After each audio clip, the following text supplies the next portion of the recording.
and to find the solutions that will bring peace, prosperity, and love to our community so that we can finally stand tall as men and women controlling our own destiny. Now make sure to call in at 313-868-4336, 313-868-0351, and 313-868-0342. Remember, a community meeting with Detroit with your host, Brother Muhammad, every Sunday at 12 noon, right here on your community TV and radio station.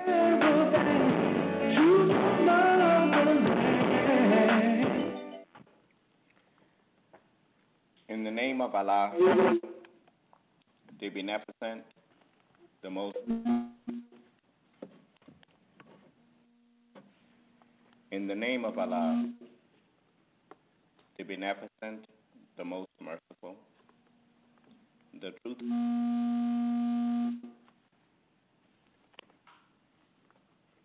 truthful, and the most just. I greet all of you with the greeting words of peace from the Lord of the world. Allah, salam alaikum.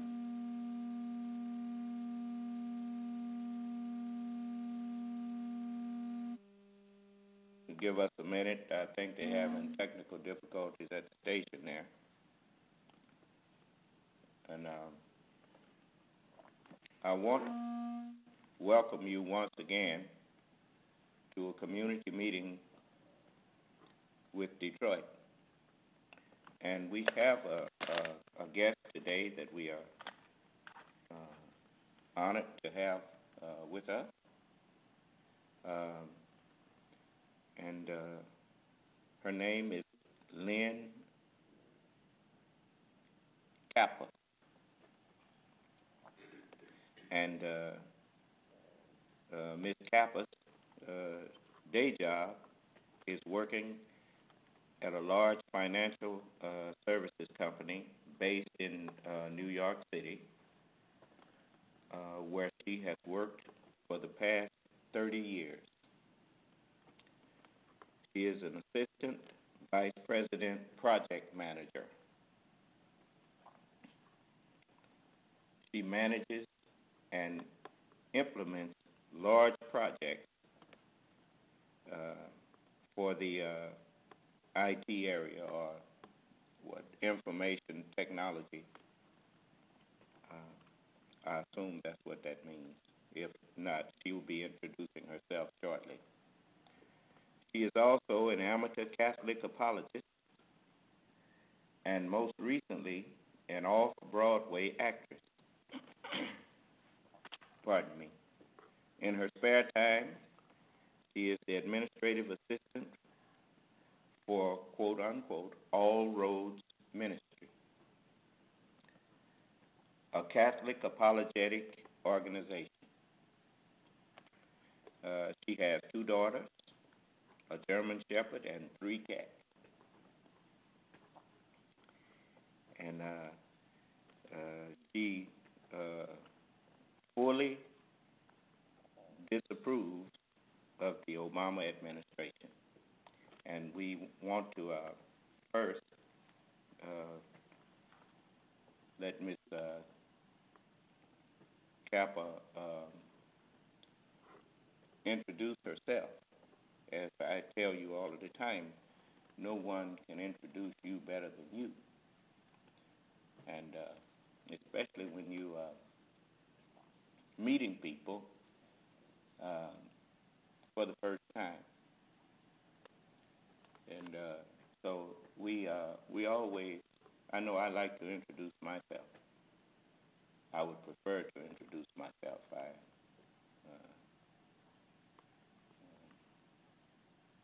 So I try to afford everyone else that same courtesy. Ms. Cappa, we welcome you, and we would like you to take the opportunity now to introduce yourself to us. And for this was very short bio that they gave me on you. You may press *6 on your phone, and that will unmute you. Good afternoon. Can you hear me? Can you speak just a little louder? Good afternoon. Good afternoon. Hi, this is Lynn Cappa, and I think that your short introduction of me was accurate, and you were correct when you said that IT stands for Information Technology. All right, Ms. Cappa. Yes, sir. We can't hear her at all. You say you can't hear her? Yeah, she's real low. We can barely hear her. You can't hear me? Okay, that's much better. Okay. I'll talk loud. All right. No problem. Now, Ms. Cappa, this is this arena. I want you to feel free to be yourself and relax. You have not come into a forum of bigotry. So, you know, we are not so thin-skinned that we can't hear people that may have views that are different than our own or in opposition to our own. The only way that we will ever be able to truly take a stand that we can say is founded on truth is that we must be willing to hear those who are in opposition or have a different view than our own and see if what we have can stand up in the face of questions, in the face of opposition, in the face of attack. So I'm always happy to talk with someone that may be of a different opinion than me, because you know, part of what I do is apologetics too on the part of Islam, and I'm always trying to convert someone. You don't need to convert somebody who's agree with you, but you do need to convert or change the opinion or change the mind of someone who may be in disagreement because of misunderstanding. And most disagreements are based on people's misunderstanding. And so I want you to relax and feel free to express yourself. And I will listen, not just be quiet waiting on my turn to speak. I will listen, and the only thing that I require of you is that you do the same that I require of myself. If I say something that you don't think is quite accurate or whatnot, and you need more clarity or whatnot, you should stop me and say, wait a minute. Now, on what are you basing that? Because that don't sound too, you know. And I should stop and answer your question.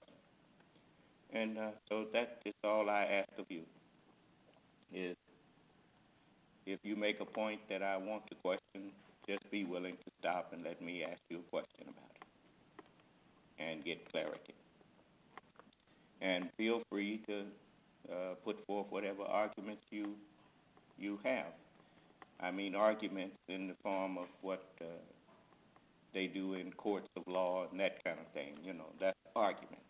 I'm not here to hurl insults back and forth between yourself and me, and I'm not going to allow people to do that to you nor to myself.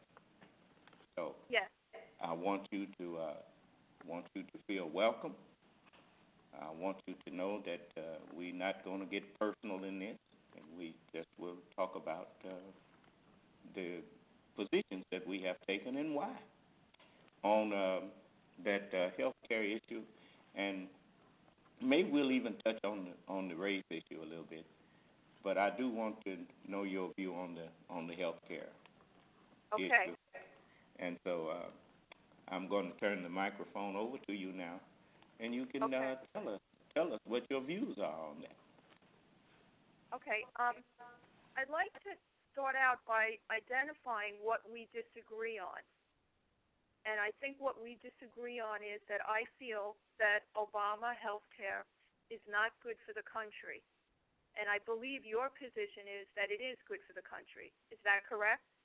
Yes, ma'am. I believe that the Affordable Health Care Act actually has it is something that will really wind up doing for the healthcare industry and even the insurance rates, whether they call it national auto insurance or not, but that's what it is, national automobile insurance. Now everybody basically can afford automobile insurance. So that's my position. Okay. Would you agree with the statement that anything which is not good for people should be opposed? Would you agree with that? I agree with that partially. The saying that I have heard that said many times. This is what I agree to. What is necessarily good for a certain for an individual may not be good for the whole. But whatever is good for the whole is good for the individual. And whether the I'm not going to say some individuals would not be adversely affected, but for the most part, you remember I'm a Star Trek fan. I remember Spock said he had a thing where he said the needs of the many outweigh the needs of the few or the one. And that's what I agree to. Okay. Let me just rephrase what I said slightly. What I'm saying is anything which is bad for people in general, should be opposed. Do you agree with that statement? Anything that adversely affects people, it is the duty of the government. It's to do just like in your household. It's your duty to put a stop to anything that's adversely affecting your children, your husband, and yourself. If it's within your power to do so. Yes, ma'am. So can I take that as a yes? Yes, ma'am. It's Okay. I agree with you there. That if it's not in the best interest of the general public, then it should be stopped. Okay. Okay, so then going back to the health care issue, so then it's not good to take from people what they don't agree. Specifically, we shouldn't take taxes from people to pay for health care for others if they don't agree that they should pay the tax. I agree with you on that. That's one of the reasons why that legislation, the Affordable Health Care Act, was instituted, was because one of the reasons that health care premiums were so high was because many people were getting health care and not paying for the services. And so in order to absorb that, the premiums on those who were paying and the cost to those who were paying was escalating more and more and more. And so you were forcing people who were buying insurance and were paying their way to take care of people who were not. Okay, and so the Affordable Health Care Act says, well, if you can afford it, you will pay your way. And if necessary, if you can't afford it, then we will help you to a degree. That's what the That's the basic gist of the Health Care Act. Okay, but it's my position that people do not want to be taxed in order to pay for health care. Do you agree with that? No, I don't. The reason I say that I don't agree that people don't want to be taxed, you know, it's just like a ticket. Most people, they hear the word tax, and they think that tax only has one meaning, but tax has a multitude of meanings, and that's why the Supreme Court ruled that under their taxing power, Congress had a right to do what they did in enacting that law. But but I'm not objecting to what the Supreme Court ruled on. I agree with what they ruled on, but I'm asking, do you think people want to be taxed to pay for health insurance? That's the question. The purpose of some people do. I mean, like me myself, I don't mind a tax. I don't mind you taking my money. Just a moment, I'm answering you. Me personally, I don't mind being taxed as long as that money is being used for something that's in my best interest. Well, I know that no government can make it without taxing people. Even God lays tithe on you and I, as is written. He said, bring all the tithes and offerings into the storehouse, that there may be meat in my house, and prove me now herewith, if I will not pour you out a blessing, open the windows of heaven and pour you out a blessing wherein you don't have room to receive. So the taxes, it is not the taxes that the people are really objecting to. It is the being taxed and that tax money not being used to really bless the people. I mean, a lot of our tax money goes to Israel. A lot of our tax money goes to Afghanistan, to all of these places. Okay, I think we're getting off topic, though. The question what you really say? We're getting off topic when we start talking about what the government uses our taxes for. But the question I have is, do people want to be taxed to pay for health insurance? That's the question. Well, no, ma'am. I don't think people want to be taxed. Okay. But just a moment. Let me qualify what I'm saying. No, ma'am. People don't want to be taxed. You agree in principle with what I'm saying. What you say? So you agree in principle to what I'm saying. You don't need to qualify. You believe that people Yes, don't yes, want I to do. I mean, for my own sake and for the listening audience, I agree with you that people don't want to be taxed. But that brings us back to that term, tax. Now, the general understanding that most people have of the word tax is that the government is taking money. You are taking money from your pocket and sending it to the government. But that's actually not what the Affordable Health Care Act does. That money is not going to the government. That money is, the government has ordered everyone that's going to use the health care system to have health care insurance. And the government has stepped in and said insurance companies will no longer be able to just pick and choose who they cover. That they will have to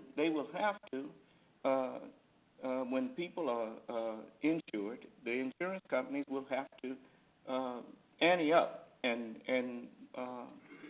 not drop them and not keep on raising their costs over the fact that they have to live up to what insurance is supposed to do.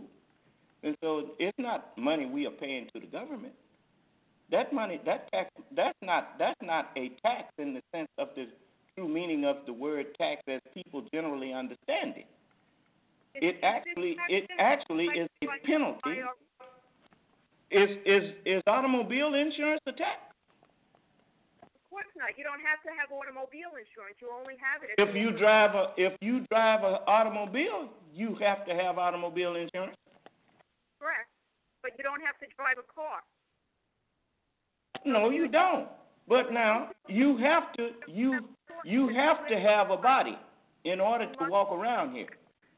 If we're gonna use that logic, that as long as you don't have a car, you don't have to buy insurance. I agree. Okay. But we all fought. Money is a private company, so there's a big difference there. Say that again. With car insurance, I'm giving the money to a private company to insure me. I'm not sending a check to the government. You're not sending no check to the government for affordable health care. No, ma'am, that's not going to the government. If you don't have it through a private company, there's going to be a line on your income tax that forces you to pay for the health insurance. No, there's going to be a line on there asking you, according to them, asking you, do you have health care insurance? And if you don't have health care insurance, then you're going to have to pay a penalty tax. And I know the difference in a penalty tax and a regular tax. And that's what most people have not thought about. They just throw the word tax out there, and most people that don't understand the language, they think that that's something that is making their paycheck shrink. But in reality, what it costs every individual, if you go to a hospital and take up a bed for one night, it costs you almost $3,000. Okay, I think we're off topic, though. Now we're talking about the cost of health care. We really want to talk about whether or not this health care law is good for the country. And I agree with you that health care is expensive and hospitals charge too much. I'm not debating that. But I would like to get back on topic about whether or not this health care law is good for the country. Okay, now I have a question for you. Then, do you think that the country and its the GNP, what's that? Gross national GDP, gross domestic product, yes, which is all of the manufacturing and all of the things that are produced by the labor force of America. Do you think that the Health Care Act is detrimental to that? Well, I think it's going to make that number go down. Is that what you're asking me? If it's going to reduce that number? No, I'm asking you if you agree that you want your country to be productive, you want your citizens to be productive, to your labor force to be productive, then how can you say that you want a productive labor force if you don't want to ensure the good health of the people who are doing the labor? Okay, we're way off topic now. Now we're talking about the health of the country.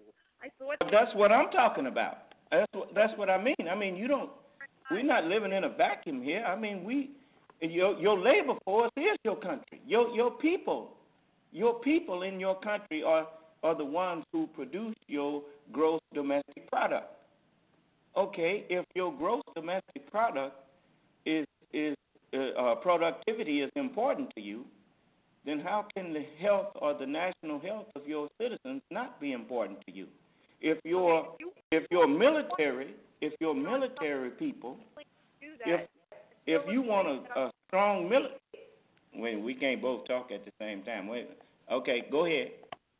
Okay, if you want to talk about another subject, which is the health of the country, then I'd like you to admit that I won that Obama's health insurance act is not good for the country. And we can talk wait a minute. What do you mean another subject? That's what we're talking about, the health of the country. You're talking about the health of the country now. You're talking about making sure that people are healthy so they can produce more and increase the gross domestic product. That's not what I agreed to talk about. Well, you agreed to talk about the National Health Care Act. Right, and the National Health Care Act directly affects every person in this country as far as their health care goes. It does affect everyone, I agree, but it affects it adversely.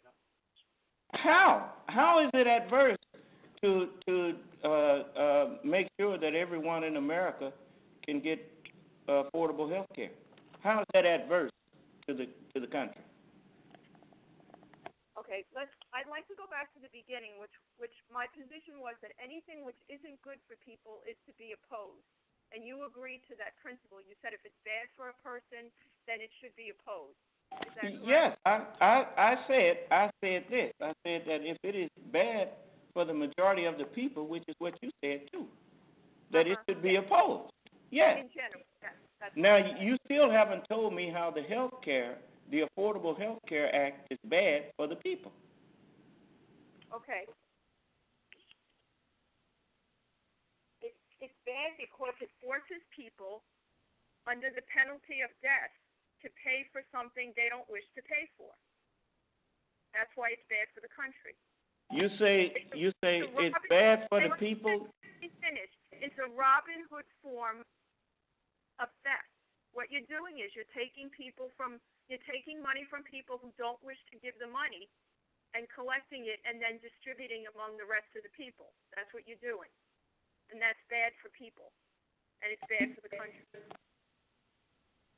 Ms. Cappa, I think you've been misinformed.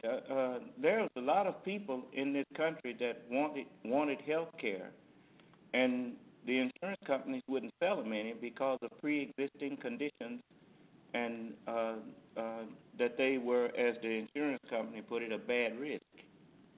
Now, what are we supposed to do about those people? Without that Affordable Health Care Act, those people were being forced into bankruptcy. We're talking about the Health Care Act. We're talking about whether or not people want to pay for it, whether they want to be taxed to pay for health insurance. Well, the people who are already buying health care, who are already insured, that law does not even affect them. The only ones that it affects is people who don't have health care insurance. It's not forcing anyone to buy more health care insurance. People who have health care insurance are not even affected by the penalty clause or that mandate. That is only for people who once the facilities are in place that will make health care affordable, that if you don't buy your insurance, that you will be penalized for it, just like if you don't have car insurance and you out there driving, you will be penalized and you will pay a tax. Well, that's all a ticket is. It's a tax. Okay, I'd like to get us back on topic, and I'd like to repeat my premise that this is a Robin Hood form of tax collection. It takes money it forces people to pay a tax they don't wish to pay, and then redistribute that money among other people. I have a question. Do you have health care insurance? If they would do it voluntarily if they want. I say, do you have health care insurance? Yes, I do. Well, then that law has no effect on you at all. That law does not affect your pocketbook at all. Yes, it will. No, ma'am. No, ma'am.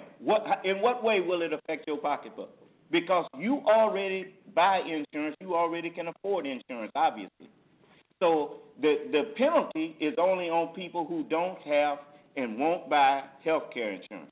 So how is that really affecting you? If anybody should be complaining, it should be us poor people. Yeah, I think we're off topic, though. We really didn't want to discuss whether or not I have health insurance or not.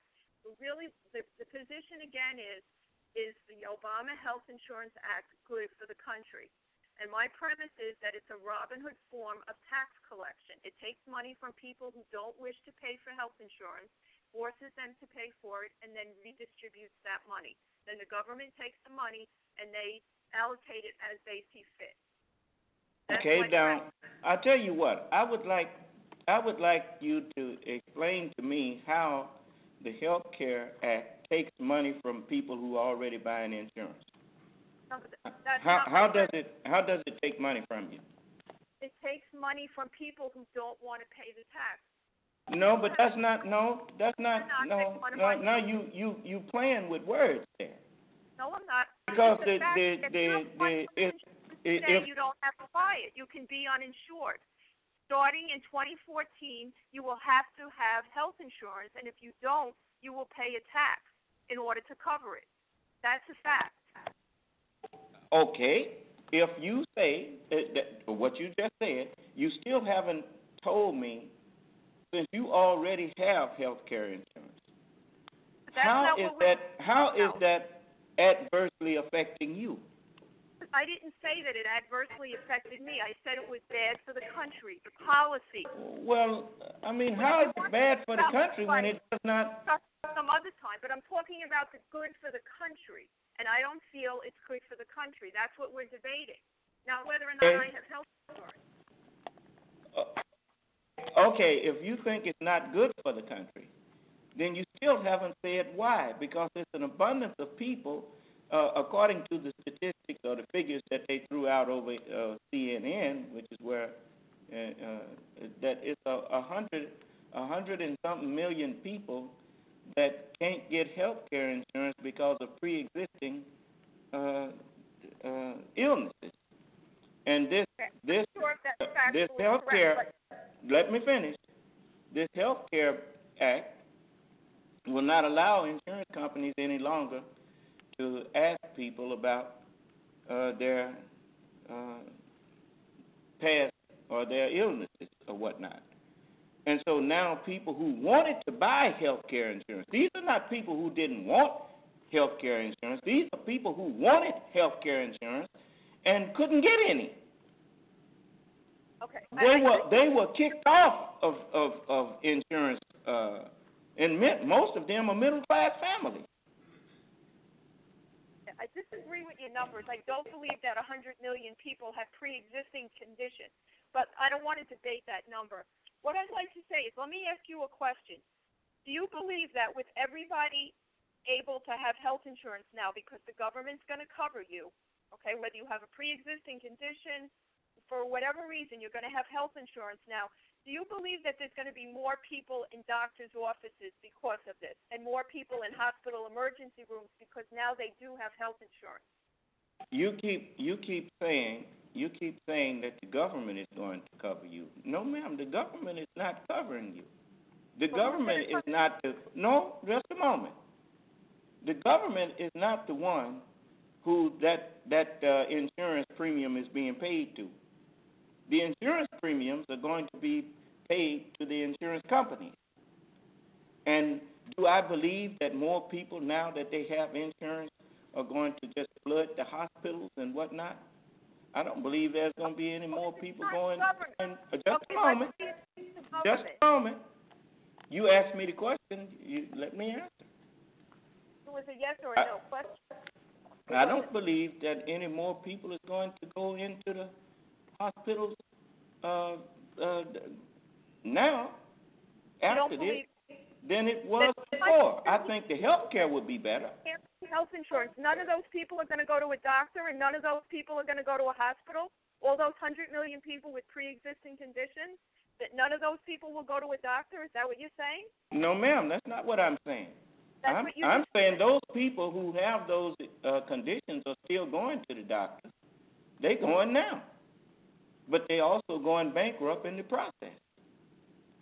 A lot of them are being bankrupted and whatnot in the process.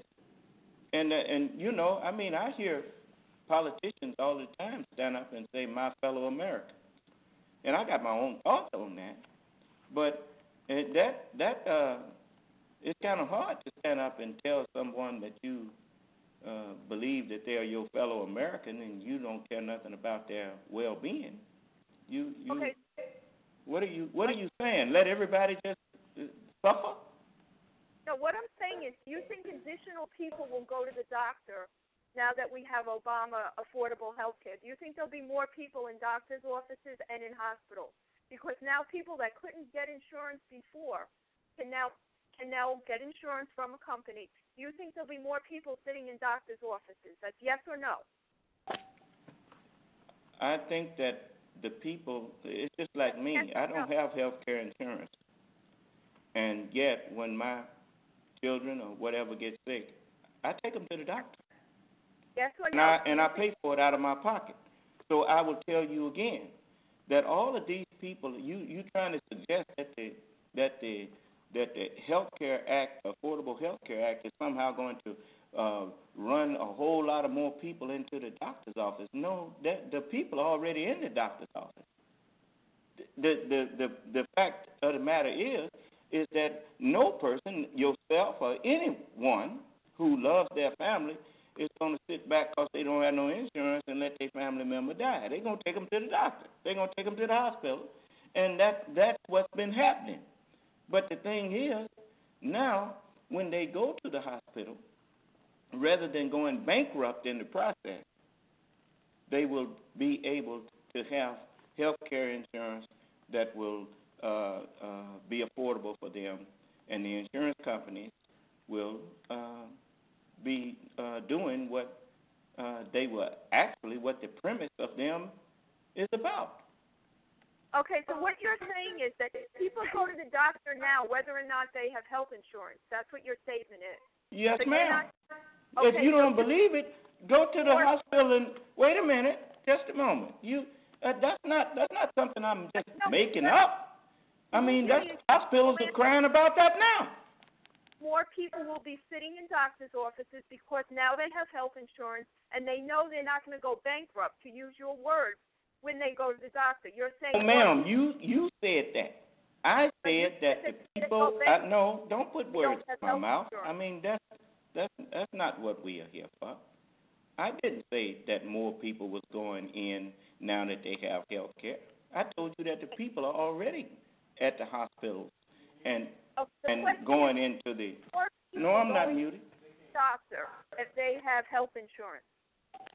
As I told you, I didn't tell you that this Health Care Act was going to make more people go. No, I did not. Doctor, if they have health insurance, that's the question. Please answer yes or no. More people are going to go to a doctor if they have health insurance. Yes, ma'am. I will grant you that. Just a moment. Just a moment. And let me finish my point. You know, if you really had what you think is truth, you would not be trying to cut my answers off. Now I'm going to let you talk because I speak.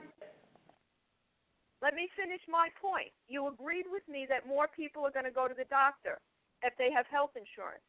If that's the case, that means the doctor's going to have more patients, correct? He hung up on me. No, ma'am, I didn't hang up on you, but every time I try to say something, see, you are trying to lead me into answering things, and you don't want to let me give a full answer. That's what the debate is. And that's not going to accomplish anything in here. Now, I told you, this is not an arena of bigotry. Now, just a moment. Now, remember, now you are my guest. This is not an arena of bigotry. I don't have a problem with listening to what you. I don't understand. How are you relating bigotry to people going to a doctor's office? But you know, you keep on doing what I hear these politicians doing on the news. Every time a person says something, you'll take it and twist it to mean something that it didn't mean. Okay, what did I say? I'm simply telling you that in an arena where truth is respected, then people don't cut each other off. If you really feel that your points are valid, then you don't have to try to cut me off to stop me from saying something against what you say. Because it's my point. When I asked you a question, you immediately started talking again. I said, give me a yes or a no answer. You answered yes, but you didn't let me finish my point. So you're interrupting me. I understand I'm your guest, but you said you would let me present my position, and you're not. Yes, I'm letting you present your position, but you will ask me a question, and you'll do something that you know is not proper, because even in if we were in a courtroom environment, to tell a person, to ask the person the question and then tell them how to answer, that don't fly. Yes, it does. That don't fly. Absolutely I mean, does.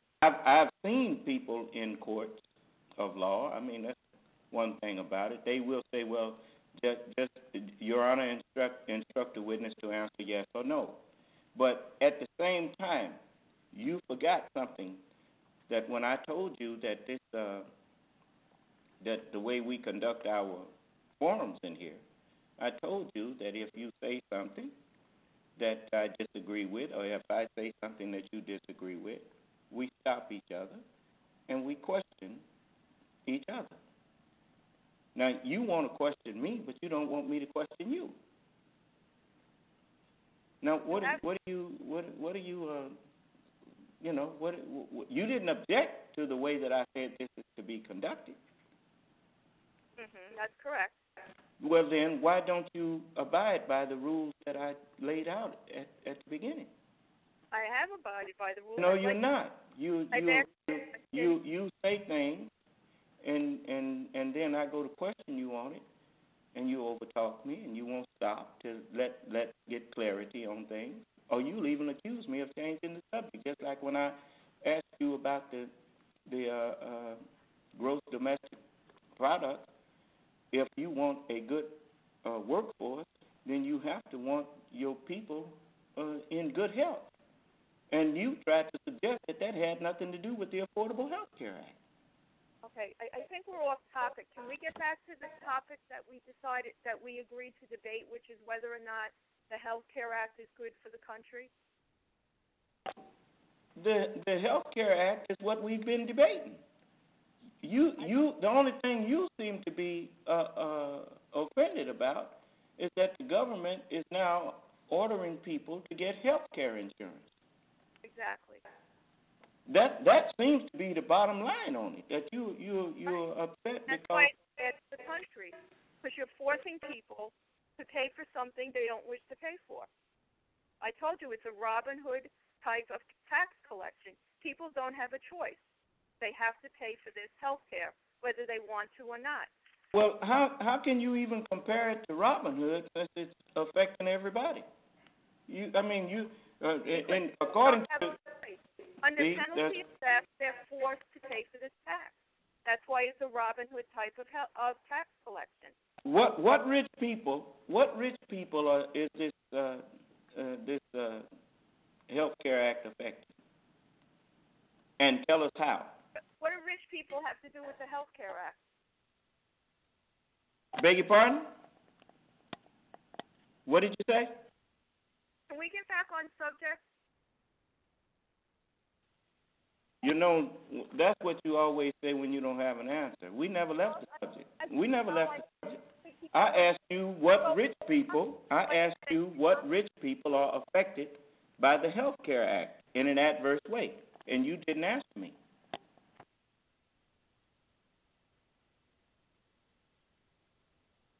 Okay, why don't we go back to the doctor's office? Are there going to be more people sitting in the doctor's office? No, why don't we go back to that question I asked you and you answer me?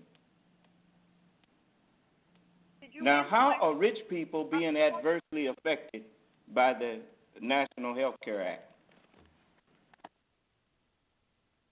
Yeah, we're off that subject. Beg your pardon? Okay. Are there going to be more people sitting in a doctor's office because now they have health insurance? You are being redundant now. Now I'm asking you the question. You want to ask me questions, and I answer you. And when I ask you a question on something that you said that this is Robin Hood policy. You said that the Affordable Health Care Act is a Robin Hood type of policy. And I asked you, because I'm familiar with Robin Hood, you take from the rich and you give to the poor. Well, how is the National Health Care Act taking something from rich people? Are there more people sitting in the waiting room because now they have health insurance? That's the question. So you saying, I see what you're saying now. Are You're there saying more that now the rich people they're not gonna, their health care gonna suffer because they're gonna have to wait in the hospital. Okay. I didn't hear yes or no. Are there more people sitting in the hospital? Are you saying that the rich people now they're gonna have to they're gonna be adversely affected because there's gonna be more people at the doctor's office and they're not gonna be able to get served? People sitting in the doctor's office because now they have health insurance. They already have people sitting in the hospitals in the doctor's office, and I've been to doctor's offices. I've been to doctor's offices, and most of the people that go to the doctor's office around me don't have health care insurance, but those doctor's offices be full. Doctor's office. That's the question. Will there be more people in the doctor's office now? Not really. Not really. No, just a moment. Now I'm a person who don't have. I'm a person who does not have health care insurance. And at the same time, when I get sick, that don't stop me from going to the doctor. More people. I go to the doctor, and I wind up having to pay so much for the visit, and then I have to pay it so much a month or whatever. But I go to the doctor, and I'm not the only one doing that. It's a whole lot of people around here doing that already. Okay. Will there be more people sitting in the doctor's office? No, I don't know that. I don't know if there will be more or not. You don't know. I do know this. That it will be definitely a load off of people's mind just to know that now they can do like other people in the country do who have insurance. More people in the doctor's office, then they really didn't need the insurance. So then the whole bill was unnecessary anyway. Isn't that correct? Say that again. Go to the doctor, then they don't need the health insurance. They never needed it to begin with. Oh, so you don't need it either? Isn't that correct? Are you saying you don't need health care insurance? You didn't answer my question. Oh, you just made a statement about if they was already going to the doctor, then they don't need the health care insurance anyway. Okay. Do you need health care insurance? That's not what we're talking about. We're not talking about me. Brought that up. You opened the door for that. You the one said that. So I'm asking you, if they don't need it, why do you need it?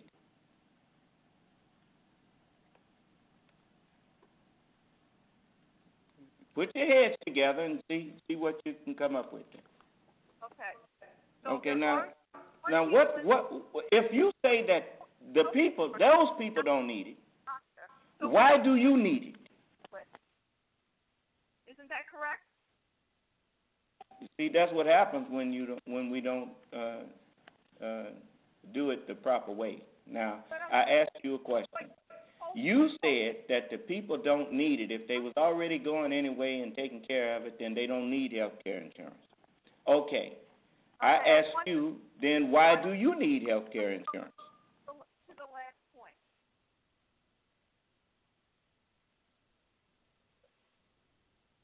Okay, now what is it that you want to say? It seems like you don't want to listen to me, but you want me to listen to you. So go ahead, and what is it that you're trying to say? Okay, my statement is that because more people will have health insurance under this mandate by the government, there will be more people in the doctor's office, and therefore the quality of the health care will go down because doctors will have more patients, they'll have less time to spend with each patient, they'll be rushing decisions, and people are going to die because of that, and that is not good for the country. It's not good for anyone. Based on what you said, that if it's bad for the generally if it's bad for people, it's not good, and if people are dying, that's not good. So therefore, my premise is correct. This is not good for the country. People will die. You know, as I listen to you, I understand why the government went on and acted, because whether you realize it or not, you just insulted a lot of people by telling them that it's better that they don't have anything so that the what? Just a moment. See, you keep cutting me off. Well, I want you to address what I just said. You're talking about your own I'm addressing what you said. About people dying in doctors' I'm just not agreeing with what you said. I'm addressing what you said. I'm just not agreeing with what you said. And see, that's why I told you at the beginning, this is not a bigoted arena. Why do you keep because bigotry is when a person wants to put their views out there, but they're not willing to hear any views in opposition to them. Is that what you're saying to me? I'm saying that you are refusing to hear me rebut what you had to say. You ramble on about being a bigot. So I'm rambling, but when you speaking, what are you doing?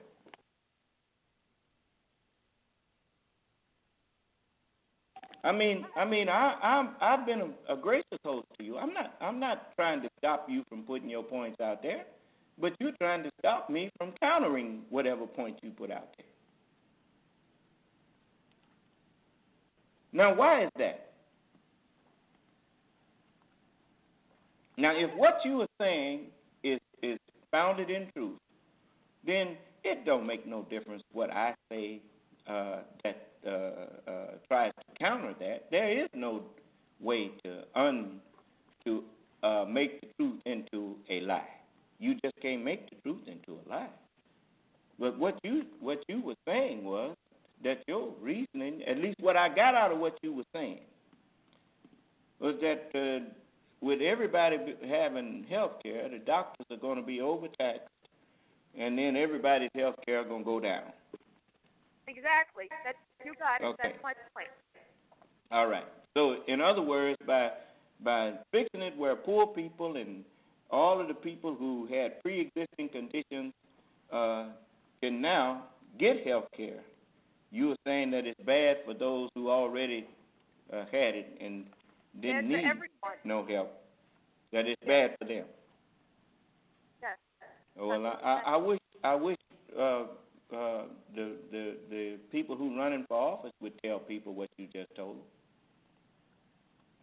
I mean, if that's how you truly feel, I hope that if Mitt Romney and all of those who oppose the National Health Care Act, if that's how all of them feel, I wish they would just say that. I mean, that's what they need to do instead of, now I respect you for just coming out saying that. You see? I mean, but you said that you are a religious person? Absolutely. Did you ever read that part in the scripture that say, love your neighbor as yourself?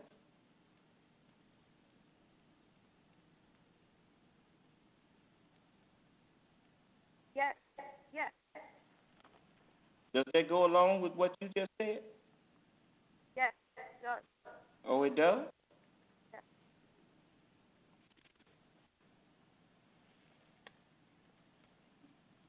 That doesn't contradict what you just said. No. Come on now, speak up. I can't hardly hear you. You're a businesswoman. I know you understand public speaking. Mm-hmm. Yes. I'm just trying to understand. What love your neighbor has to do with health insurance. Say that again. What does love thy neighbor have to do with health insurance? It has nothing to do with it. You told me earlier that you have health insurance for yourself and your family. Yes. And if you love that for yourself, the scripture says, love your neighbor as yourself. Yes. And you ask me, what does that have to do with health insurance? You love health insurance for your family. What? Why don't you love it for other people's families?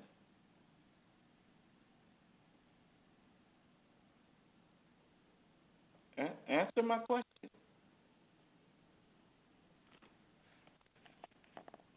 Now, don't sit there grinning and Tell me, how do you not understand that love your neighbor as yourself applies to health care insurance? Now, you're going to tell me you don't understand how that applies. No, I don't. Can you explain it to me? Explain how it's related to health insurance. I can tell in the tone of your voice. You don't need me to explain that to you. You already understand that. No, ma'am. You already understand that. I mean, if you think it's good that your children and yourself and your husband be covered under health insurance, if you are really what you say in religion, if you understand religion, then you understand that what's good for your family is good for other people's families too. And you should want that for other people's families. I mean, I could go on as far as even the oath of office that the president and the Congress take, and that is to protect the United States from all enemies, foreign and domestic. Well, sickness and disease is one of the greatest enemies of any country. Then it is their duty to set up some kind of line of defense against poor health. I mean, it's many ways to go after this thing. I mean, remember, we are not back in the dark ages yet.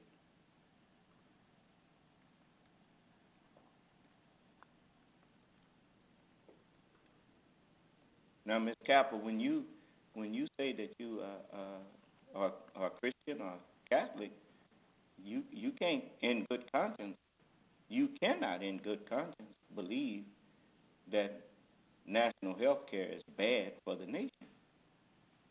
Why not? Because your Christian principles won't let you say that. People are going to die. I mean, would Jesus agree with you? Yes. Oh, yeah? Yes, absolutely. When did Jesus ever see a multitude of people and turn them away because there's too many? Too many of y'all sick. You go away. Is that?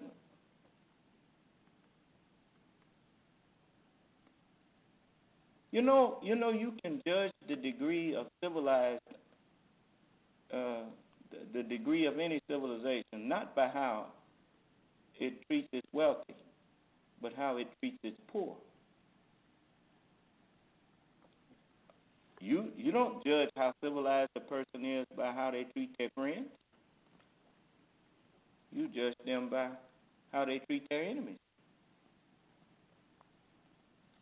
You see?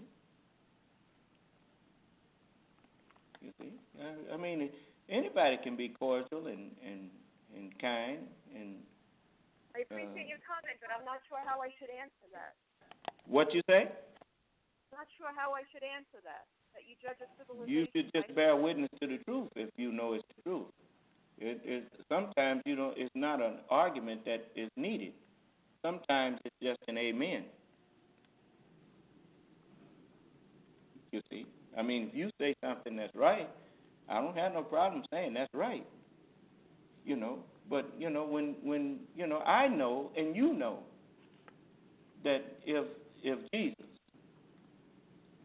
was asked a question about the Affordable Health Care Act and everybody in this country being covered under health care insurance, he would be in favor of that. There's no way you're going to tell me you don't know that. You always should, you should always try to put yourself in the other person's position. And it's just like me, if I'm working for someone, I try to put myself in the position of if they was working for me. How would I want them to act? I'd want them to do their job and not stand around running their mouth while I'm paying their salary. Well, then I teach my followers, when you're on a man's job, don't be down there preaching. You do the job that the man hired you for. As you would like people to do to you, that's what you should do to them. If you were on the, you're on a job right now, Miss Cappa, that you've been on for 30-something years, and I'm assuming you could have retired by now if you wanted to. Is that right? No. Not a good assumption. Miss Cappa? Yes, no, that's not a good assumption. And so if you could have retired, then you obviously you enjoy your work, and that's good. But what if you didn't have a job? And what if you didn't have health care insurance and wanted some? You don't think you would appreciate the Affordable Health Care Act? No. You don't think you'd appreciate that? I want you to listen to something and give me your opinion of it. They go there. No one's turned away. There's already safety nets in place for people who don't have health insurance. I want you to listen to this lady that they interviewed on this health care thing here.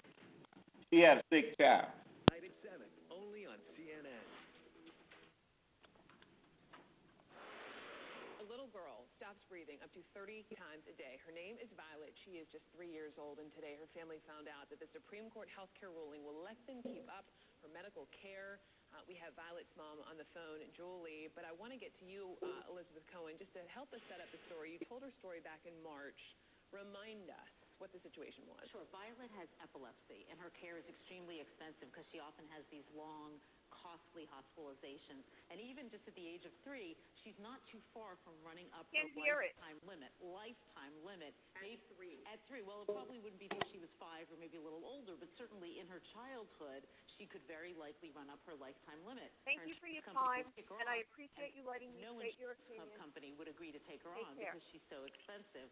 With Obamacare, she doesn't have to worry about that because insurance companies will have to take her. Julie Walters, you are on the phone. I am sure you are elated over the news today, or you're live, I'm told. There you are. I'm sure you're thrilled with this historic announcement, but I just have to ask, had they not ruled in the way in which they did, what was your plan B? We didn't have a plan B. I'm sure she could probably get some sort of, state-funded something, or we would be so poor from our medical bills that we would qualify for, whatever they give you. I guess if you can't afford anything. So basically, we didn't have one except for probably bankruptcy eventually. Wow. Okay. What you think about that? Are you there?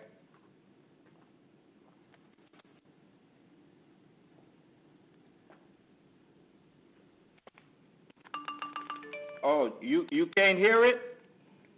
Are you there? Miss Cappa? He said take care. I think he left. Oh, well, that's all right. I'll play it again. Just a minute. I do want your opinion of this, though. You can hear now? He left. Okay.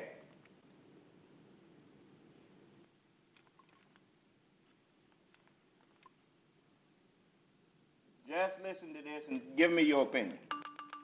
At the age of 3, she's not too far from running up her lifetime limit. Lifetime limit. At 3. Well, it probably wouldn't be till she was 5 or maybe a little older, but certainly in her...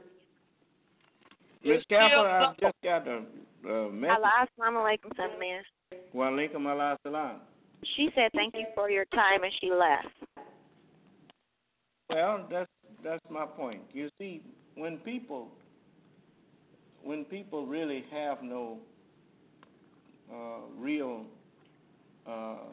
what you call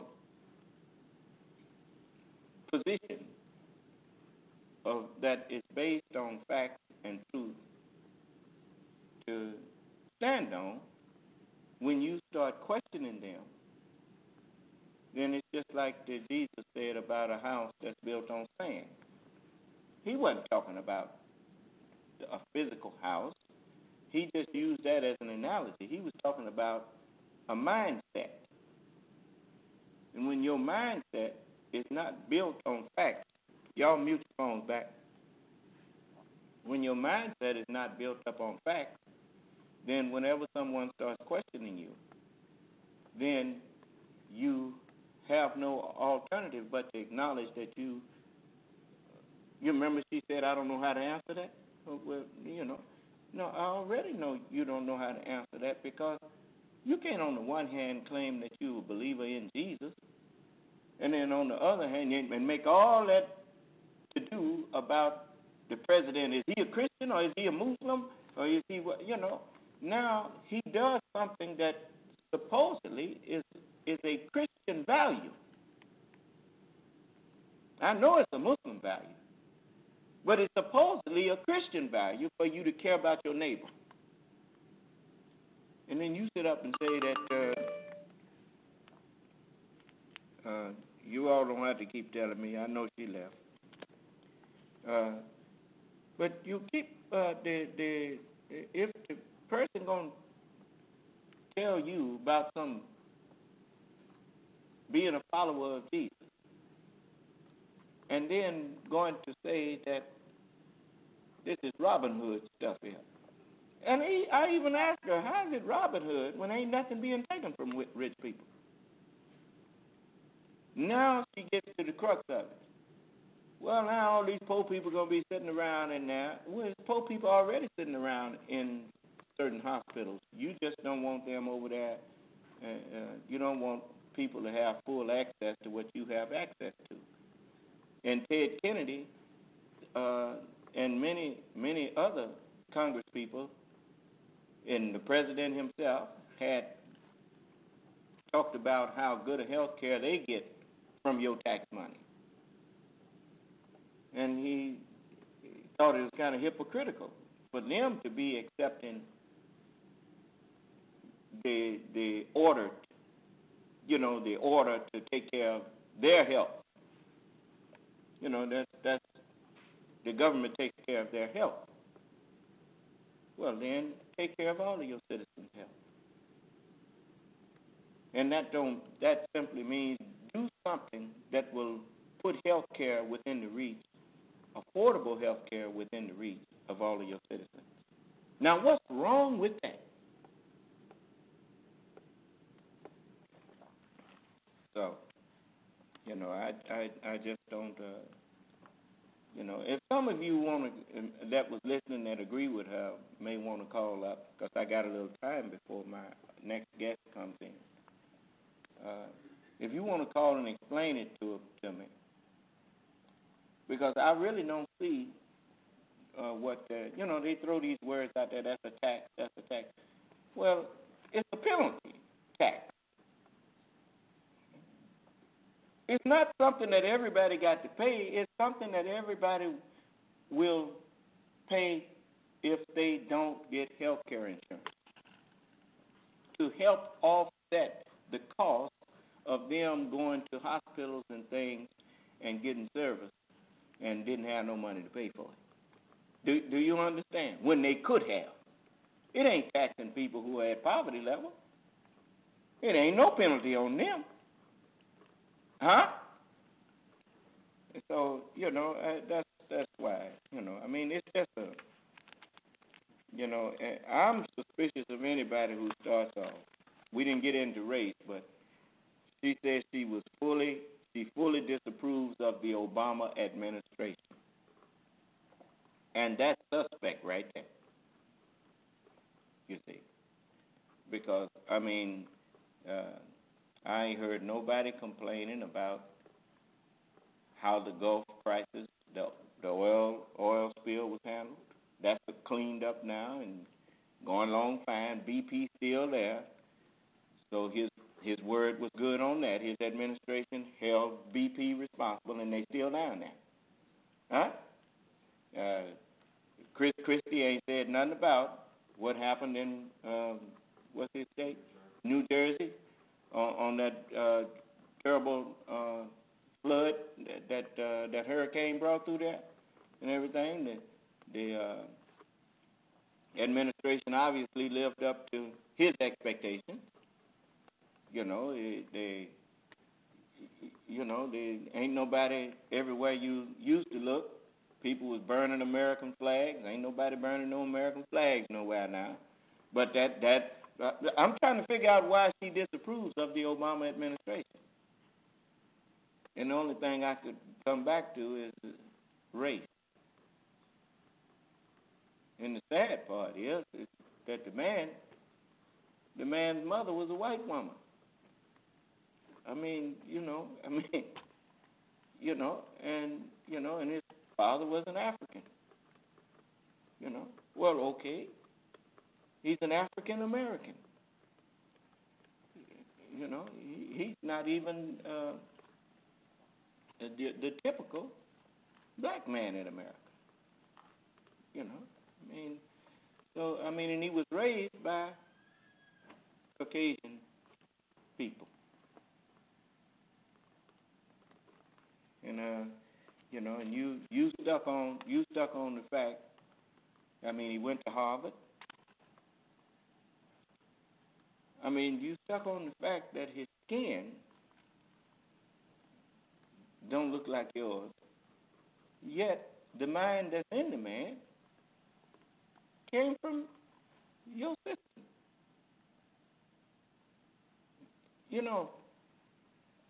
I wish I could get some of them in here to really talk earnestly. Get in earnest about this race thing so we could straighten it out once and for all. You see? But nobody want to really talk about it openly. I know I just heard a little tidbit about Germany making it illegal to circumcise children, babies.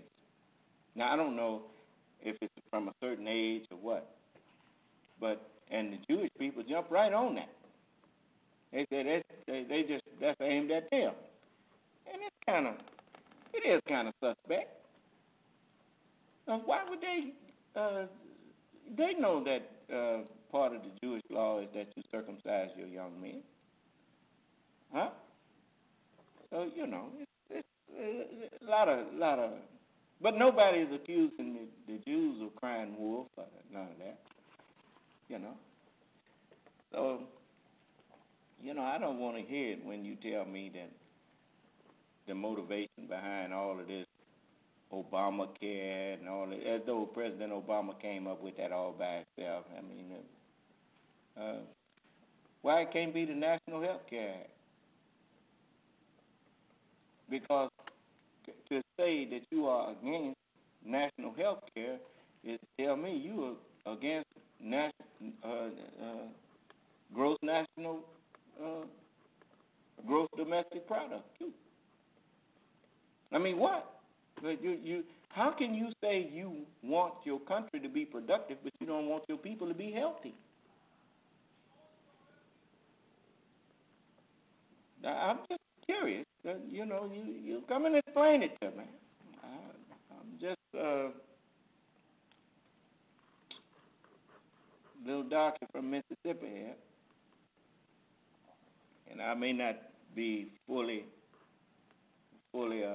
acquainted with all of the nuances of this. So you come in and explain it to me how you are for a productive nation, you are for a highly educated nation, but you are not for a healthy nation. I don't.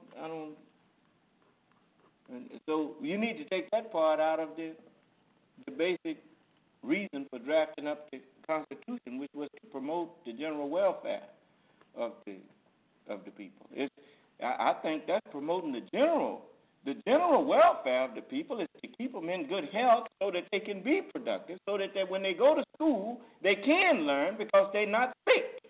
They ain't got nothing distracting them. What? What am I missing? You want a sick military? Well, they get taken care of while they're in the military. Yeah, when they get out, you kick them to the curb, don't you? So go fight for you, lose their legs for you, lose their arms for you, lose their good health for you, and then when they get out, well, bye, sorry, see you. Huh?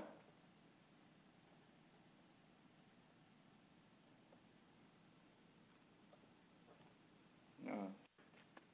Look at what Newt Gingrich said, and then you listen. Yeah. Gingrich said, as far as what would happen if he were the candidate or any other Republican were the candidate, and how President Obama and the Democrats would go after the Republican nominee. Obama can't possibly win an election that's fair. The only way he's going to win is to so destroy the Republican that people decide reluctantly that he is less disgusting than his opponent. So they will run a campaign of astonishing dishonesty.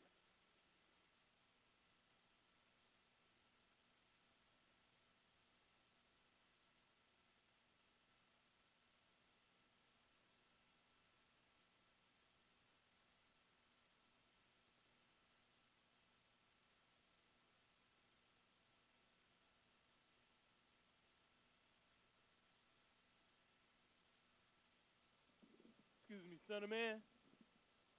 Oh, excuse me.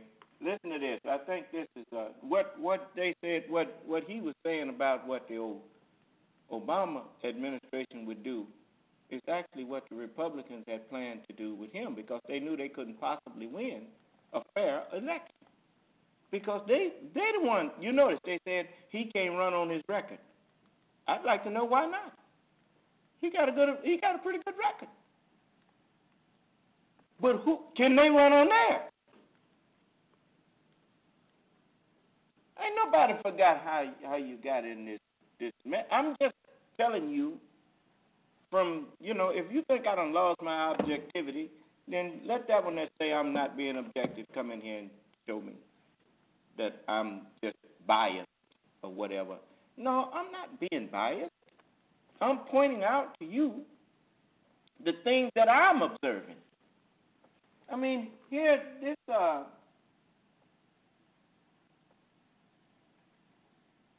at this. Voices speaking out against the Supreme Court decision, former presidential candidate Michelle Bachmann. Congresswoman, thank you for joining me again. Let's start by asking you, why are you so implacably opposed to universal health care for all? Well, of course, we want health care for everyone, but we want it at the cheapest possible price for the American people and for everyone involved. We want the highest possible quality for the greatest number of people. And part of the problem with Obamacare, Pierce, has been that it's absolutely exploded costs. President Obama promised that every American would save $2,500.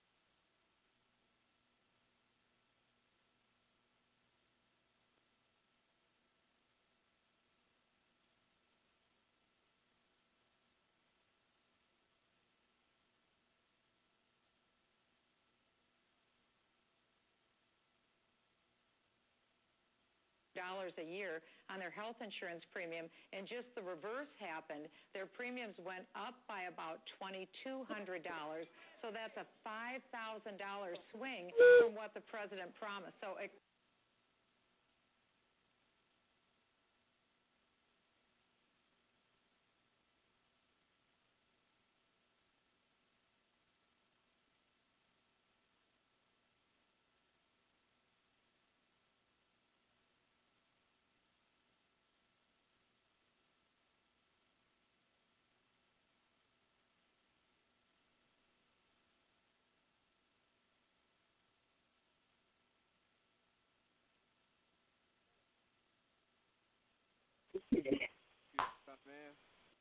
Oh, excuse me. I forgot I had muted the phone. Now, she stood up there and told people that she wanted the best of health care for the greatest amount of people. But that's not what the affordable health care is about. It's the affordable health care for all of the people. Huh? So she's letting you know she ain't thinking about everybody else. Just like the lady just now told you, I got health care. What she don't want, she she thinks somehow by everybody having it, the quality going to go down because it's going to be too many people got it. And I asked her, you think that's the way Jesus would Jesus approve of you thinking like that?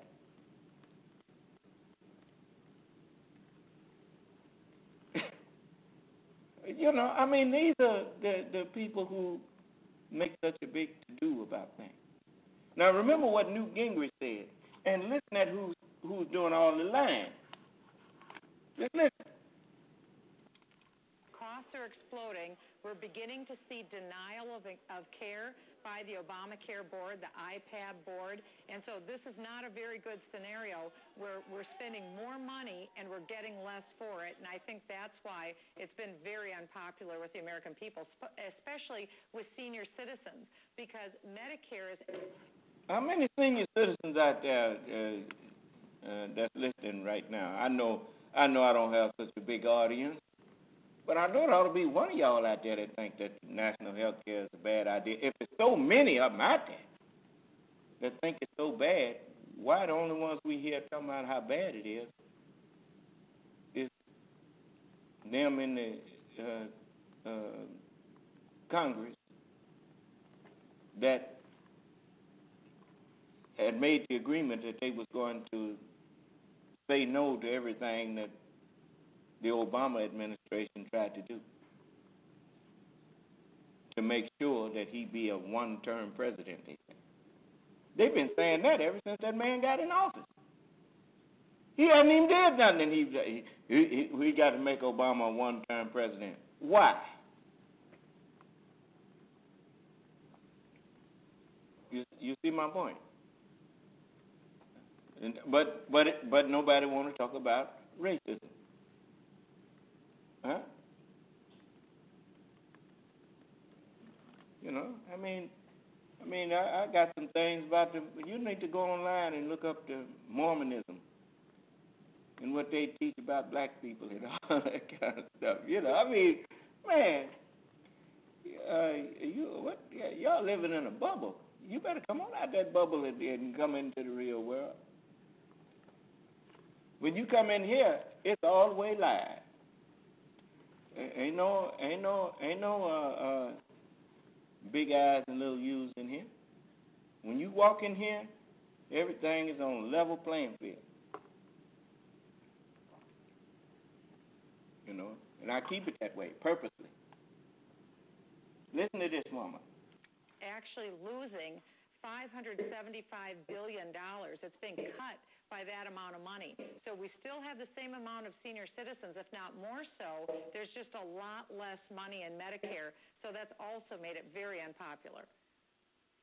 If it's so terrible, and such a ghastly idea, why was the deciding vote taken by a conservative Chief Justice, John Roberts? Why is he flown against all conservative thinking if that's what it is? I'll tell you what, I'll get back to this later. We got another guest, and I'm going to get him on the line. So y'all hold on a minute. Brother Hodo, you can go to a station ID, and I'll call you right back. I'll click back in a minute.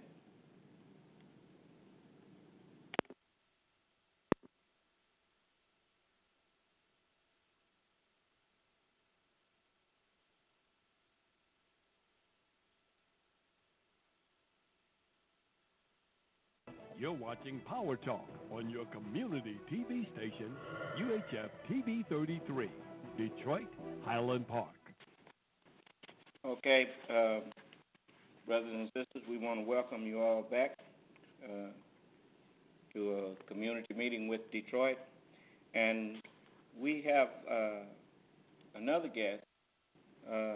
It's Dr. John W. Carlos.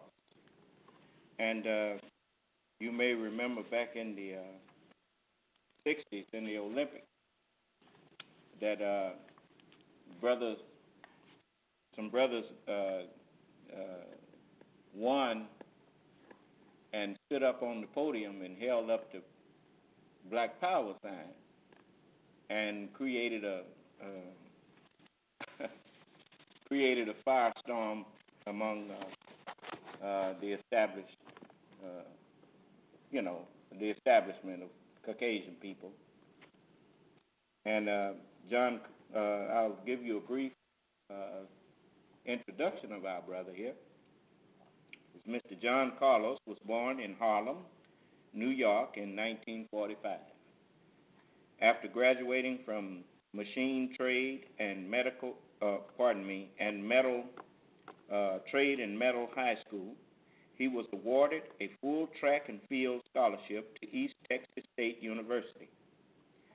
He attended ETSU for 1 year, single-handedly winning the school's first and only track and field Lone Star Conference championship. After ETSU, he matriculated to San Jose State University. In 1967, he won the gold medal at 200 meters at the Pan American Games, the Olympic Games. In the the Pan American Games. In the 1968 Olympic trials, John Carlos broke the world record when he beat Tommy Smith in the 200-meter finals. In 1967, John Carlos became a founding member of the Olympic Project for Human Rights, OPHR.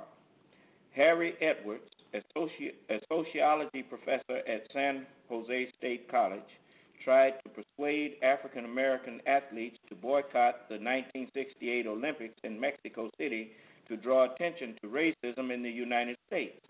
This campaign failed, but some athletes did agree to wear black knee-length socks while competing in their events. Tommy Smith won the gold in the 200-meter final of the 1968 Olympic Games by setting a new world record. John Carlos took the bronze. Both men decided to make a protest. While the Star-Spangled Banner played during the medal ceremony, Smith raised his right black-gloved fist to represent black power, while Carlos raised left fist represented black unity. Peter Norman, the Australian athlete who won the silver medal, joined the protest by wearing an Olympic Project for Human Rights badge. This silent protest was voted as the sixth most memorable event of the country. Following the Mexico Olympics, John Carlos continued his education and athletic feats at San Jose State University, where he single-handedly won the NCAA track and field national championship in 1969. During his stay, he broke the world record in the 100-yard dash, 9:1, winning, 9.1 seconds, winning the AAU 220-yard run, and went on that year to lead San Jose State College to its first NCAA championship. Concluding an illustrious career in track and field, John Carlos was drafted by the NFL and played with the Philadelphia Eagles. Plagued by injury problems, he left the NFL, went to Canada, and played one season each for the Montreal Alouettes and the Toronto Argonauts. After his football career ended, he entered the public sector, working for Puma, the Olympics, and the city of Los Angeles. On July 16, 2008, John Carlos and Tommy Smith accepted the Arthur Ashe Award for Courage for their salute at the 2008 ESPY Awards held at Nokia Theater in L.A., live in Los Angeles, California. In 2010, John Carlos accepted an award from Besla Black Entertainment and Sports Lawyers Association, for being a person who created change in the world, a disruptor. On October 10, 2011, Carlos spoke and raised his fist at Occupy Wall Street. He said, "Today I am here for you." Why? Because I am you. We're here 43 years later because there's a fight still to be won. This day is not for us, but for our children to come.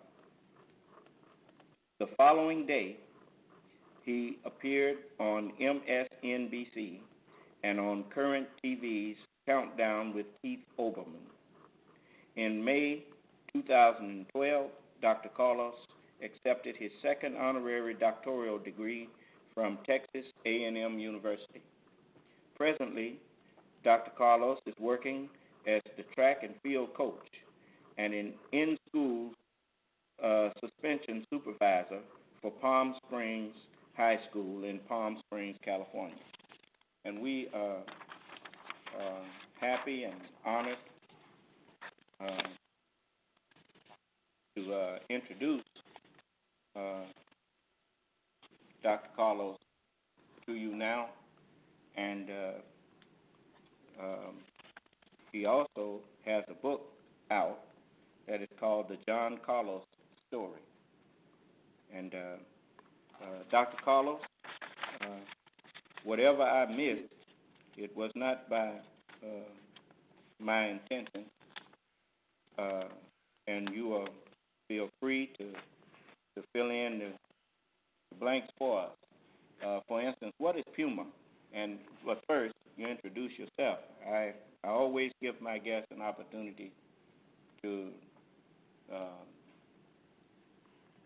have words to say in their own introduction before we have dialogue. No, I think you did a real fine job. I think you did a very good job. Let me just go to your question. Puma is the shoe company, athletic shoe company. They're parent to Adidas. They were family members that split down the line, and Puma was established. And they've been running pretty well for the last 40 years. Excuse me, Senator Man, we can't hear the guest. Let me see, I have it on conference. Just a moment. Let's see. Dr. Carlos, say something now. Let's see. Testing, 1, 2, 3. Can you hear now? Brother, hold on. Have you say something else? I didn't hear. Yeah, testing, 1, 2, 3, testing. Okay, he's a little low. Can you cut him up? Okay, I got it as high as I can on this. Okay. Dr. Carlos, it just dawned on me. Yes, I've definitely heard of Puma. that's those are shoes. Right. Okay. And so, brother, this forum, I always when we set this up,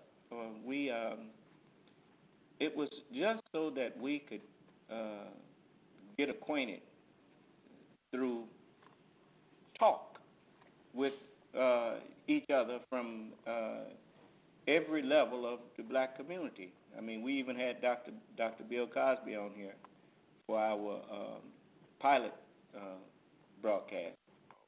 And and it's not so we can put the bag on you. That ain't what we invited you in here for. We don't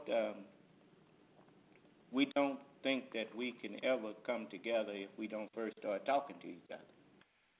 So I think we're supposed to share one another's experiences in order to help the young individuals coming along today.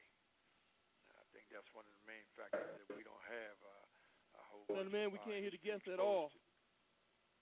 Could you turn your volume up on your phone a little, Doc? I think I have it as much as possible. I think mine's as high as it can go as well. Okay, well mine is too. I can hear you fine. I don't know why they. I hear you fine as well. And Brother Hodo, I can hear y'all, but y'all can't hear us?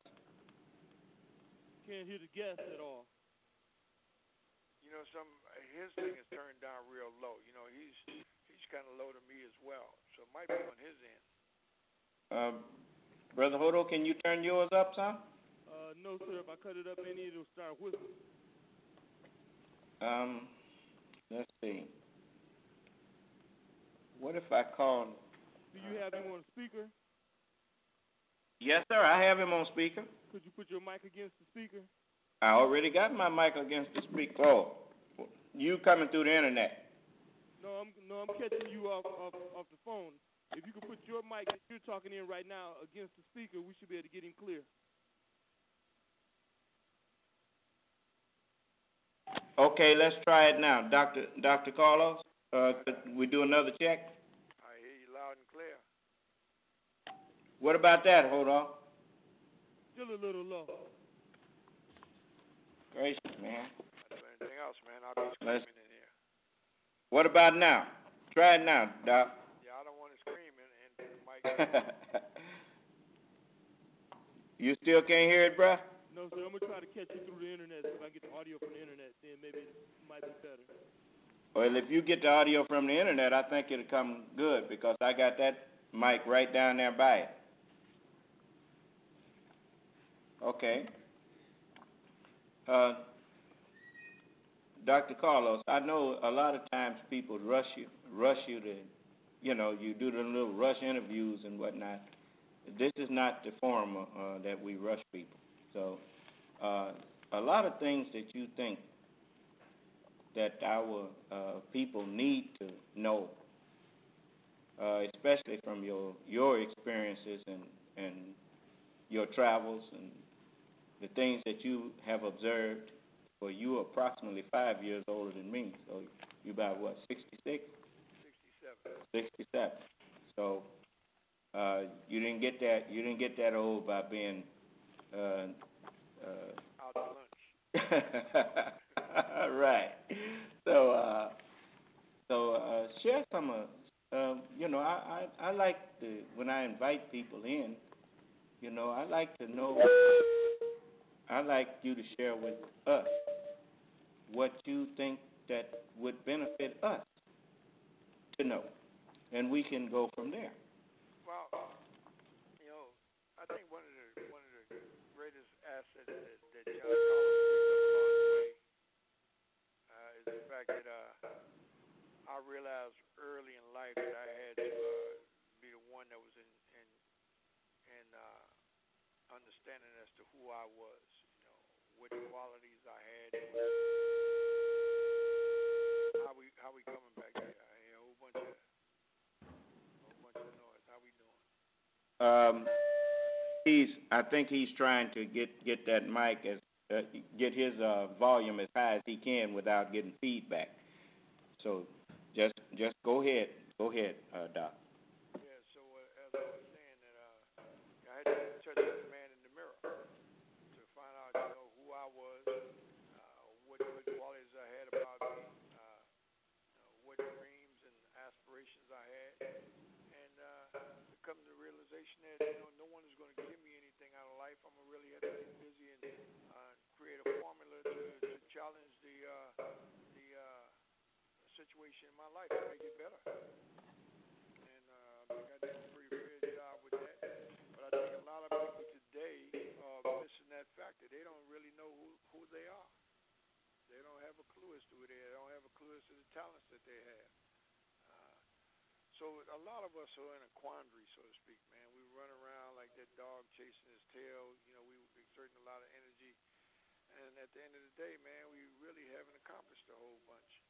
And everyone has that ability to be, magnificent, I might say, in their daily activities.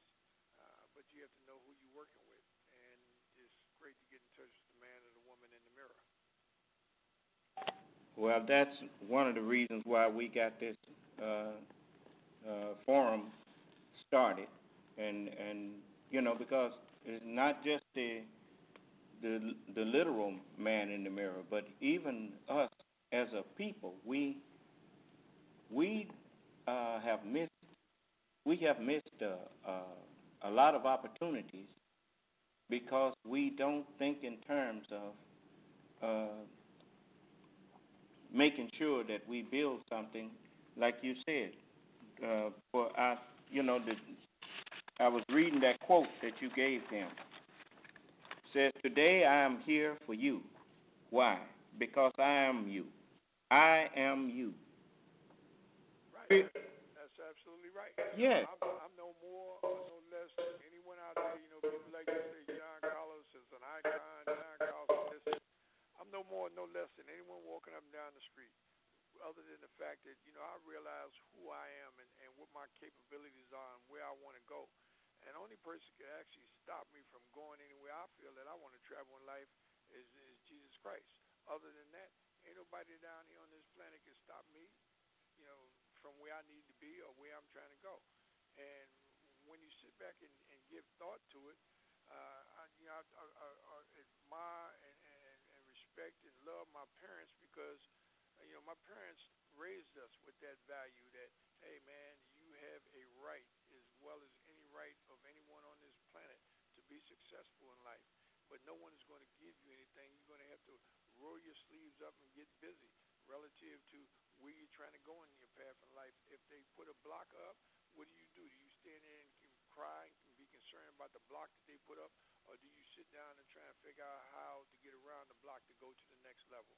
And that's what I've done all my life. I think the mere fact that I had good, strong parents, I think, and the drug revolution that was taking place in the 50s and 40s, I think it did a tremendous amount of damage to our community because at that particular time, a lot of dads, as well as mothers, became missing in action. It's very difficult for a kid to get direction when he doesn't have anyone older than himself to give direction. In other words, when mom and dad is missing in action, who do I go to? I go to the people that I think is the people that love me, and that basically at that time was the gang situation. There you have young individuals trying to teach young individuals, raising them from the perspective that they have. They didn't have any guidance, so they're giving out less guidance to those that's coming into the group. It's kind of like one more time chasing that tail of the dog. We run around spinning, doing a whole bunch of things, and no results at the end of the day. I mean, we have kids that got out there and got involved in the street element, made a tremendous amount of money, but had no direction in terms of what to do with the money. I mean, Hello, assalamu alaikum. Hello? Yes, sir. We can't hear him at all. I mean, on the phone, man. Look, man. Look here. I tell you what you do, man. Hey. You go on with your show, and we'll try and get back and do it another Sunday, man. I tell you what. Are you gonna be free next Sunday? Call me up around Friday, man. I'll give you a better answer. Okay, we'll get this straight. And the next time I'm gonna have a different type of phone here. This phone is on conference, and I hear you fine. Yeah. I don't understand why they can't hear you. Well, man. I mean, you coming through loud and clear here. Yeah, we got technical difficulties that happen. So, yeah, I'm wondering. Call me next Friday, and we'll go from there. Okay, Doc. All right, brother. You take care. And thank you, brother. You're welcome. Bye-bye. Bye-bye. Excuse me, Senator Man. Yes.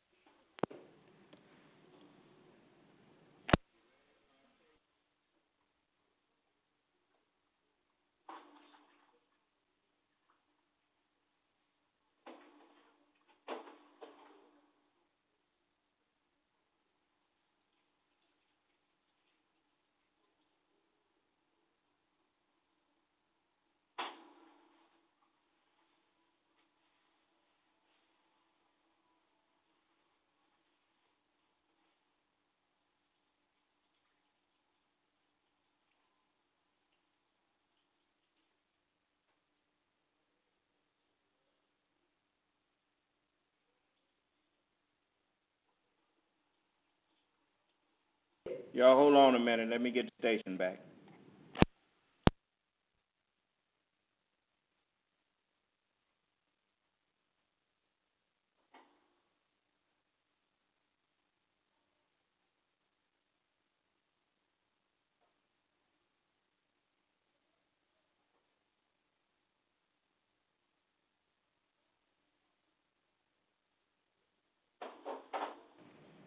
what I'm gonna do next week is probably hook him up on a separate line and just put the speaker up to the phone. Hold on, sir.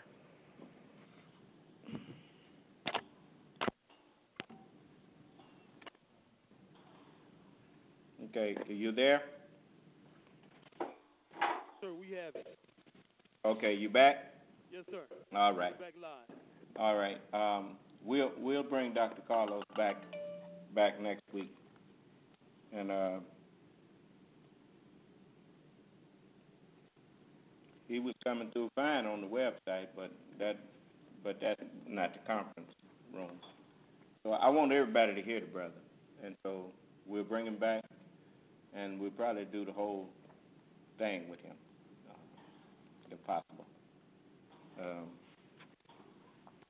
But as something brother was pointing out, it don't make no difference how many resources you have if you don't know what to do with them. When I say no, I mean understand the best means of expending those resources. And that's where leadership comes in. It's just like leaders are to people as a leader is to his people as a coach is to a. It makes no difference how many star players you have if your coach don't know how to use them for what they're best suited for. He has to know how to coordinate them into a winning unit. Do you understand? Okay, so I'm going to let you finish hearing this thing from Ms. Bachman and listen to the double talk that she's doing and think about the guest that I had today.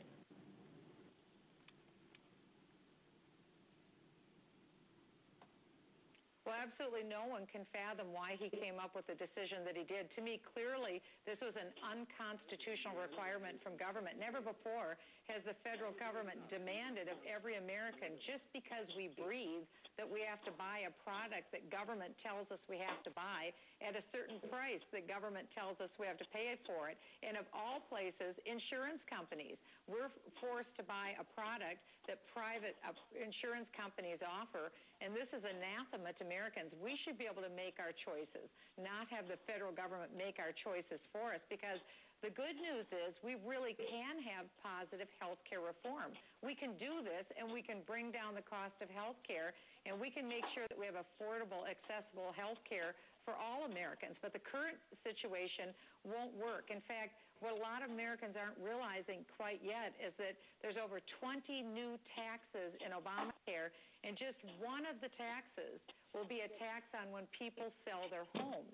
It's 3.8%, and for many Americans, they'll have to pay, in addition to all the other costs at the closing when they sell their home, the seller will have to pay 3.8% of the closing costs to the government for Obamacare.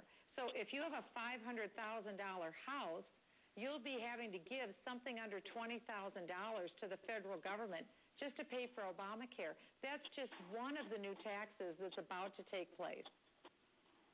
Do you have car insurance? Yes, I do. Who told you to? I have car insurance because I have an investment in my car, and I want to make sure that I can hold on to that investment. But car insurance is a very different thing from health insurance, because no one is forced to buy a car if they don't want to. But here in the case of Obamacare, every American is forced. You see, that was the argument that I was trying to show the lady that just didn't make sense. Because everybody that has a car has to have auto insurance. If you want to drive it out there, you got to have auto insurance, right? Well, if you say that that's okay, if everybody that has a car has to have that, okay. Well, we all have bodies. Everybody that has a body, especially now, what you people out there with the out of the body experience, then you don't have to have that. But I hate to put it like that, but you see how their arguments just don't hold up. You know, you say then it's okay as long as you don't have to force people. The government not forcing you to go out and have babies. But if you go get them, you're going to take care of them. You're going to, we should have health care insurance for them. Is that right? But the government ain't ordering you to go have babies.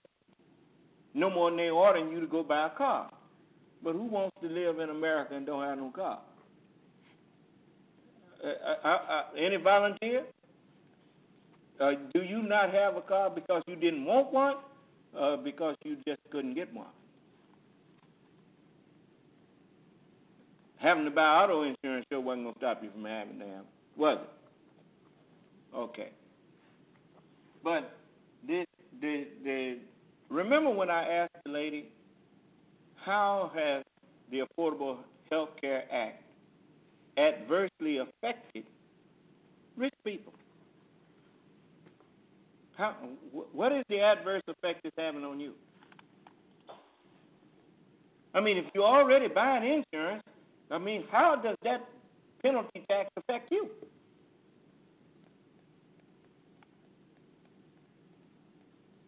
And the bottom line is they think it's going to affect them because now people are going to have access to the same medical care that they have, so their medical care is going to go down.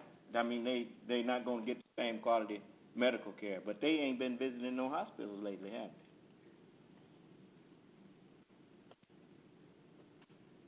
You know, when you got inadequate medical care, it costs much more than if you had gone and people went and got good health care, then they could have really got their problem fixed. And you wouldn't have so many sick people. But what can you say? When you're dealing with people whose motivation is not because the only thing I was trying to show is that their concern is not actually the cost of the Health Care Act, because it's not no extra tax burden. Their concern is that anything that this administration did, they was not interested in supporting. And you listen to him when the man asked her about, now, like the man that I was talking to the other night, was that Friday? And I asked him, he was telling me he just didn't want the government telling him that he got to buy health care insurance. But he acknowledged that he was already buying health care insurance. So if the government tells people who are not buying health care insurance they need to buy it, what was his problem? That wasn't affecting him. I mean, that's just like if you already planning on doing something, what difference do it make if I tell you you need to go do that? I was going to do that anyway. But it's ego. And it's not so much as the government. I got a suspicion that it's what color the one who is the president. Now maybe I'm seeing something that ain't there, and if we have this discussion, when eventually we're gonna have to have the discussion. You be ready to talk to me sooner or later. You're gonna have to, because I'm the man that's like Moses. You're gonna have to talk to me sooner or later, Pharaoh. So, you listen to this. Forced to buy a health insurance policy free. Very different situation. Let me jump in. You just hit the nail on the head. If you want to you have to buy insurance, or you will be driving illegally. You will be fined, and if you keep defying it, you'll be put in jail. What is the difference ideologically to a Republican like you that is so opposed to this? What is the difference between Americans being forced to have insurance to drive a car and being forced by law to have insurance for their health? Well, I said it in the beginning of my remarks. No one is forced to buy a car. You don't have to buy a car, but if you... You see, that didn't have nothing to do with what he asked. Just like the lady kept dodging what I was asking. You know, this double talk. But listen, you ain't heard nothing yet. Listen to this part. Buy a car, you need to be responsible and have health insurance. But in America, this isn't a matter of buying something. This is being forced to purchase a product that government tells us to. So this is a tremendously radical decision, Piers, because now previously we've had choices in health insurance. Now we give all that up.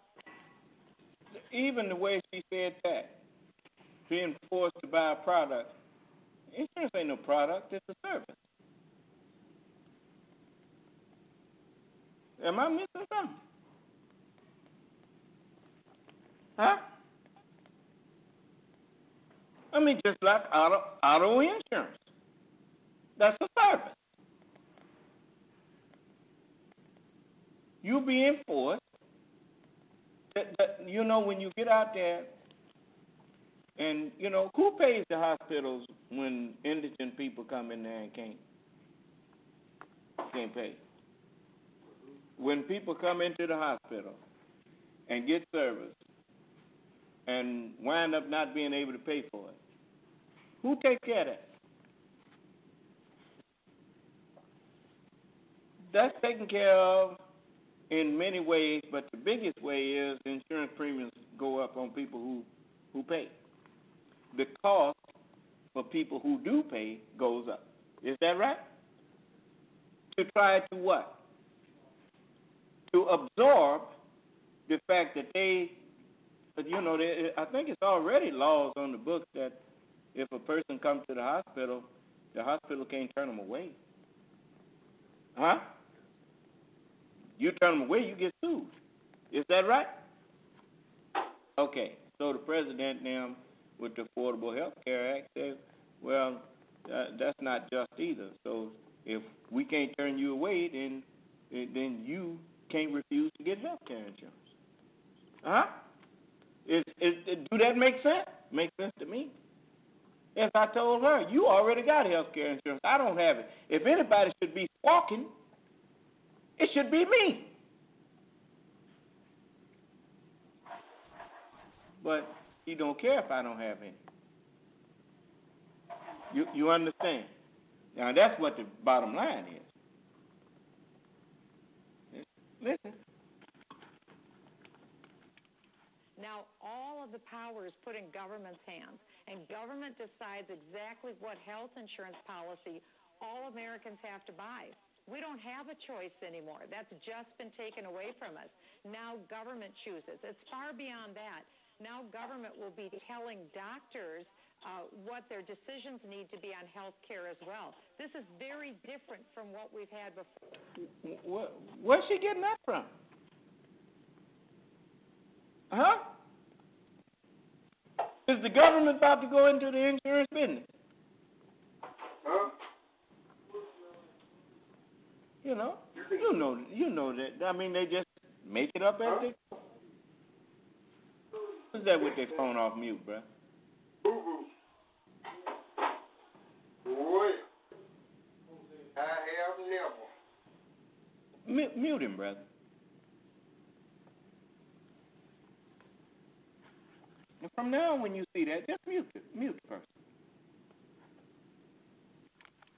This is a massive loss of our own decision-making over some of the most personal decisions in our lives, health care. Now government makes the choice.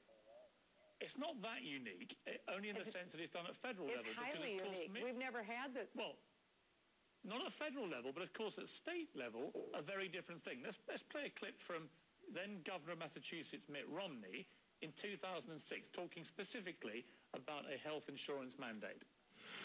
With regards to the mandate, the individual responsibility program, which I proposed, I was very pleased to see that the compromise from the two houses includes the personal responsibility principle. That is essential for bringing health care costs down for everyone and getting everybody the health insurance they deserve and need. Now, you can call me bemused of the British Isles, Michelle Bartman, but what is the difference? Well, again, the compare and contrast couldn't be more stark between Barack Obama and Mitt Romney. Now, what's that got to do with what he asked her? Yeah, it couldn't be the most stark. Mitt Romney is white and Barack Obama is black. Now, that's what she talking about. You see, because that had nothing to do with what he asked her. Now, you're going to tell me it did something in Massachusetts, all the people in Massachusetts now have health care insurance. And it's working. The governor of Massachusetts says it's working.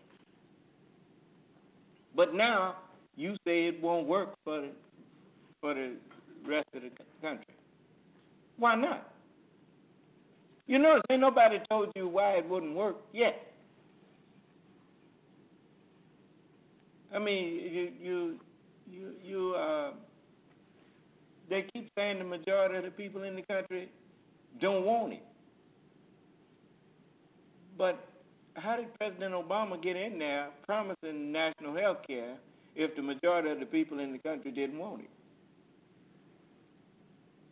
Well, that was one of his things that he ran on, that he would try to establish national health care. Isn't that what he ran on? Well, when he got in there, then what did they expect him to do?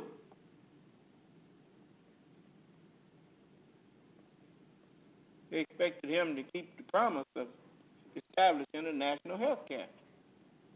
Is that right?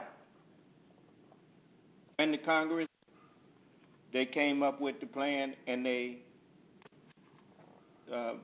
made a bill and the president signed it, and they've been fighting it ever since. But listen to the way they lie. They ain't telling you the truth. If you got to lie to me in order to get me to go along with your position,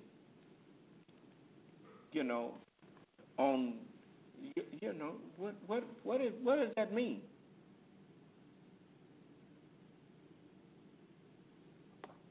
That your position ain't that strong, huh? Now, why misrepresent what the Health Care Act is about? Why misrepresent it? Even calling it a tax is a misrepresentation when you understand that these people, the majority of people, when they think about tax, they think about something you finna pay to the government. That's going to come out of your check from now on. Well, if it was that kind of tax, then the wealthy people would have something to complain about.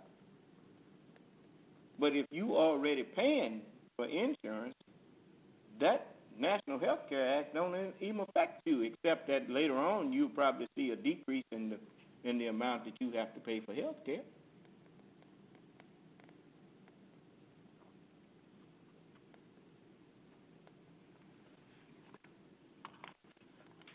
Because when voters go into the polls this November, they can vote for Barack Obama, who will keep government health care, which is government control over our lives in health care, and what is called a tax-mageddon that is coming upon us, the largest tax. She got that from Rush Limbaugh. And also, he coined the phrase Obamageddon and tax-mageddon and all this stuff. you know, what did Newt say that would have to happen? A campaign of astonishing dishonesty. Just listen. Increase in American history will come to us with Obamacare. That we know we will have with a second term with Barack Obama versus Mitt Romney, who will repeal Obamacare on day one. Right. He wants choice for all Americans. Even that's a lie. Mitt Romney, if on day one couldn't repeal Obamacare because that has to be done by Congress. Mitt Romney ain't got nothing to do with repealing that law. Congress is the lawmaking body of the country. So what's he talking about? If Mitt Romney get in there, he will repeal it on day one. You see, they talk to you like you remember I told you that a country this technologically advanced don't wind up 17th in education by accident.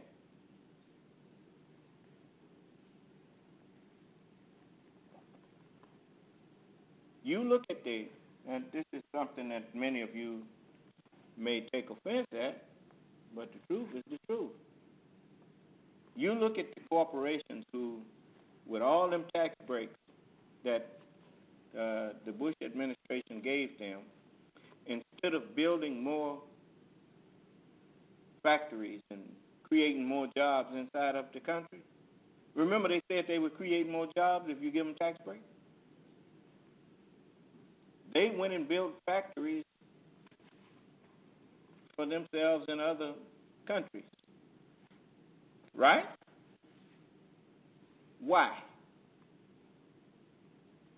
Because if they had their way, wouldn't nobody working in no factory in America be making over minimum wage and wouldn't be making that?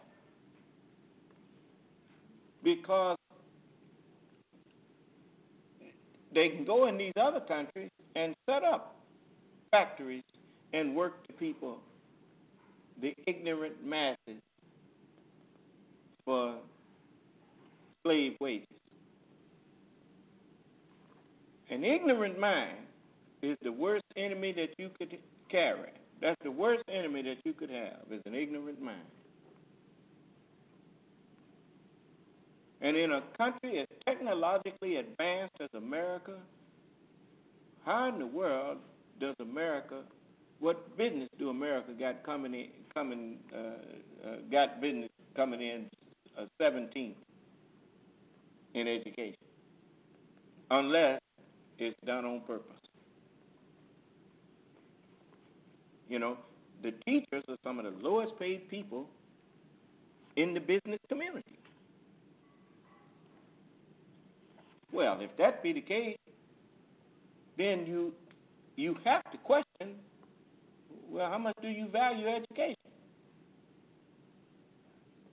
How much do they value education? Not much, huh? Well, okay.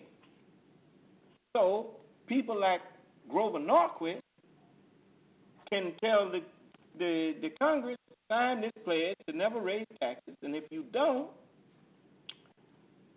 we'll just bombard these ignorant people with lies about you and make sure you don't make it into the next election. Huh? He was just as good as bragging about how he's the one makes and breaks Congress. Him and the people that he represents.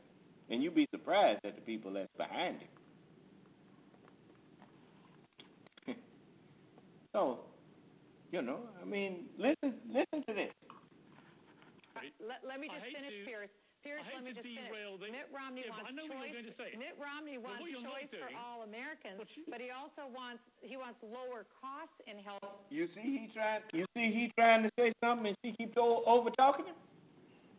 Just like what you just heard in here, didn't you? You see, the only way that a lie can be successful is we got to stop the truth from being told.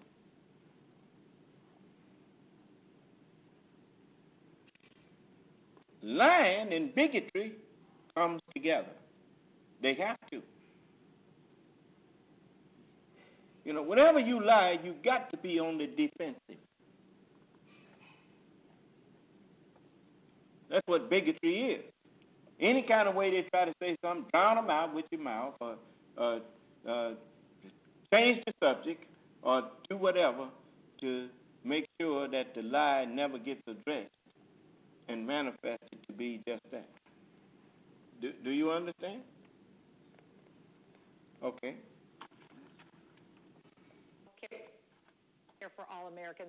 We know we won't have that in Obamacare. We will if Mitt Romney becomes the next president of the United States. Just to get back to, how would you crystallize the difference between that clip of Mitt Romney in 2006 and the individual mandate he was talking about in relation to health insurance? What is the ideological difference between that and what Barack Obama has done? Well, that's simple, very simple, because what Mitt Romney was talking about was one state, Massachusetts. What Barack Obama is talking about is every single American in the nation. Mitt Romney couldn't have been more clear. He said, I would never put this program in Massachusetts, I would never apply this to the entire country. It would be wrong. He couldn't have been more clear. And so that's why I say in November, the decision will be very stark. Barack Obama will not deviate from this program that's already been proven a failure. If I may jump in. Let me jump in and just play you a clip from Mitt Romney in 2009 on Meet the Press, because he was asked specifically about whether this could apply on a national level, his individual health mandate. Listen to this. The right way to proceed is to reform health care. That we can do as we did it in Massachusetts, as Wyden Bennett is proposing doing it at the national level.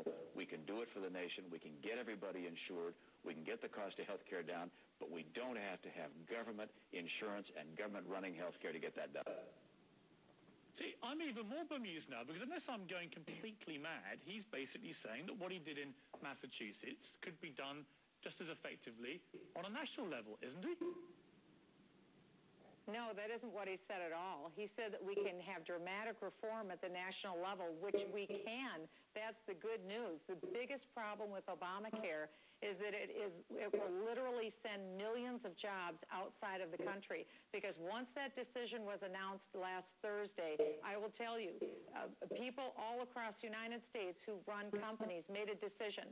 They said we have the highest tax rate for companies in the world. We have the worst banking laws in the world in America because of Dodd-Frank. We have very expensive cap and trade legislation that was just upheld by the appellate court, and now we have the biggest tax increase in American history with Obamacare. Right. And so people who own companies are going to send millions of jobs outside of the country. That's the biggest tax we could have. Let me just read this back to you, because I don't think you heard this correctly, because he said, in relation to reform of healthcare, that we can do as we did it in Massachusetts, doing it at the national level. What does he mean by that? Because unless I'm going, as I say, crackers, it means to me that he means you could do what he did in Massachusetts, i.e. bringing the individual health mandate that he was heard talking about in my previous clip to a national level, which is exactly what Barack Obama has done. Well, during my bid for the presidency, I made the repeal of Obamacare the centerpiece of my message, and I've had... What that got to do with what he was asking us? Now, listen to this again. Gingrich said, as far as what would happen if he were the candidate or any other Republican were the candidate, and how President Obama and the Democrats would go after the Republican nominee. Obama can't possibly win an election that's fair. The only way he's going to win is to so destroy the Republican that people decide reluctantly that he is less disgusting than his opponent. So they will run a campaign of astonishing dishonesty. What kind of dishonesty? Astonishing dishonesty. You listening to Michelle Bachmann here?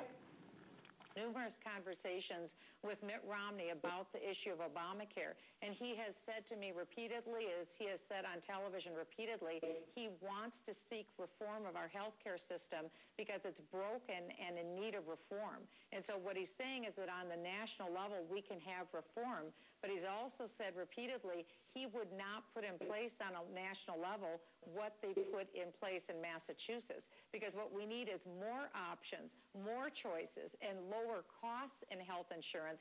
That's the opposite of what we're getting already as the result of Obamacare.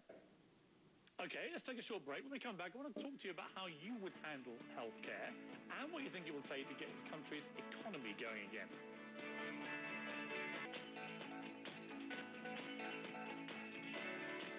For us to say that you've got to take a responsibility to get health insurance is absolutely not a tax increase. What it's saying is that we're not going to have other people carrying your burdens for you, any more than the fact that right now everybody in America just about has to get auto insurance. Nobody considers that a tax increase. And he was 100% right when he said that. And it's not a tax increase. But under the congressional powers, that's what they keep on trying to suggest, that it's a tax, when the Congress had a right to enact that law under their taxing power. You better look up the definition of tax, and you will discover that it also means burden, just like a mandate is an order. How many times have you been doing something and said, man, this is taxing me? What does that mean? It means it's a burden on you. It means it's an obligation. Well, if hospitals have an obligation to not turn people away, if they come there, they can get sued, can't they? If something happens to you? If you bring somebody to the hospital and they refuse to serve you, and your loved one dies or something happened to you adversely because they refuse service, what happens? Well, if they can't turn you away, then you can't refuse to get health care insurance.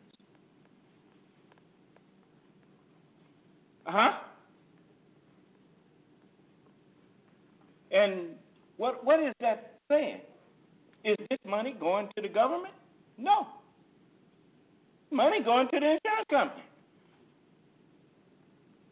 But it's strange. You know, insurance companies, they want you to buy insurance, but when it comes time to, and this is the way it's been working.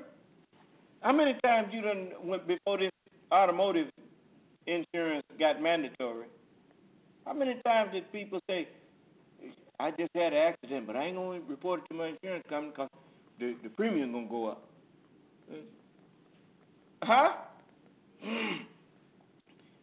They want you to have it, but don't want you to use it. They don't want to pay nothing, but they want to charge you and say you covered. But the minute that something happens, then they want to dump you. And that just ain't the way. And so now everybody get automotive insurance, and the people whip out their card and give it to each other and go on. Isn't that right?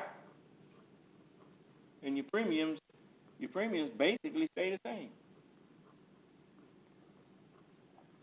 Now, I would get deeper into that if it was somebody in here trying to argue that ain't no good either. But that you notice once all them big lawsuits stop, and that's what everybody having insurance did. It make the insurance companies work it out with each other. And if you really got hurt and you really deserve some compensation, then you can get it without it being absorbent. Do you understand? And so everybody wins. But now, let's go back and listen to her some more. Line. President Obama back in 2009 on ABC's This Week saying that his health care mandate is not a tax, That would be now more on our big stories, Congresswoman Michelle Bachmann. So there we've got an even more bemusing picture involving the president, because he says it's not a tax very firmly. Now it's a tax, he's saying it's a great idea. And of course it was always going to be a tax because that suits them politically. What do you think? Is this a tax or is it a penalty? Well, it's very clear from the legislation it was not called a tax. President Obama didn't call it a tax. Nancy Pelosi didn't call it a tax. Harry Reid didn't call it a tax. But the effect of this is that we will have the largest tax increase in American history. Why? Because it's a requirement. So we have all of the law professor arguments from the Supreme Court, but the real pragmatic, practical issue for all of your viewers tonight, peers, is that people are going to pay a lot more for their health care. They're going to get a lot less in return, unfortunately. But the biggest tax of all will be that millions of jobs are about to be shipped overseas because of this. But what's even more concerning to me is that millions of Americans are going to be thrown off their employer-sponsored care because companies can't afford to pay for it anymore. And then people will have to go out into the private market and spend on average $20,000 for a family policy. I'm a tax lawyer. That's what I did for a living. People receive their health insurance from their employer tax-free, but now they'll have to go out and buy it with after-tax money. Now you know why Jesus said, "Woe to you, lawyers." He said, "For you have taken away the key of knowledge." You know, I'm not saying all lawyers do that, but the key of knowledge is the understanding of things. When you don't understand something, then people like us will turn around and take you into more misunderstanding of it when they call themselves explaining it to you. You understand? Somebody, it's the biggest tax increase in the history of America. Some of them say in the history of the world. Well, how is it the biggest tax increase on somebody when people who are already buying health care insurance ain't affected by it? You remember I asked the lady specifically, how does it adversely affect you? You already got insurance, so how is it bothering you?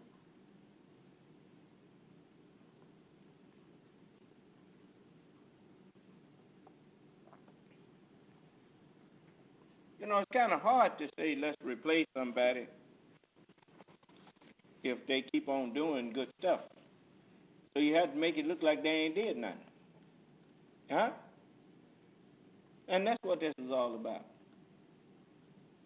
I mean, just think how good it would look now if President Obama had listened to them when they said let GM and Chrysler go bankrupt. Let them file bankruptcy and let all them people be out of work. How good would that look now when they get up and say he let the automotive industry collapse when he could have helped? And see, that's what that was all about, to try to make him do something that they could later on point their finger at him for. Do you understand?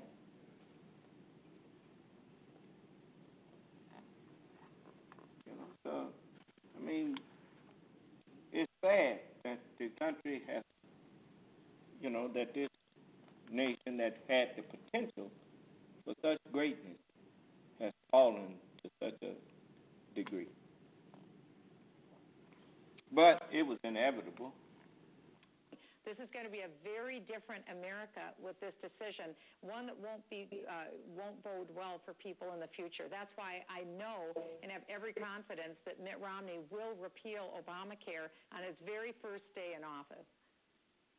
Right, but part of the problem for Republicans is that you're saying it's a tax, as are many leading Republicans, but Mitt Romney today has come out through his spokesman and said very clearly it's not a tax, the mandate, it's a penalty. So there is a real divide there over the language that's being used by your party. Which is it? Is it a tax, or is it, as Mitt Romney says, a penalty? Well, see, they play with words, and Mitt Romney knows that it's a tax, but he also knows that it's not a tax in the sense of what people generally understand a tax to be. Do you understand? You know, But he does understand the reasoning that the Justice Department didn't let themselves be used as the Supreme Court Justice. He didn't let themselves be used as a political pawn to undo something in the court that needs to be undone in Congress if it's to get undone. Because it was not unlawful what Congress did. Congress does that all of the time. They have, matter of fact, that's part of their job, is if they deem something to be in the best interest of the nation, they can legislate a law to make it law, to do so. And so they had, under their right to levy taxes, if they have a right to levy a tax, they have a right to levy a penalty. Do you understand? You know, a penalty is a tax that does not always apply to everyone. A penalty is that kind of tax. But a regular tax applies to everyone across the board. And the penalty only applies to everyone who refuses to adhere to the law. Do you understand? Okay. So, but it's both of them are categorized. They are in the category of a tax. Well, I've already answered that question. I said that the language of the statute does not refer to it as a tax, nor did the leading Democrats that were pushing this bill. But John Roberts and the liberals on the Supreme Court called it a tax. It doesn't matter. That's something for law professors to argue. What does matter to your viewers is what it's going to mean for them. And the bottom line, Obamacare is going to mean very expensive health care, denial of services, but it's also going to mean the biggest job tax we've ever seen because millions of jobs are about to be shipped overseas. That's not what I want to see for people. I want to see health care reformed so that costs can go down, and we can do all that. I have a very simple bill that I have on my website at bachman.house.gov, and it's real simple. Let every American buy any health insurance policy they want anywhere in America. Let every American pay for that health insurance with their own tax-free money, and then have true medical malpractice reform. That doesn't cost the taxpayer a dime, but it drives down the cost of health care for every American. It gets the bureaucracy out of it, but it puts choice in the hands of your viewers. Today, government holds all the cards. Government gets to choose what's in our health insurance. Government has control over what the doctor's decisions are, and government chooses my doctor. That's not what I want for my 81-year-old mother or my 87-year-old stepdad. I want them to own their own health insurance. I want them to choose their doctor. I don't want some government bureaucrat to decide if my mother gets health care or not. That's not what I want for the future of the CNN viewers. Let's turn to a couple of tweets from Rupert Murdoch, who in many ways is a leading light of the Republicans. He said he met Romney last week. Tough old Chicago pros will be hard to beat unless he drops old friends from his team and hires some real pros. Doubtful. He then clarified, Romney people upset at me. Of course I want him to win, save us from socialism, but he should listen to good advice and get stuck in. Has Mr. Murdoch got a point, do you think? Well, I think that the American people are seeing the very clear contrast between Barack Obama's failed policies and Mitt Romney's expertise and know-how. This is what people know about Mitt Romney. He's a very smart individual, very savvy, and he... well, again, I think what people are going to... I was asking you about the specific point he's making, which is, if I can just finish, just the specific point Rupert Murdoch's making, which is that Barack Obama has tougher, better people around him than Mitt Romney, and that could cost Mitt Romney the election. Do you agree with that? I don't agree with it at all, because if you look at Mitt Romney's history, very smart guy with a very optimistic, savvy message, and people know that they can trust him on dealing with the economy. If you look at his life's history, Mitt Romney has accomplished a lot. He's been extremely successful via his own smarts, and also the fact that he surrounded himself with the best possible people. Finally, if Mitt Romney was to call you after this interview and think, Did a very good job there, Michelle Bartman, and I've missed you on the public stage. I think it's time you came back at a high level. I'd like you to be my VP. What would you say to him? Well, one thing I know about Mitt Romney, he's made excellent decisions in the past when it comes to running organizations, and I have no doubt whoever it is that he chooses to bring in as his VP, it will be a highly competent person who could step in at a moment's notice and assume the responsibilities of the White House. I have absolute trust and faith in the decisions that Mitt Romney will make as president. Are you being vetted at the moment? Well, that's something for the campaign to answer on. That's not for me to make that decision and that announcement.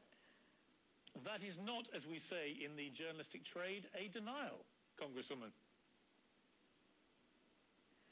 Well, again, I'm just looking forward to seeing the country turn around and to seeing the economy improve, and that's something that I trust Mitt Romney to do, and he can do it very well.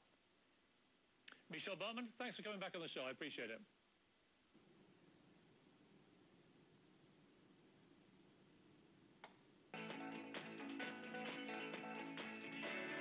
Now a time for the American people to make a choice. You can choose whether you want to have a larger and larger government, more and more intrusive in your life, separating you and your doctor, whether you're comfortable with more deficits, higher debt that we pass on to the coming generations, or whether instead you want to return to a time when the American people will have their own choice in health care. Mitt Romney reacting to the Supreme Court decision on health care last week. You heard what Michelle Bartman had to say about it. Now I want to bring in a couple of political observers who are fired up. Joining me now is Republican strategist Kellyanne Conway and political analyst and Huffington Post blogger Tanya Acker. Welcome to you both. Kellyanne, let me start with you. Michelle Bartman spray-gunned all the kind of Armageddon, the end of the world is nigh facts as she saw them. Of course, these are open to, how can I put this, the old-fashioned fact-checking. And, for example, she repeated this claim that, basically every American under this Obamacare will face an extra 3.8% tax on home sales, et cetera, et cetera. And, of course, that's simply not true. If you actually study the facts on this, it would only apply when the household income is greater than $250,000 and the profit on the home is more than $500,000, which means 99.9% of all Americans are immediately ruled out of this. So the scaremongering tactic, I think, is being overdone. They're over-egging the souffle. What do you say? I'd say, Piers, that there's a reason that a vast majority of Americans still oppose Obamacare. They did when it was passed. They did when the Supreme Court issued its opinion last Thursday, and they do today. Why is that? Because they see it for what it is. Well, actually, hang on. You see, there you go again. You've got Bachman disease.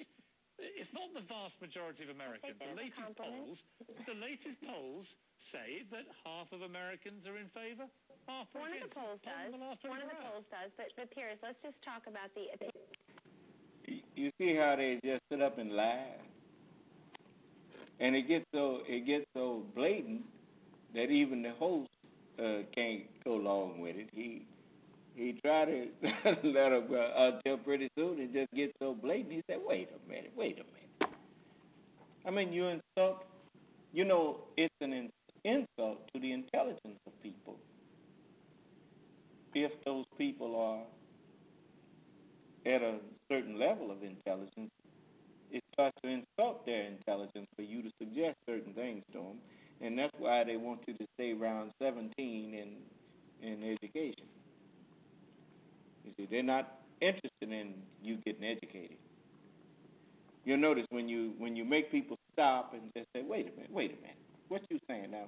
You remember I asked the lady a few times, how is this adversely affecting you? You say Robin Hood tax. That's taken from the rich and given to the poor, right?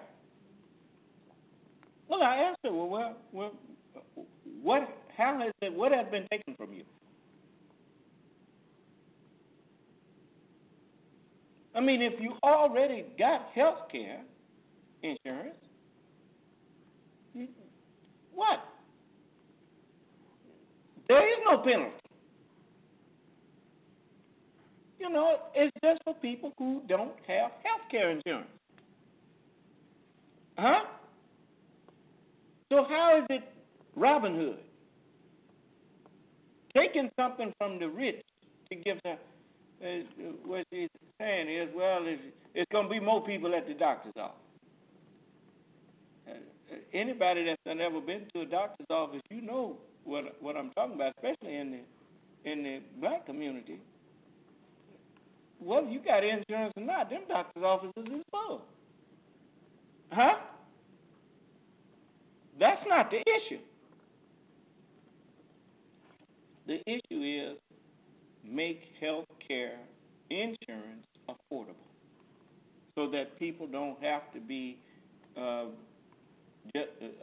worrying about their sick people, and also how they going to stay out of bankruptcy to take care of their sick people.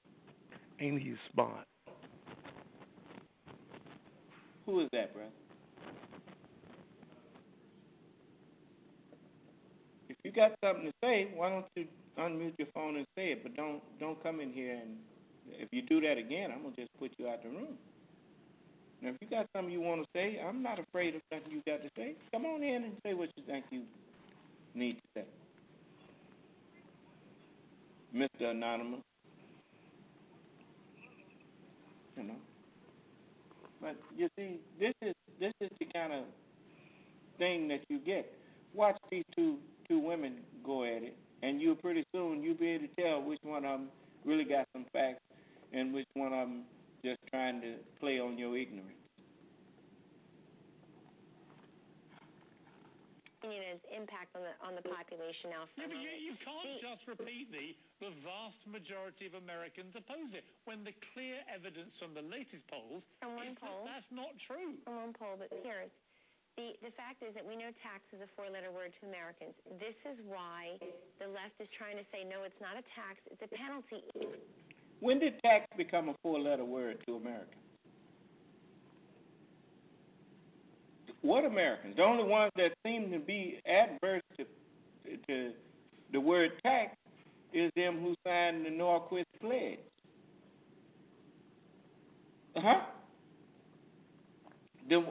I'm still trying to figure out how a man get in Congress that's done promised that he never gonna raise taxes for no reason, for any reason.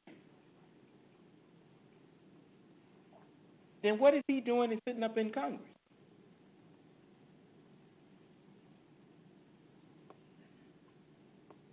What about when the country needs something? The only way the government raises revenue, when they talk about raising revenue, they talk about taxes. So it starts to tax has become a four-letter word to who? Certainly not the everyday consumer. You go to the store, they take out tax this, and you at the end, that'll be 99, and let me add the taxes to it. Ain't nobody say nothing.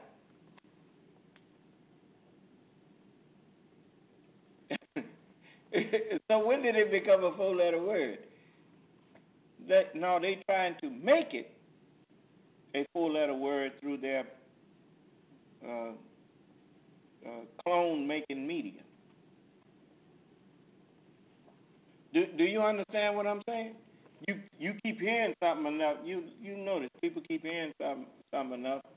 It's a tune that you didn't like. You keep hearing it enough, pretty soon you start whistling it. Until you really mature, then you start realizing that no, I don't like it. I don't care how many times you play it for me. I don't like it. I may inevitably learn it, but I ain't never gonna like it. You're not gonna manipulate me into agreeing with you, even when it's not in my best interest.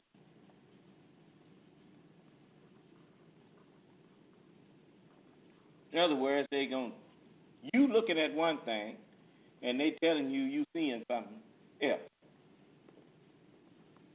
No, don't trust your understanding of what you're looking at. Trust what I'm telling you here. Now, this is what you're really looking at. Well, who's trying to really take charge of you? Who's trying to deny you your freedom of reason? So listen to this. Even though it was found constitutional under Congress's taxing power. Under the taxing power... Again, Kellyanne, let me stop you. It's not just the left saying it's a penalty. Mitt Romney today, his spokesman, said it's a penalty, not a tax. Right, and I'm going to tell you what the Supreme Court said. Here's what the Supreme Court said. The Supreme Court said it's a tax. Your guy, Mitt Romney, said today they don't see it as a tax.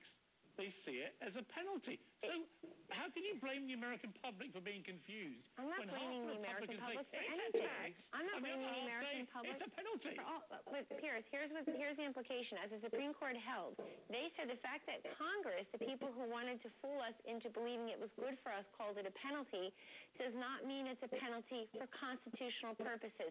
The Supreme Court held that it is a tax because it's not large enough to be punitive, number one. Number two, there's no scienter requirement. And number three, ding, ding. I thought they said it was the largest tax in history. Now she's talking so fast that now she's undoing the other lies she told.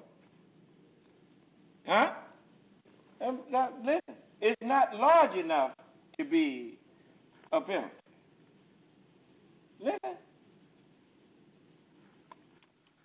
Saying it's a penalty. Mitt Romney today, his spokesman, said it's a penalty, not a tax. Right, and I'm going to tell you what the Supreme Court said. Here's what the Supreme Court said. The Supreme Court said it's a tax. Your guy, Mitt Romney, said today they don't see it as a tax. They see it as a penalty. So how can you blame the American public for being confused? I'm not blaming the American public for anything. I'm not blaming the American public. It's a penalty. But Pierce, here's the implication. As the Supreme Court held, they said the fact that Congress, the people who wanted to fool us into believing it was good for us, called it a penalty, does not mean it's a penalty for constitutional purposes. The Supreme Court held that it is a tax because it's not large enough to be punitive, number one. Number two, there's no scienter requirement. And number three, ding, ding, ding, the Internal Revenue Service, as Congresswoman Bachmann correctly pointed out, is not large enough to be a what? To be punitive. It's not large enough to be punitive. What did that say? It don't affect enough people to be punitive. I mean, when you really think about it, that 100 and something people them 100 and something million people that they've been telling you that can't get insurance because of pre-existing conditions, those people are people who had insurance and couldn't afford it no more. Do you understand? And they want insurance, but won't nobody sell them none. And so the Affordable Health Care Act fixed it where you will sell these people some insurance. If you didn't want to insure people, and it's okay that they, let me see, what did the Holy Quran say? Woe to the cheaters who, when they, where's that at? Which chapter? Talks about the cheaters. Says, woe to the cheaters who, when they exact their dues from men, they take them fully. But when they render out, they give less than is due. That's chapter 81, 85. Where is that at? I'll tell you in a minute. I want you to read it for yourself.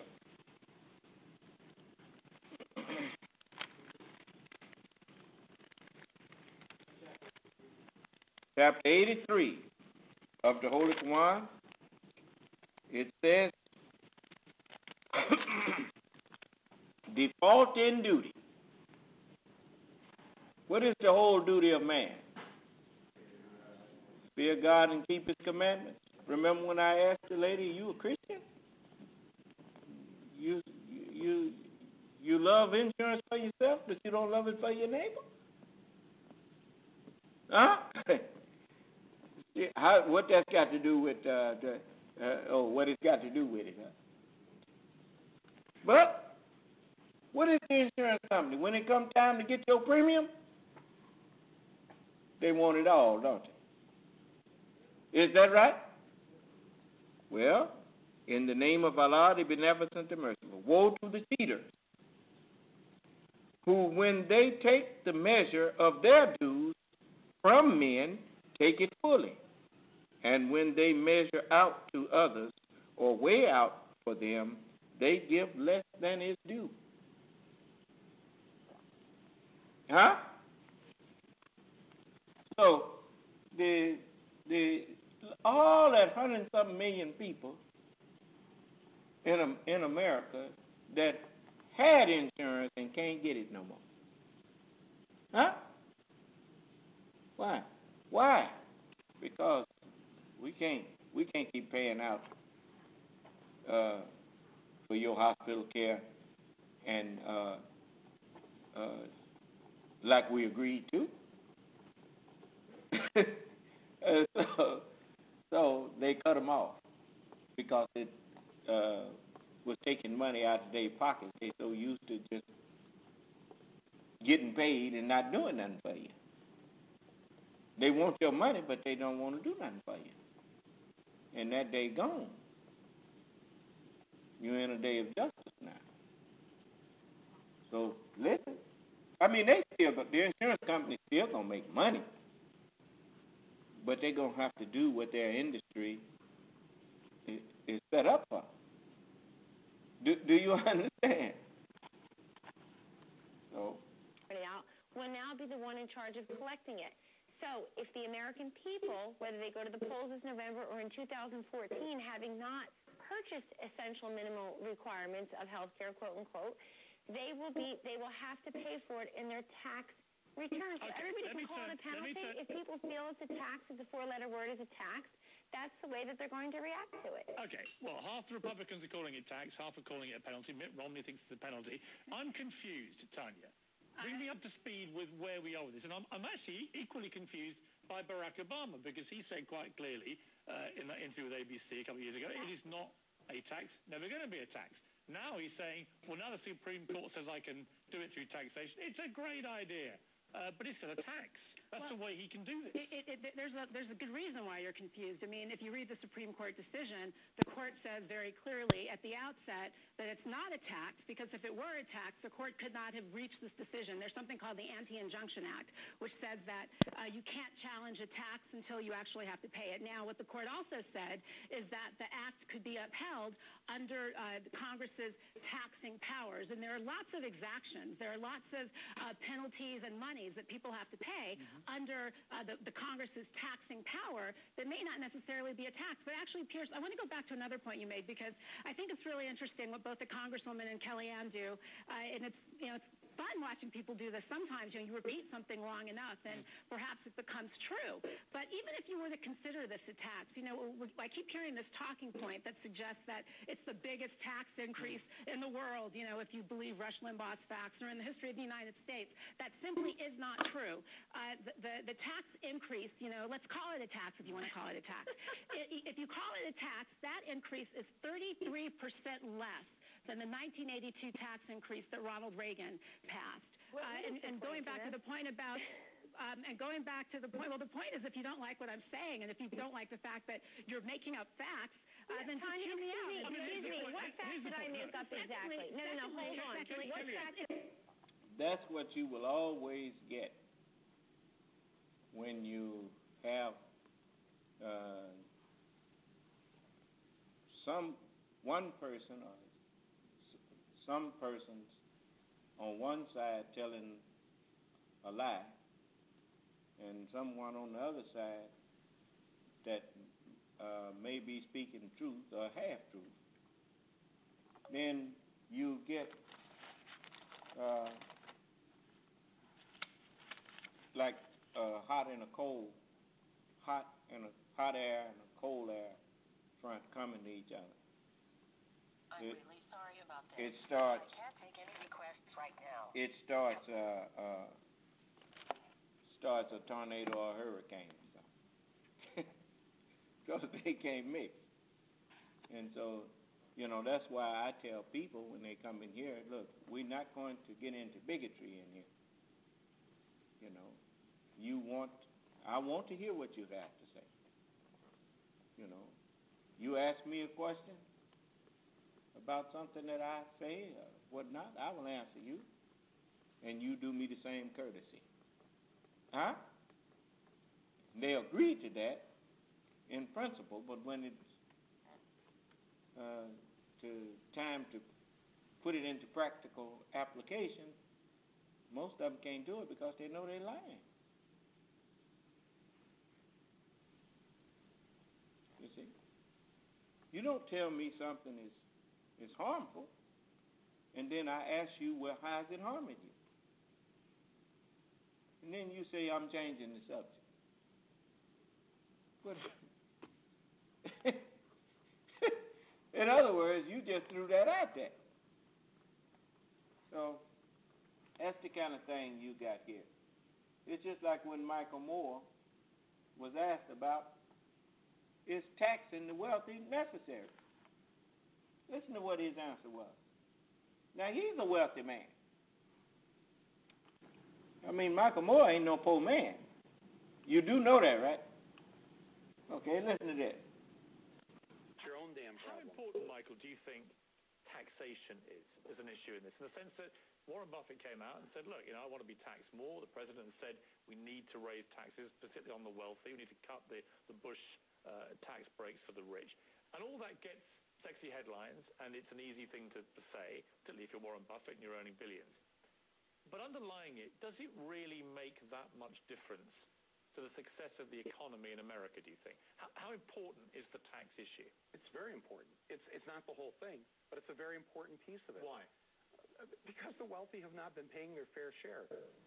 Again, when I was younger, I remember there were rich people then, and they seemed to live a good life when they were paying 50 and 60% of their income in taxes, and yet they still had their yachts and their mansions and their summer homes and all that, and nobody really minded because they also built factories and created jobs and let all of us who grew up in that kind of existence have a roof over our head. That's not the way it is anymore.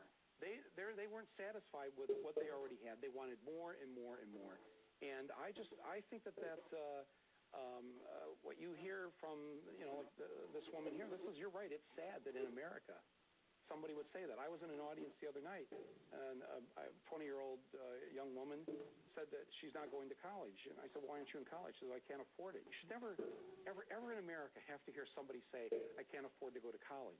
We are totally destroying our future with what we're doing with young people. And I mean, I could tell you a lot of things, but the scriptures already answered that. The love of money is the root. Once you start seeing people as dollar bills, then you cease to see them as people. Son of man? Yes. We're out of time, sir. Oh, I'm sorry. I was looking at my clock wrong. Okay, then we will be back in the conference room a half hour from now. And the number is area code 712-432-0075. Again, that's 712-432-0075. The access code is 912-932-pound. Again, that access code is 912-932, and then you push the pound key.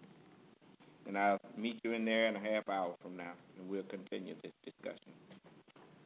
Allah, assalamu alaikum.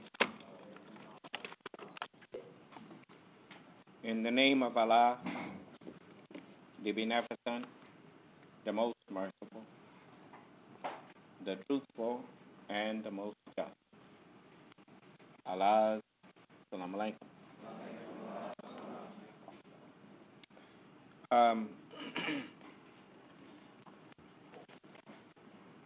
You know, it is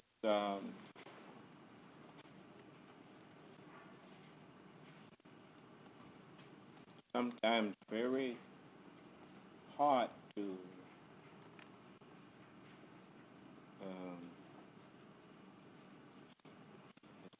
argue with someone who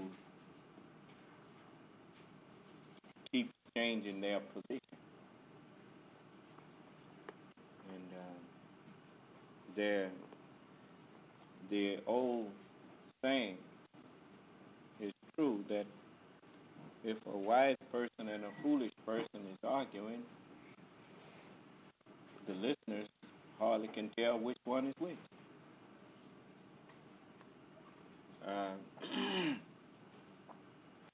That's why we always, you never know who's going to come into the arena with you. But the one thing about a world of sport and play,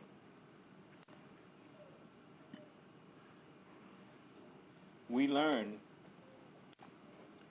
that even in chaos, you can set rules that can keep order in the midst of chaos. You know, it's football is a good example. Man be running down the field and he do all that and get called back because he hit somebody wrong, clipped it, or whatnot. And he called his touchdown back. Said, no, we ain't gonna let you get by with that. You broke a rule. Huh? So what looks like chaos is actually order when you got rules. Huh? So people come into our arena oftentimes and try to do us like they do on, you saw what the ladies did on Pierce Martin.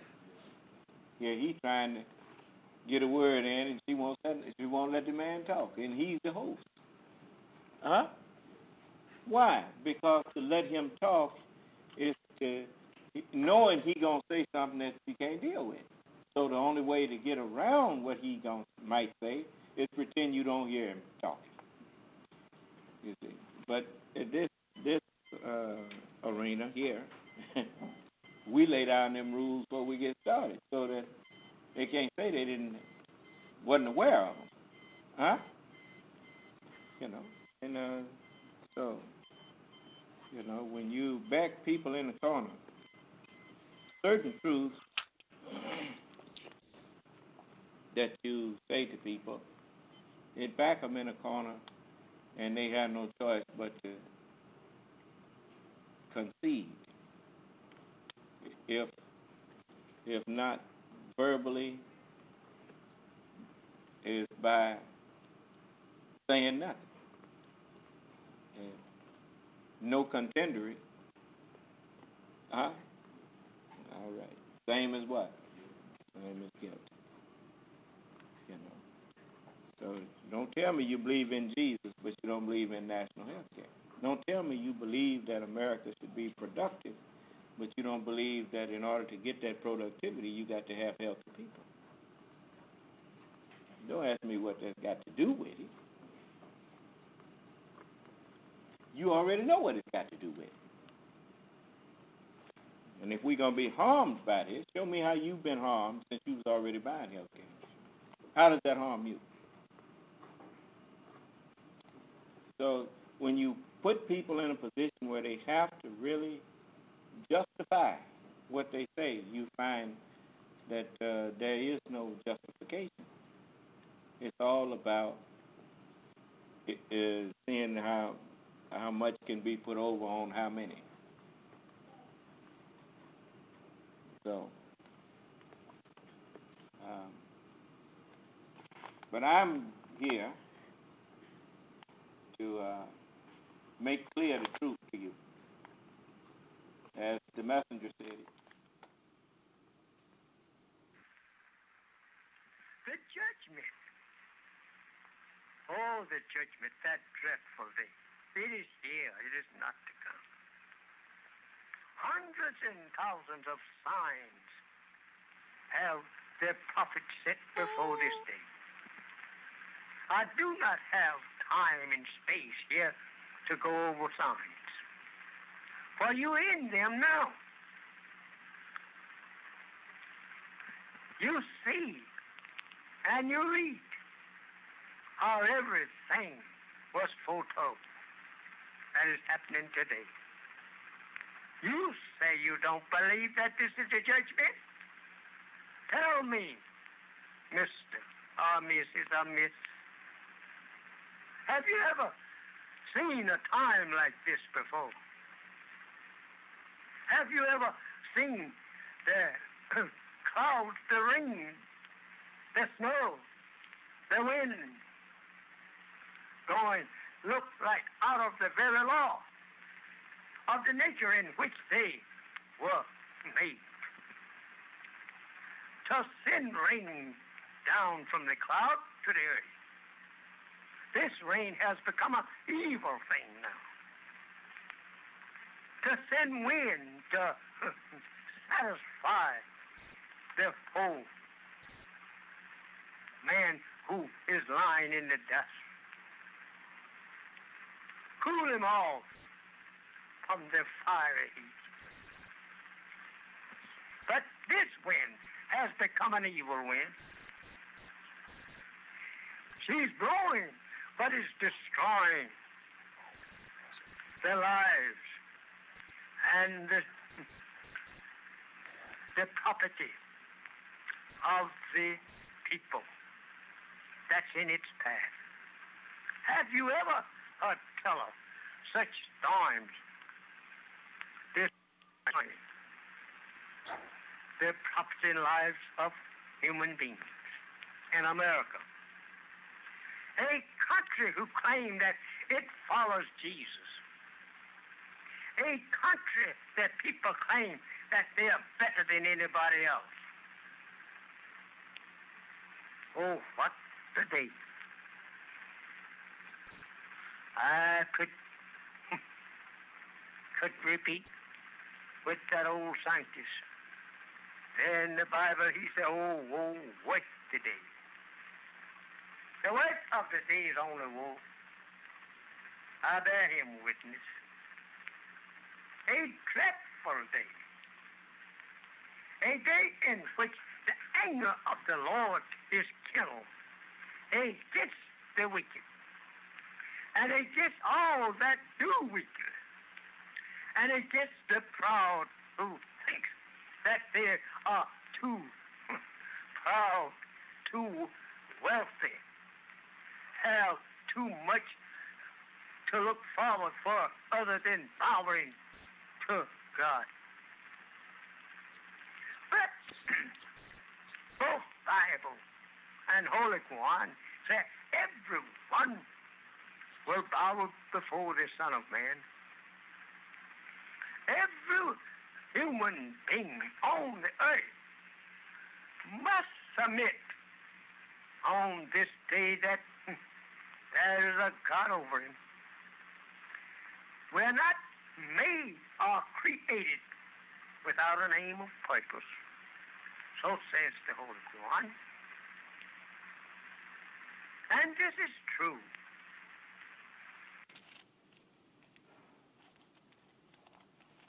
We like to go in proof that we don't make up nothing. Turn to chapter 14 of the book of Romans, and turn to chapter 45 of the Holy Quran.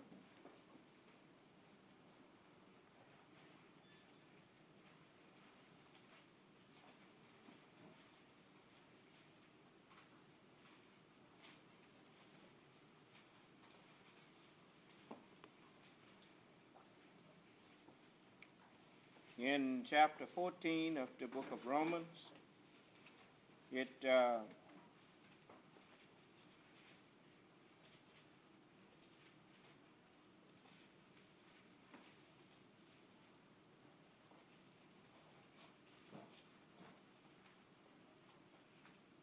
and the 7th verse.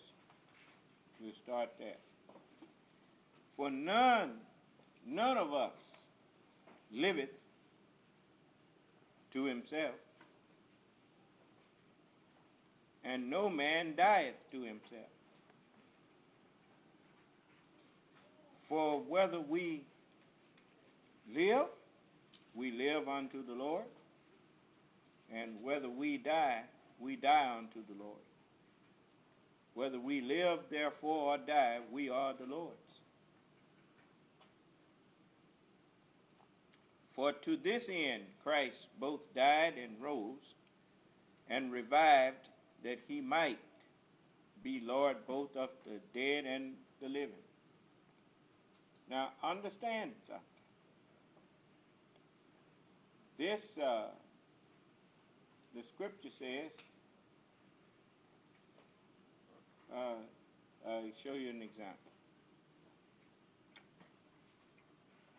The scripture says the Son of Man shall be delivered to who? Into the hands of who? As in Adam, all did what? So, by one man, sin entered into the world, and death by sin, right? Okay. Why death by sin?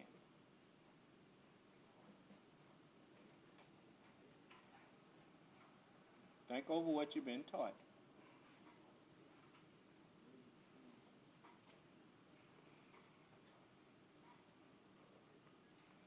I didn't say what you've been told. I've said what you've been taught.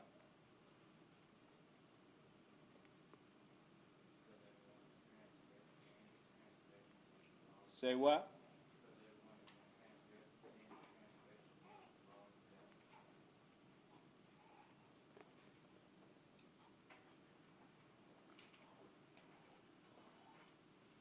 Death by sin. What is death? Huh? What is death? Okay. Then why death by sin?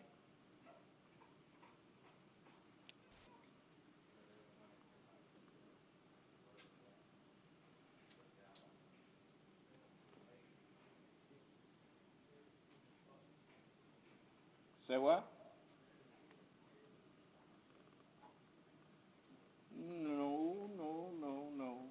You can't blame that on him.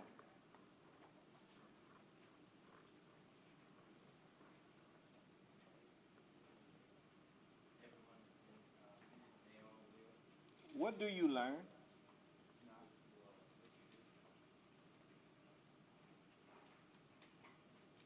So, when you do something wrong, how you learn how to do it?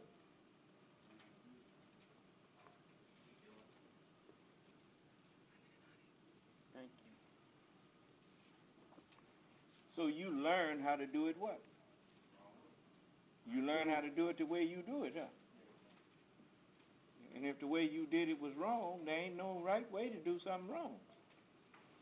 Huh? Okay. So when you sin, you transgress the commands of God. Now, what is sin? How can you not transgress the commands of God if you don't understand it?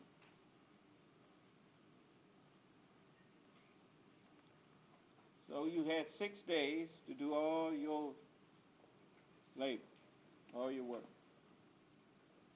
Huh? Do it your way. Huh? The good that come to you is from Allah. The evil that came to you, where did that come from? From who? Did it say from the devil?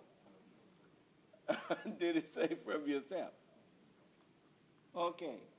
Well, so as we practice something, we learning something, ain't we?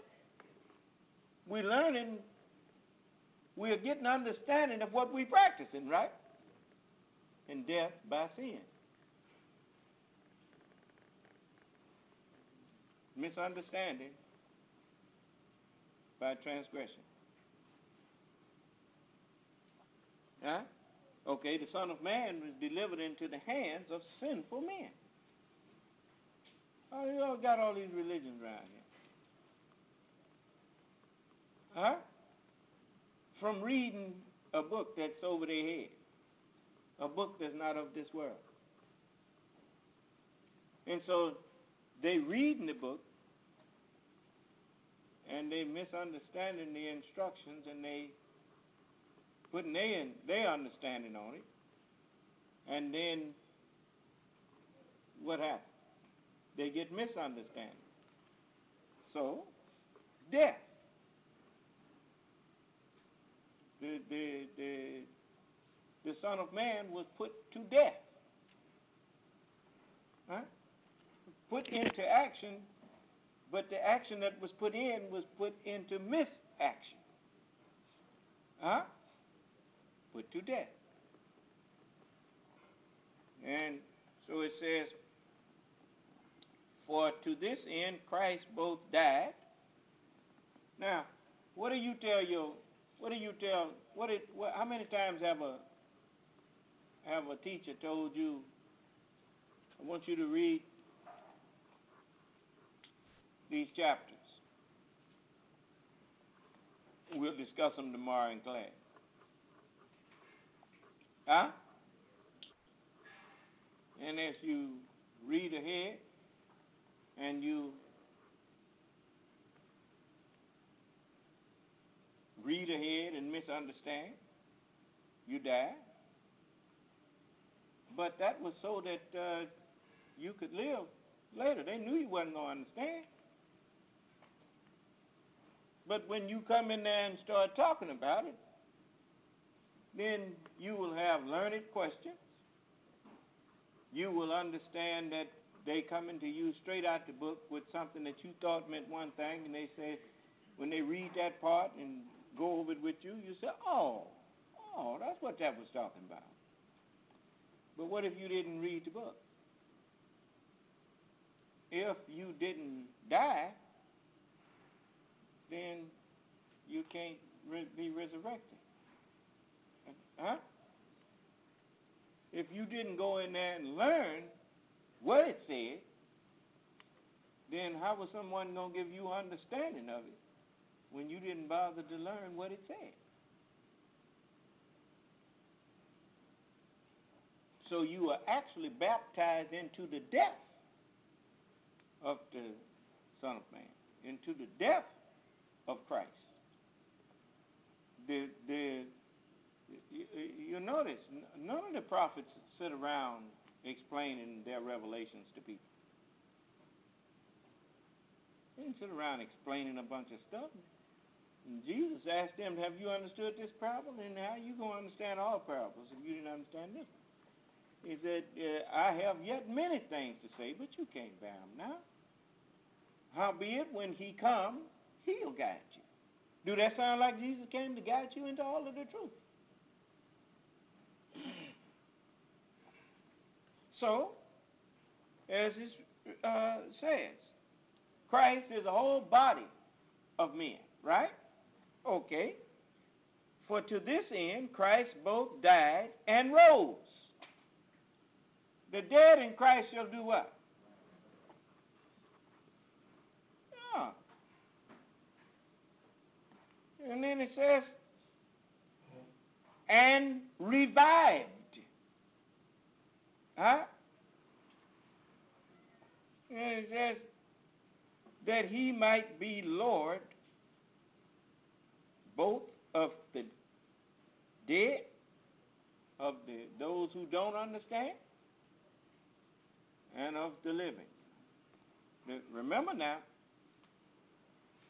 the dead is what you refer to. It's just like the members of your physical body.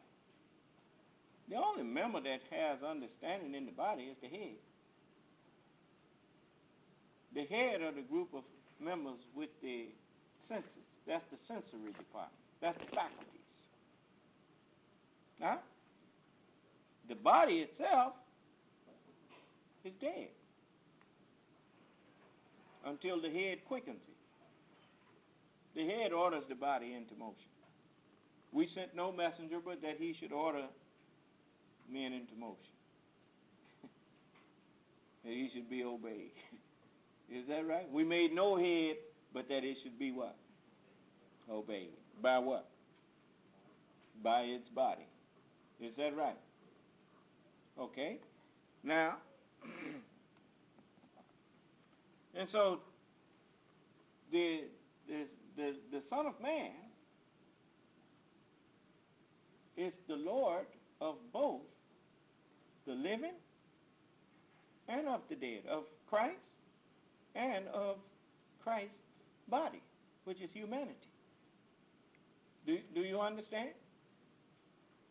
That's not what I said. That's what the Scripture said that I'm making clear to you. And as it says, but why dost thou judge thy brother? Or why dost thou set at naught thy brother? For we shall all stand before the judgment seat of who? Okay. What is a seat?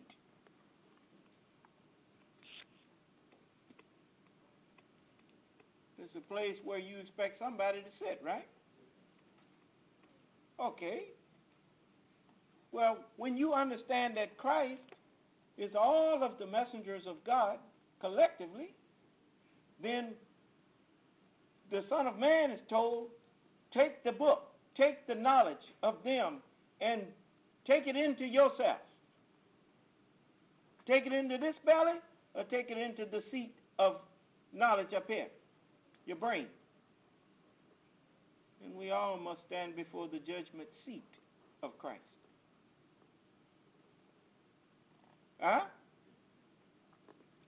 Then it says, for it is written, as I live, saith the Lord, every knee shall bow to me, and every tongue shall confess to God, meaning to the truth that I speak.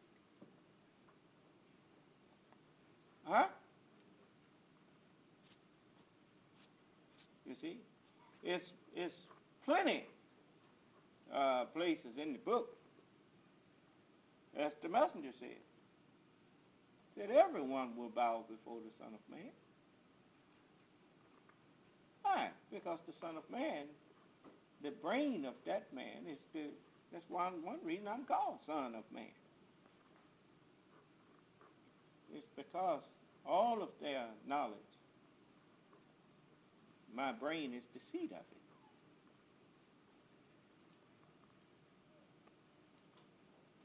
And so,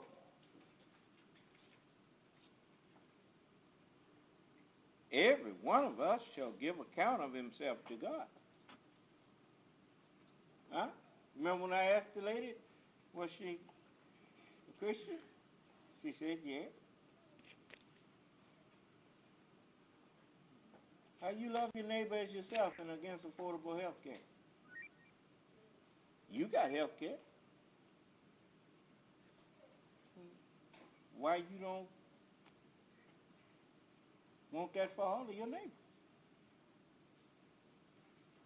She didn't have no answer for that. You see? You do lying. No more lying. I ain't got to call you a liar. You'll call yourself a liar.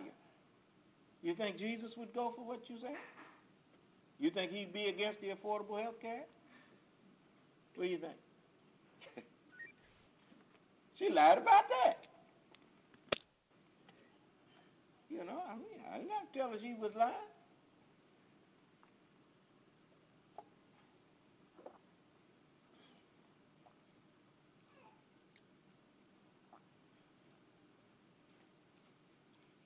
Let us not therefore judge one another anymore, but judge this rather, that no man put a stumbling block or an occasion to fall in his brother's way. In other words, help each other. Don't hurt each other. Over in the 27th verse of the Holy Quran. It says, "And Allah is the kingdom of the heavens and the earth." His is the knowledge of the seen and the unseen. Both kingdoms. The spiritual and the natural. Huh?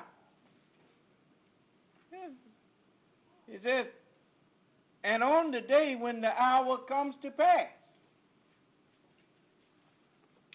What hour is this that's got to come to pass? Turn to the 24th chapter of Matthew.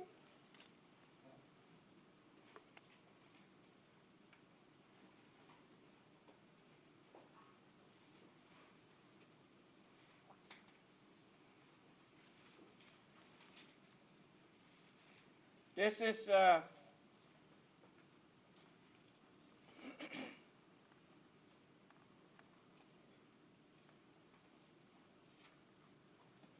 we're going to start at the 42nd verse.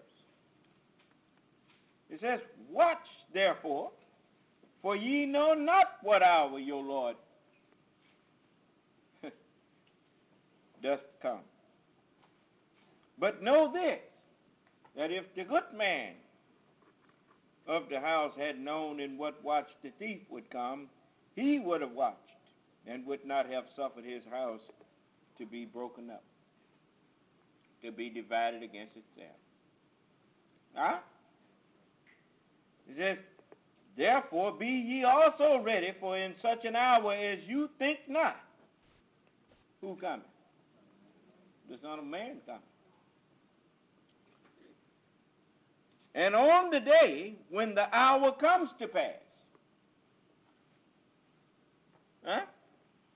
We don't have to wonder what hour now, do we? It says, "On that day will the followers of falsehood do what? Because they don't believe on the Son of Man." Thanks for having me in here. That's what it says. But I'm gone. Yeah. Resist the devil, and he flee from you. So it says, the followers of falsehood, on that day, when the hour comes to pass, on that day will the followers of falsehood perish. "And thou wilt see every nation doing what? Being upright or kneeling down?" Kneeling down.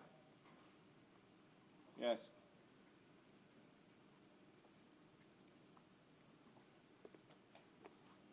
We just well to let you see what's going on here.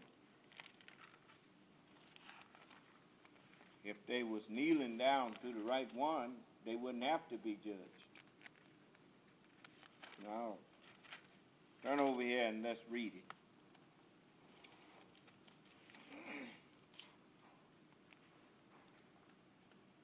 In the 4th chapter of Luke,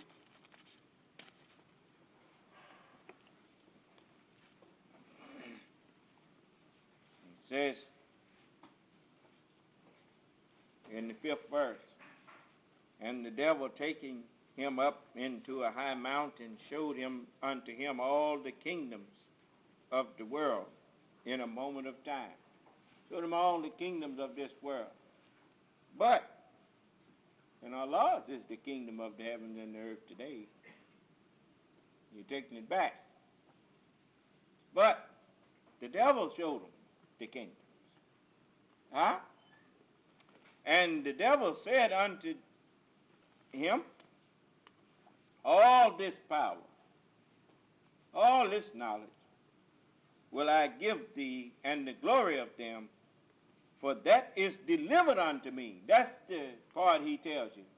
Yeah, he knows that it was delivered to him. You ain't got sense enough to realize that if it was delivered to you, then why should I bow down to you? I think I better bow down to the one who delivered it to you. Huh? But no, thou wilt see every nation kneeling down. Huh? Yeah. And so, every nation will be called to its record. Huh? Yeah. Your record is your past. Huh? Your record is your history. This day, you are what? Requited for what? For what you did? Why is that? Because the master of the day of requital have arrived. Huh? Yes, sir. Vengeance is who? What will I do? I'll pay you back. And I'll pay them back their mockery. That's what the Holy Quran say. I will repay you. And it says, this is our record that speaks against you. I gave a little of her record today. Wasn't you told to love your neighbor as yourself? Don't you claim that you's a believer in that? What you doing out here fighting against national health care then? How's that harming you? It's going to be more people at the doctor's office.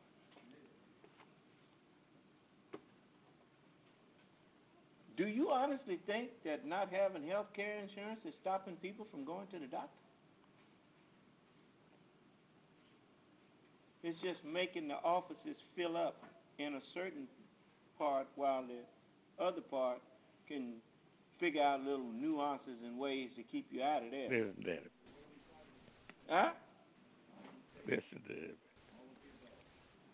So I see the game. Because there's food on everybody else's table, yours don't taste as good. You just that empty inside.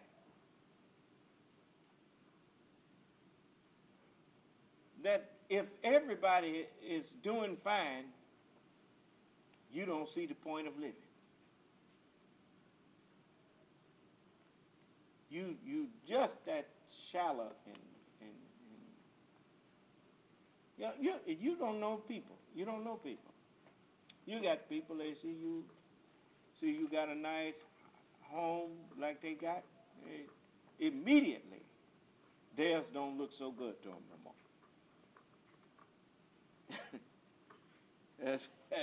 That's sad.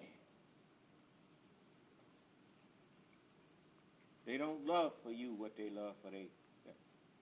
They want their family full and fed, but they don't want yours full and fed. Somehow that's going to rob theirs out of something. That's rich, ain't it? So, says, this is our record that speaks against you with truth. Surely we wrote what you did. Yes, we wrote what you did.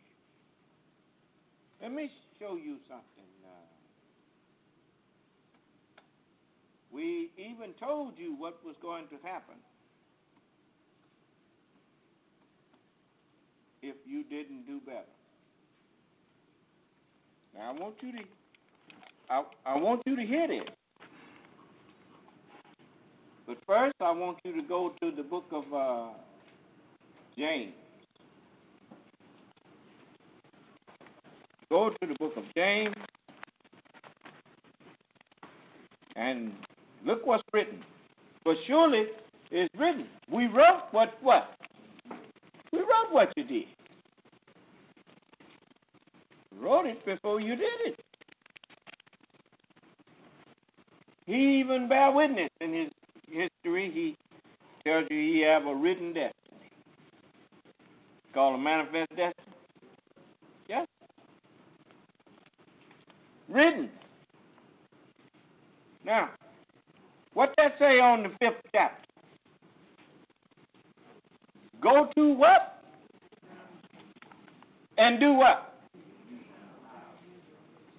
Weep and do what? If you howling, brother, you know how that is. That's a wailing now, brother. You ain't weeping quietly, huh? Listen. Determine if a man succeeded in committing suicide inside a courtroom. Now, moments before he collapsed and died, this man, Michael Marin, was convicted of torching his multi-million-dollar home in Phoenix. Now, the scene inside the courtroom is captured on videotape. As you're about to see, it looks like he slipped something into his mouth. Question is, did he poison himself? Toxicology tests will answer that question, but we wanted to find out how a man like Marin, who at one time was successful, wealthy, how he ended up in this situation. Here's Ed Levendare. We the jury. How did he win? How did he end up in that situation? He was once wealthy. Huh? The rich man died. And in hell he lifted up his eyes. Huh? Look at what they say. Go to. Now, you rich men, weep and howl for what? Your misery that shall come upon you. Your riches are corrupt. How'd you get wealthy? Everything from bootlegging to, huh? They got money laundering schemes. Well, you got the laundry. Because they didn't get it in a way that was lawful, did they? Got it in a way that harmed other people to get it. What is this? You're going overseas there working people for $2 a day and bringing the produce that they make for you back over here and selling it for $100 a pair. Huh? Your riches are corrupted. Thou shalt not muzzle the ox that feedeth out the corn. What is that to say? Why should you get rich off of the slave labor, the labor that produced your stuff for you? You didn't get him nothing. Huh? But an unair-conditioned factory.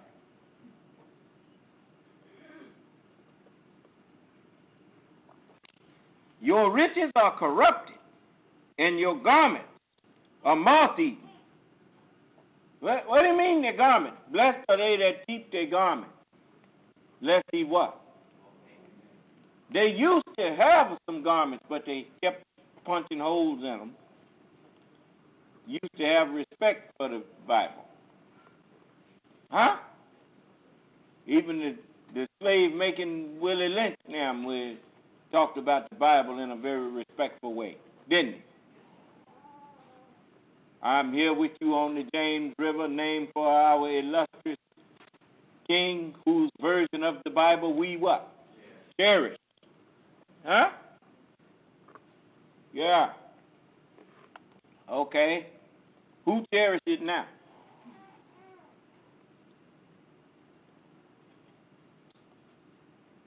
Well, nobody cherishes it now.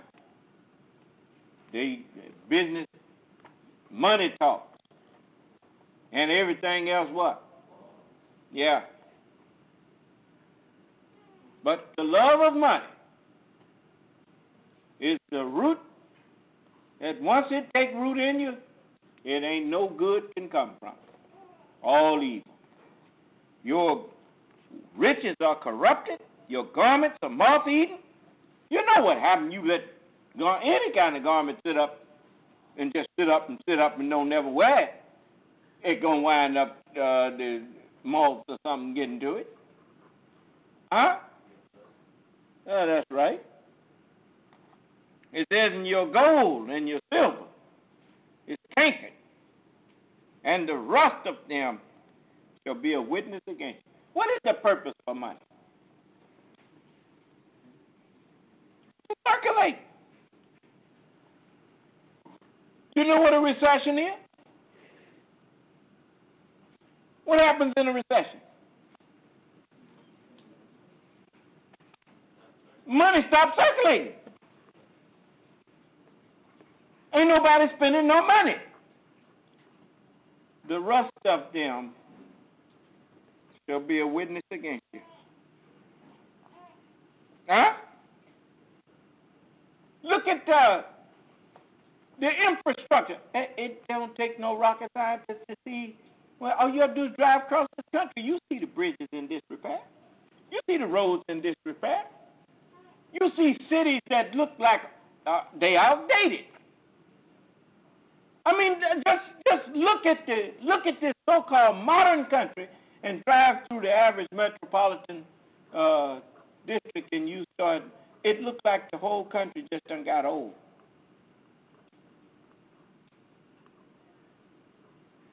Buildings 40 and 50 years old. Huh?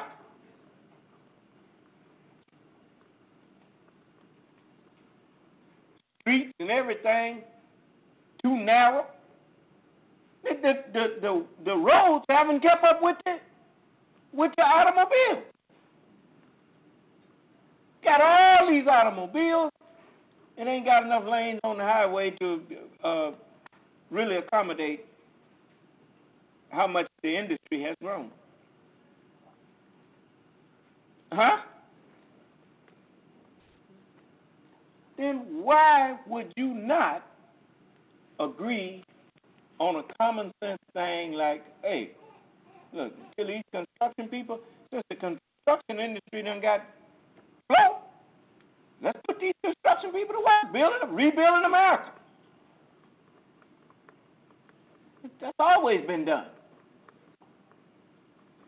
Huh? Even with us, when business gets slow, we work on our own stuff. Huh? There's always something to do.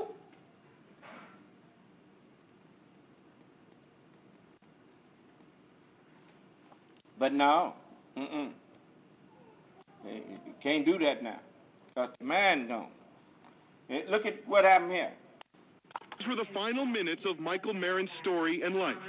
Do find a defendant, Michael James Marin, guilty of arson of an occupied structure.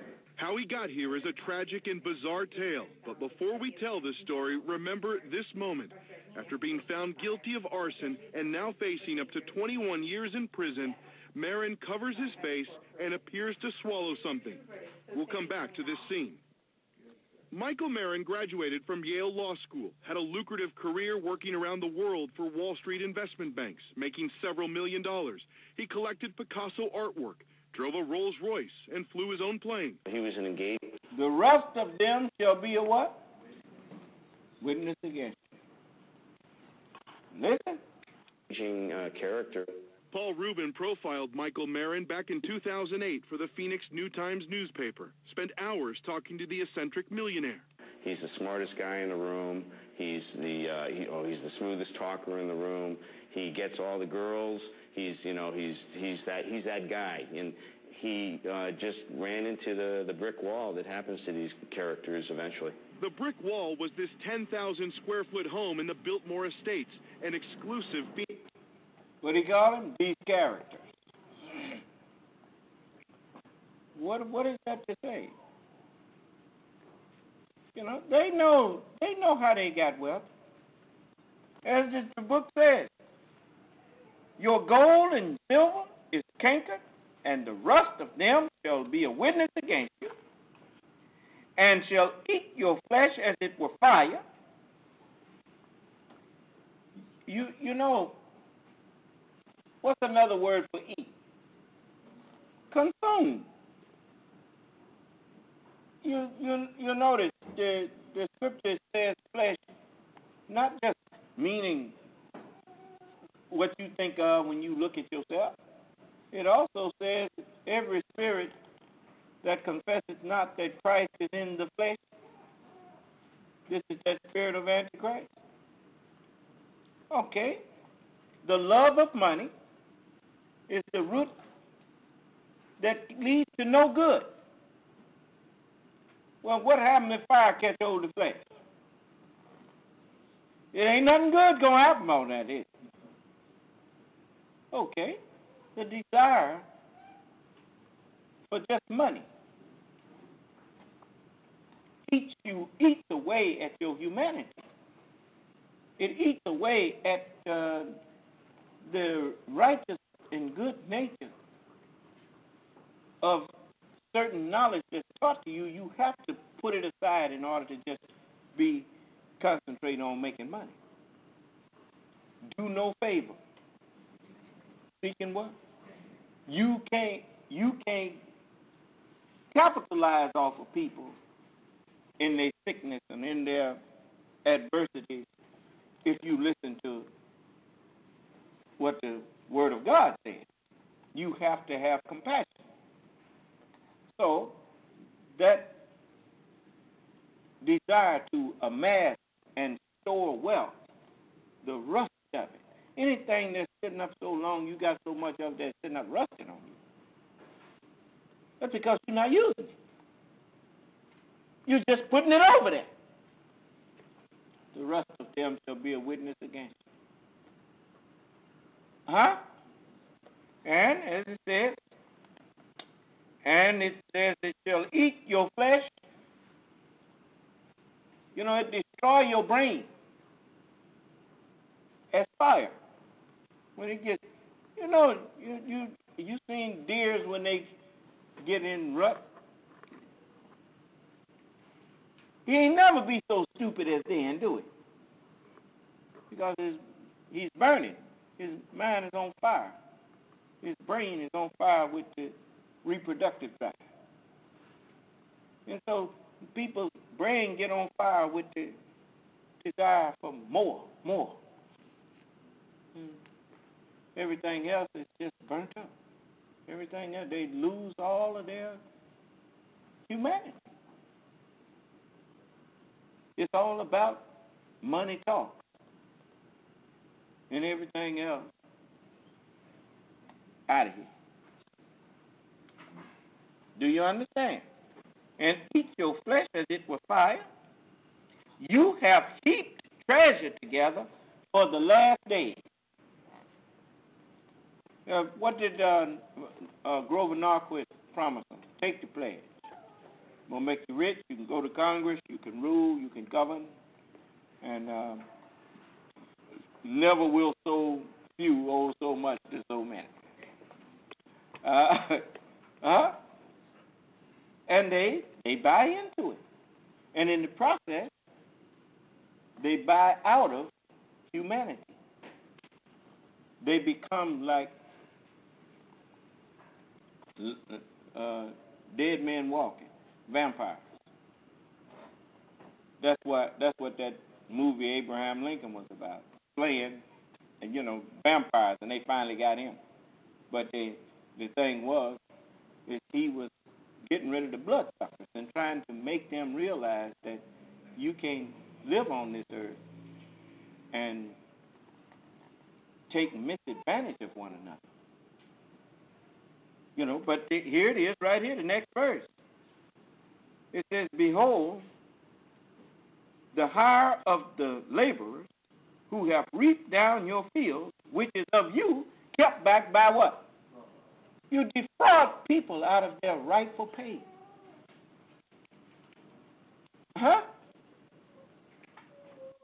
It says, and it crieth.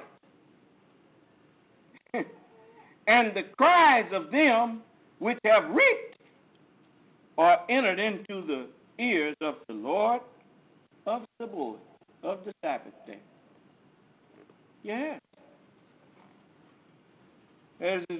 What did he say?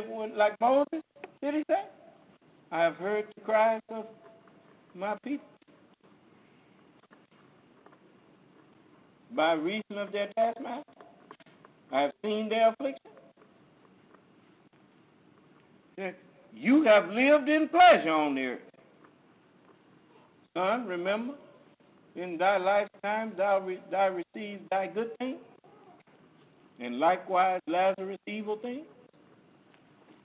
But now, Phoenix, Arizona enclave. Marin bought the house in 2008 when the real estate market was collapsing. It came with an interest-only mortgage payment of $17,250 a month. But Michael Marin had long left Wall Street and had not worked in several years. And he was quickly running out of money. Can you imagine a man paying a house note of $17,000 a month? Chicken feed to him. But I don't think you understand what they was talking about when they say everybody who make over $250,000 a year. That's way more than $17,000 a month.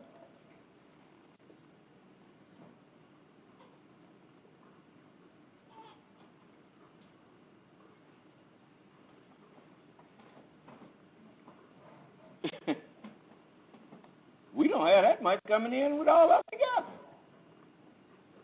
I'm talking about to the nation here, from you. You don't give me that kind of money. No, not $17,000 a month. No, you don't. So, I mean, if I had that, we could really be doing some stuff. But can you imagine a man got that kind of money coming in? How he wind up broke? Tell him to turn that down. I don't like to hear that feedback. Thank you. So, I mean, the man, $17,000 a month house note. And that's when prosecutors say he concocted a scheme to raffle off the house and in the process make $1 million for himself. The raffle was an oddly creative way to unload the Biltmore house. Raffle tickets would sell for $25. The proceeds would benefit the Child Crisis Center. To generate publicity for the raffle, investigators say Marin scaled Mount Everest, doing interviews from the mountain with a local television station. It all played into the Marin mystique. We completed a high-altitude acclimatization climb up to 25,000 feet. But Joe Epps says it was all a sinister ploy. Epps is the forensic accountant that unraveled Marin's personal finances for prosecutors. What happened was he paid $2,550,000 for the house and set up with a couple of friends of his a bogus second mortgage designed to increase the value of the house by $950,000 for a second mortgage that really didn't exist. You think this raffle was just a scam to make $1 million, basically? Yes. And at the same time be able to look like a very generous person who didn't make anything off of it. In April 2009, the Arizona Attorney General ruled the raffle was illegal. The plan fizzled. At this point, Marin was 6 months away from having to make a balloon payment of roughly $2 million to lenders or risk a major jump in his monthly interest payments. Marin's financial world was collapsing around him.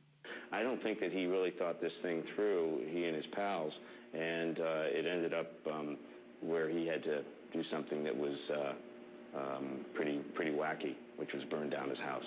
In the early morning hours of July 5th, 2009, fire engulfed Marin's Biltmore home. He called for help from his upstairs bedroom. Okay, and what's your emergency? My house is on fire. Are you going to be able to get out? I've got one of those ladders.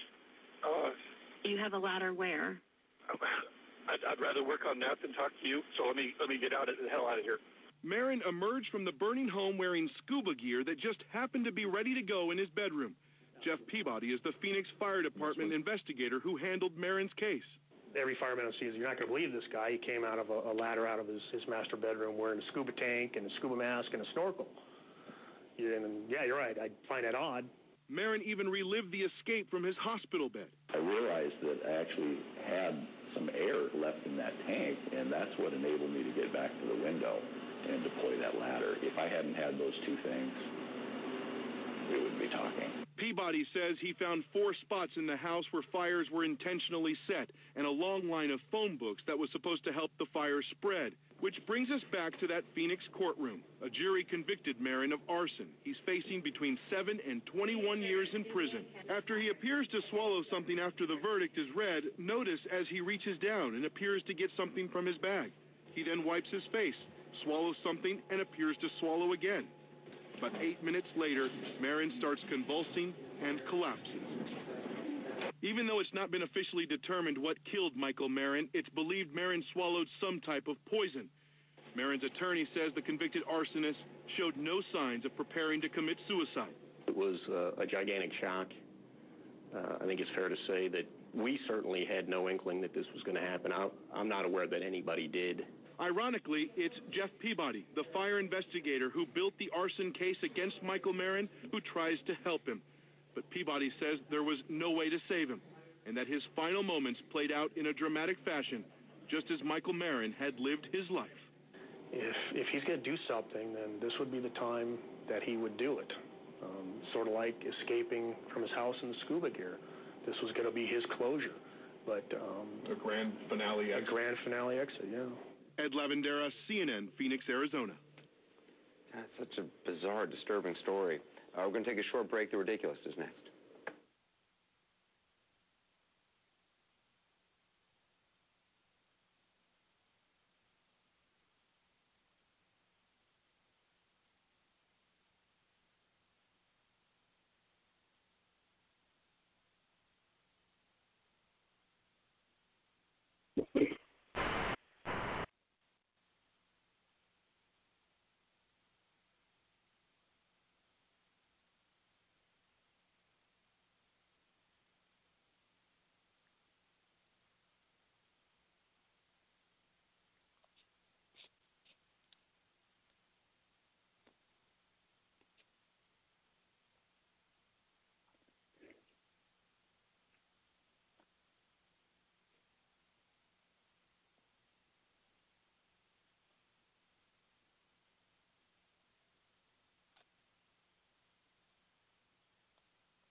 Oh, I'm sorry.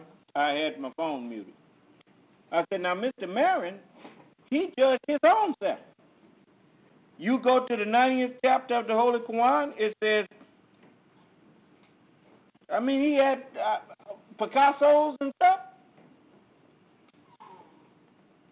Well, if he'd had the money he spent on them, he'd had his money. Wouldn't he?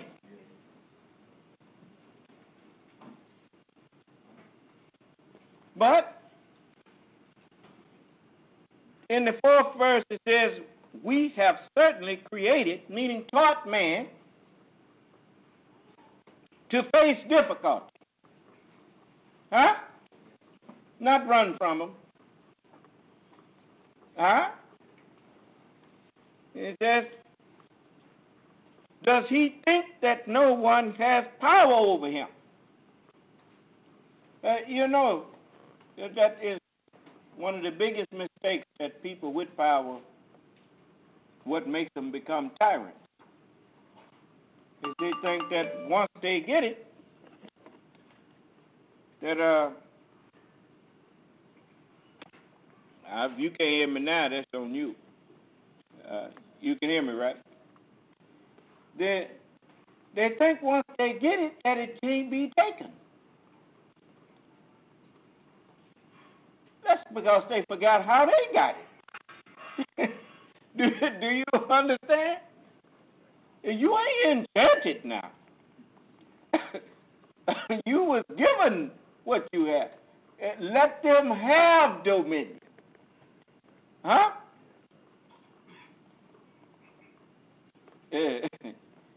He taketh the kingdom from whom he please. And he does what?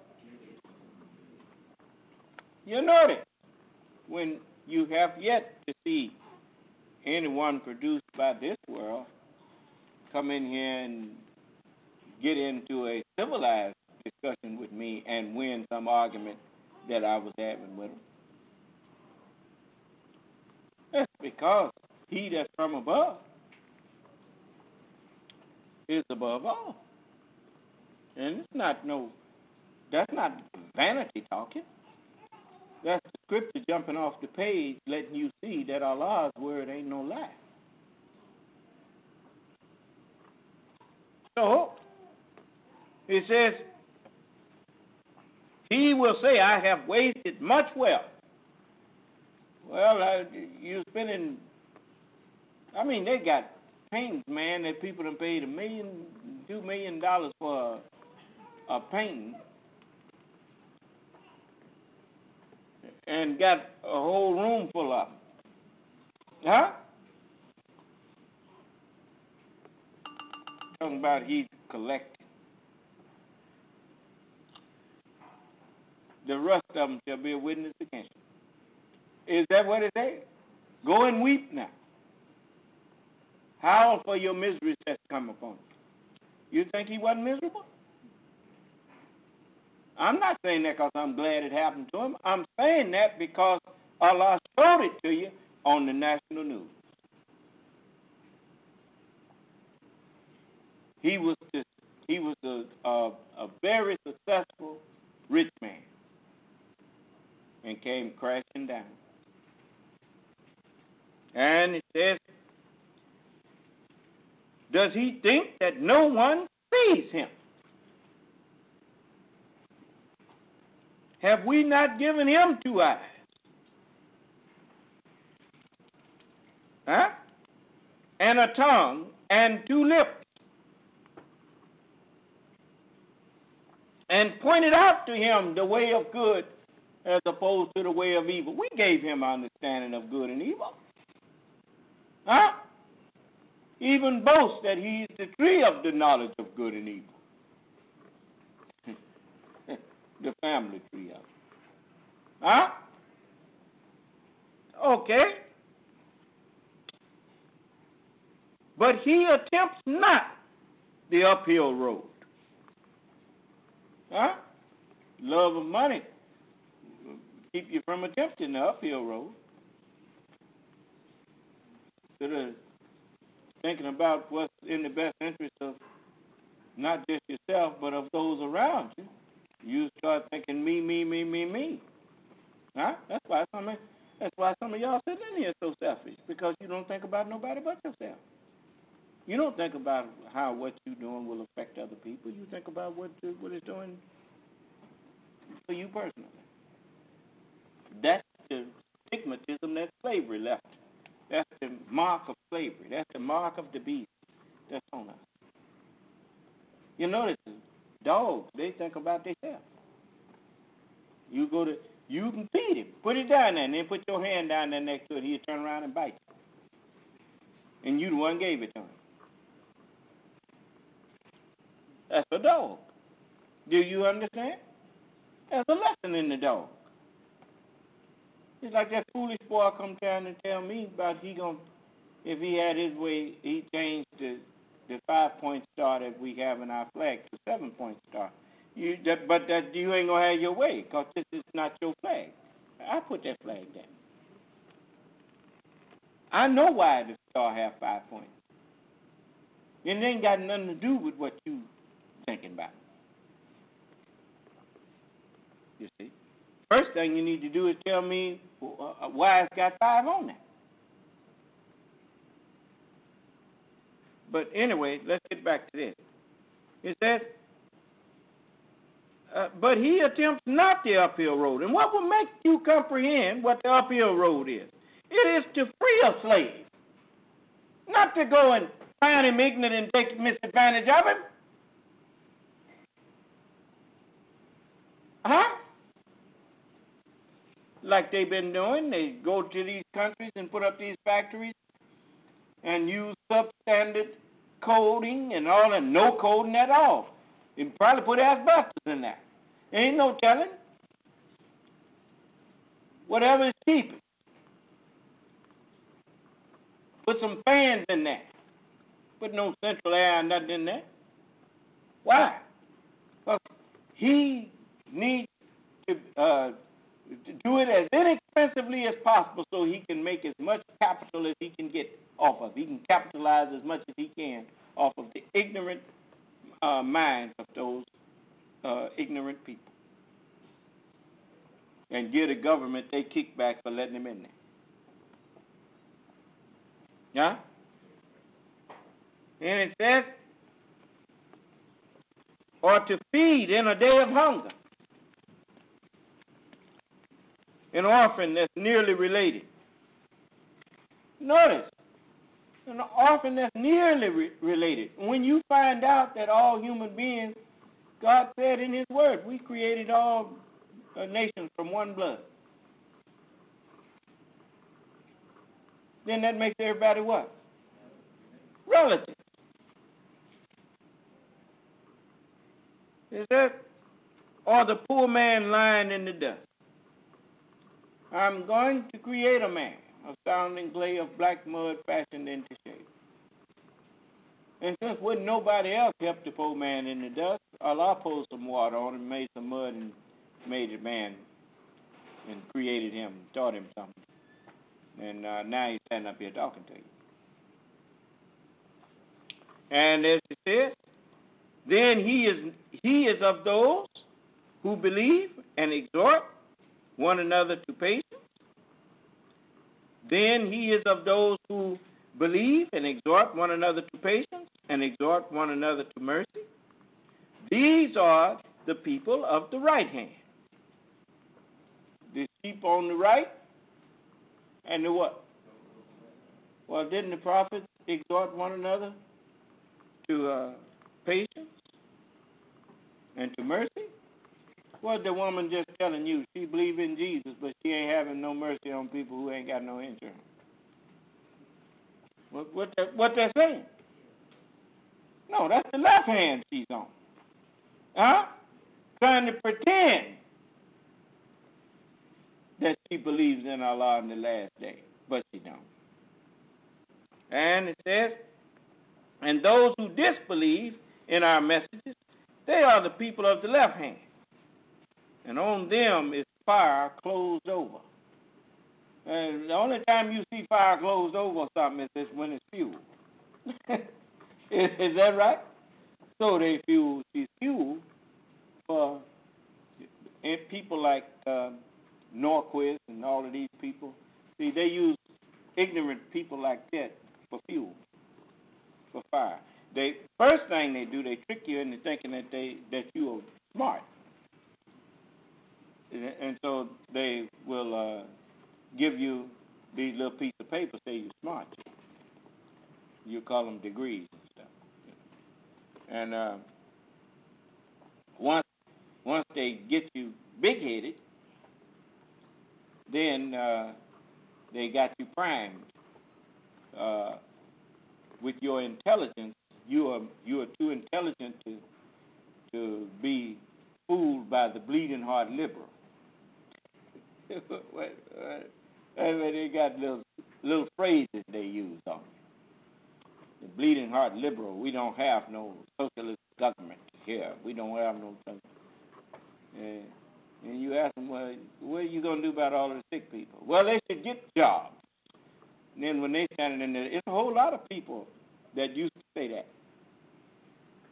Huh? And they come from the middle class. Now, you think for a minute, $17,000 a month, that's a good little piece of change, ain't it? And you multiply that times 10, that's $170,000, right? And you multiply that times 12, that's 34 more thousand. That's $204,000 a month. I mean a year. $204,000. That's still $150,000 mark, right? So what? 17 and 17 is 34.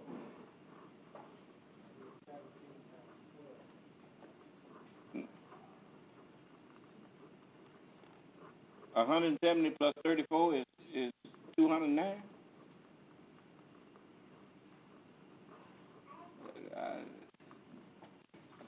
I went to school in California. I think you done did some math wrong there. All right. I don't know now. They might have taught us something different. But I thought that was 204. But I mean, and that's just that's $17,000 a month. You didn't realize how much they was talking about people making. Huh? We think we doing good if we making $5,000 a month. I mean, we stick our chest out, brother. And somebody making $17,000 a month is still under that $250,000 a year thing that the president was talking about adding taxes to. Do you understand what I'm saying? So you had lots of people who were making $15,000 a month that was in the middle class, and they never really could relate to the problems that poor people really have because they never been poor. But when this housing thing happened, and then when the banks did what they did and everything, and the jobs started freezing up, and they got in the unemployment line, then it started to reach home that you can't just say people are lazy. You can't just say people ought to get up and go and do something, because now you see that in the real world it don't work like that. You understand? And so you learn to relate to people. If you don't have compassion on the poor, maybe you need to be poor for a while.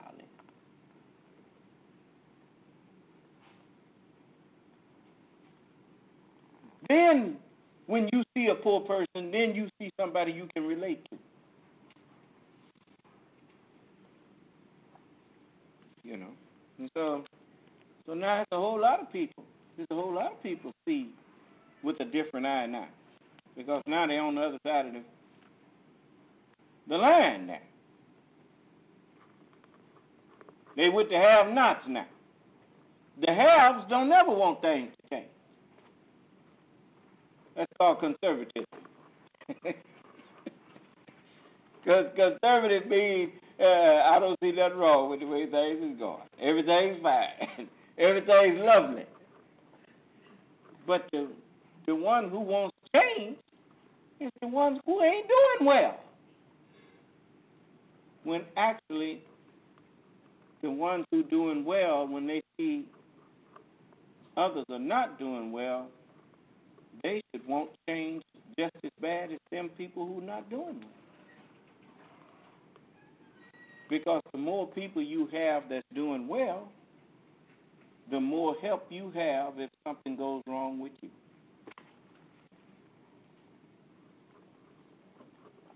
You ain't never going to convince me that a society that cares about, that each member cares about the other members, is not as good as a society where everybody is out for themselves.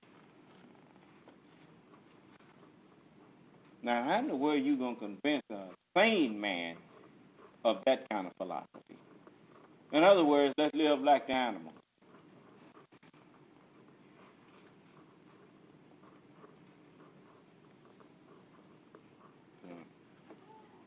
So we learn the truth. And we learn the truth from study.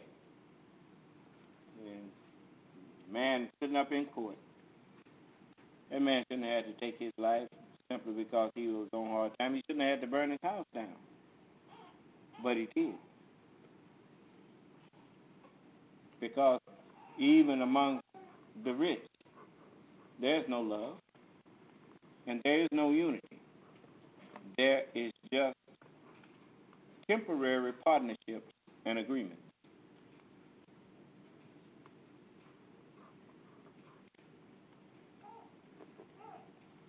You see, just like wolves. They run in packs and whatnot. And the only time they really in unity is when they hunting. But when it comes time to eat, they growling and going on at each other for the biggest piece. And if the one think he can take it, he say, I'm the big cheese right here now. And he'll run the other one off or overpower the other one, and then he takes over until one gets strong enough to throw him out. Huh? You know, you look at, how many of y'all saw The Godfather? Well, ain't that how they did it?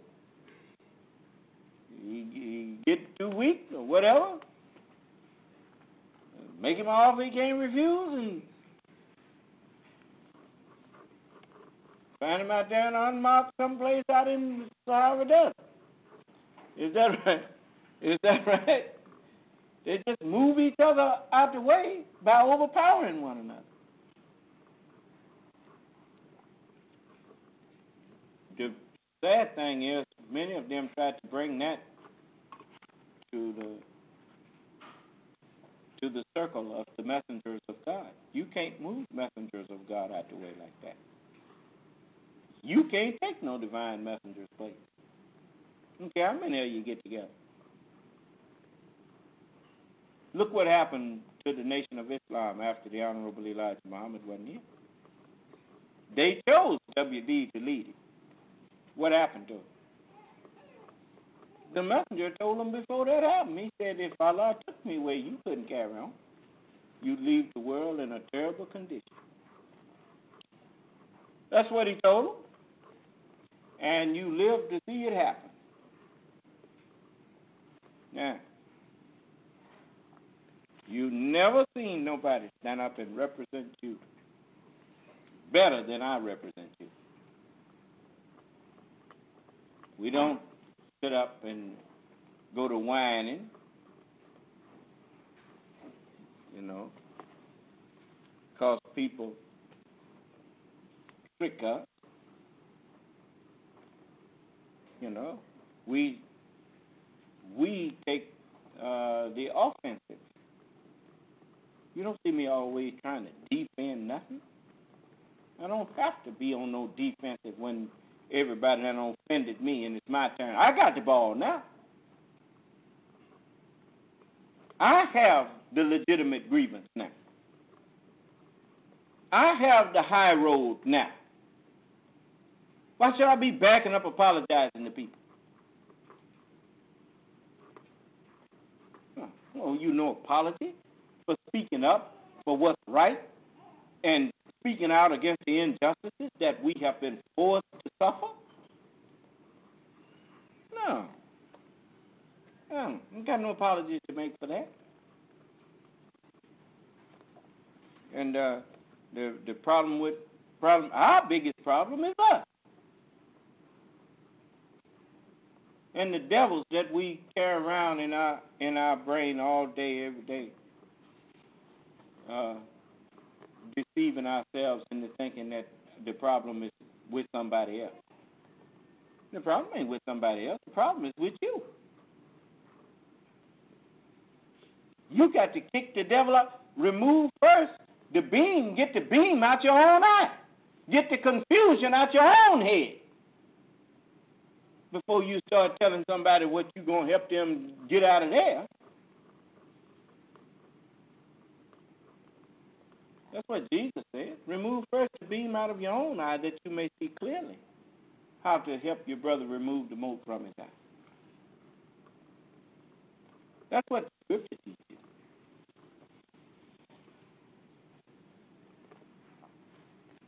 And you haven't even thought about the fact that before I shared with you that the beam was not talking about no stick or something. It's talking about a beam of light.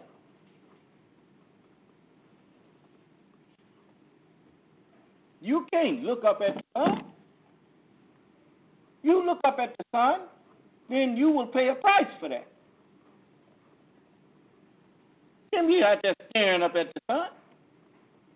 You mess around there and burn up your retina or permanently damage it. No. Get that beam out your eye by turning yourself away from trying to stare into the sun and look at what the sun's light is shining on. That's what your eyes was made for. You see? Likewise, your mind wasn't made to go into the scriptures and explain them. That's why you don't have the slightest clue sometime when I ask you about what this, is talking about and how that play into this, because Allah didn't fashion your mind like that. Most of the time, I'm checking to see how good your memory is. Because of things that I've taught you. But I already know you're not getting out the book what I'm getting out of it. You don't see what I see. Just like you asking your hand, do you see what I see? The hand don't see nothing. But what the head makes known to the hand that it sees. Through way of feeling. Do you understand? And so we are here to bring peace to the body. That's the first thing out of our mouth every time we get ready to start talking to you. And the last thing out of our mouth. Peace be unto you.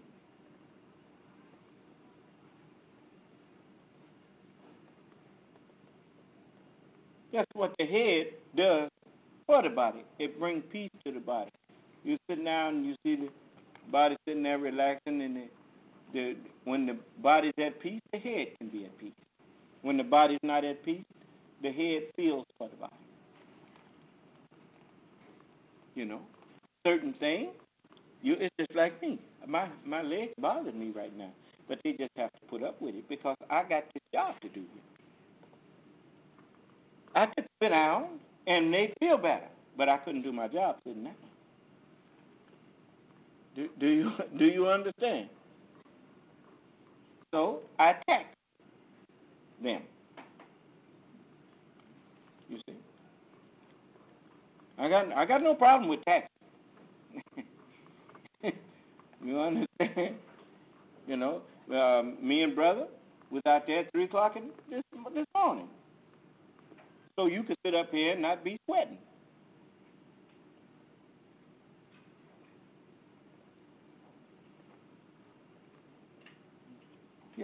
And it's been many times I stayed up all night and stuff like that. I don't say nothing to you. But I do what I need to do.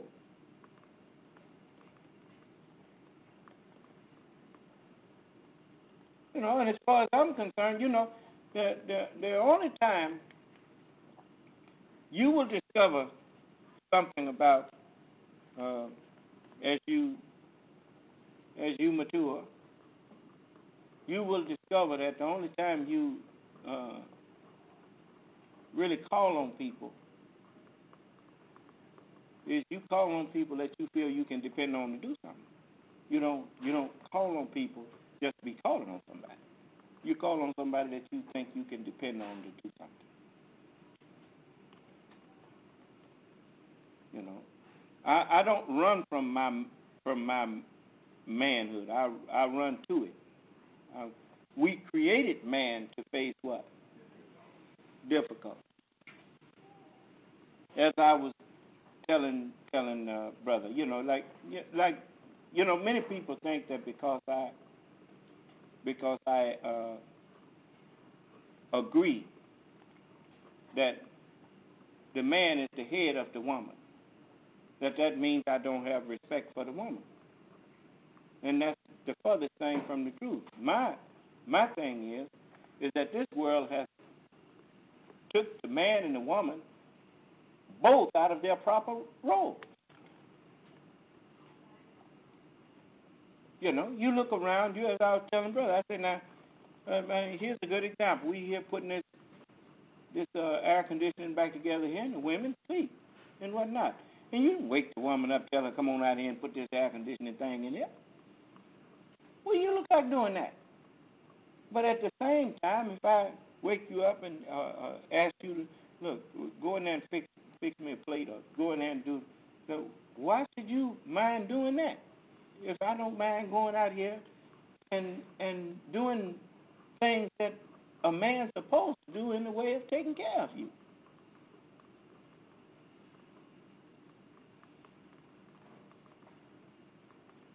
I'm not asking you to build the school. I'm not asking you to build the house. But is it too much to ask for you to maintain it inside of there and to keep the dishes clean and all of that kind of thing? We all can do what we can do. We can use our skills and our talent to do what we are suited for. And it's not you don't compliment a bird because he can fly and you can't. You wasn't made to fly. So, I don't envy the bird.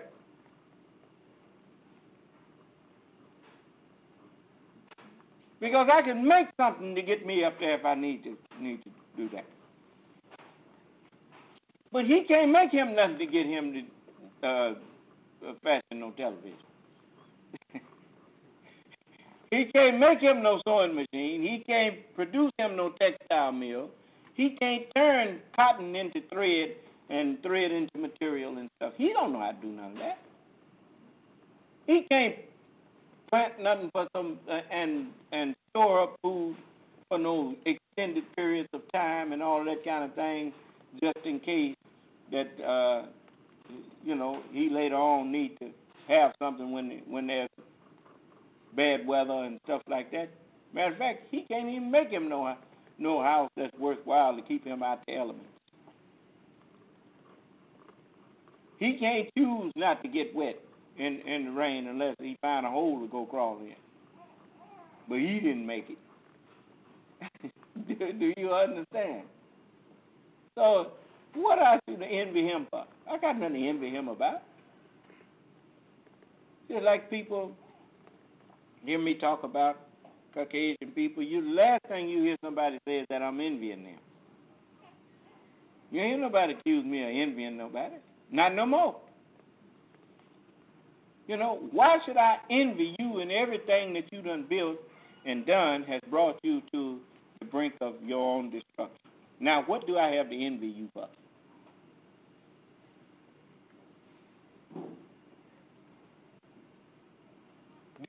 Do you understand my point? You envying people who, what? I'm trying to figure out what in the world you think you see some hope.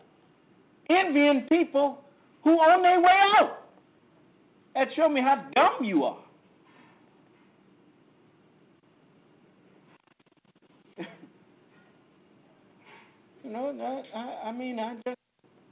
It just ain't gonna be no dumb people in here after. It's just the way it can be, children will be wise, gray-headed in hereafter, brother. Ain't gonna be no dummies. They stop on this side.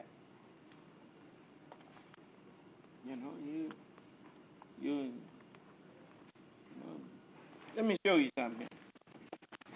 Turn to Psalms, the second chapter. Or maybe the first chapter. I'll tell you in a minute.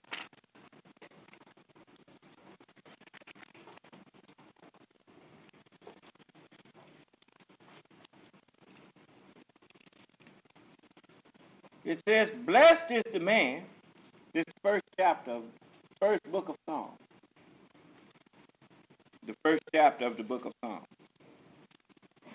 Blessed is the man that walketh not in the counsel of the ungodly.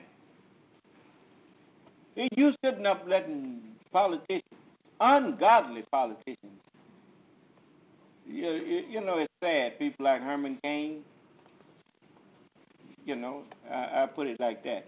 You know, now, how in the world you sitting up in church praying for God to bless you and forgive you, and you sitting up trying to figure out a way to tell people that you've been taking tax money from that it's okay if you spend $3 billion a week. What did let's see here. Since I got it, I just will let you hear it. Let's see here.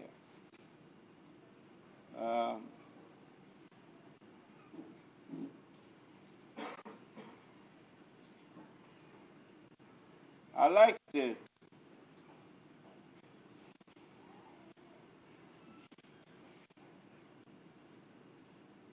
like to get the give you the real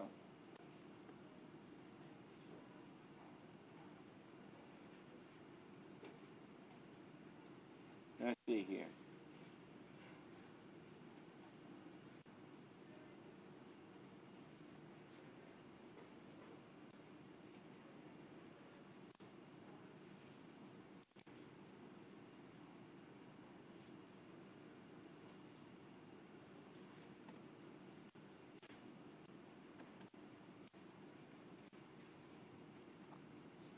Excuse me a minute.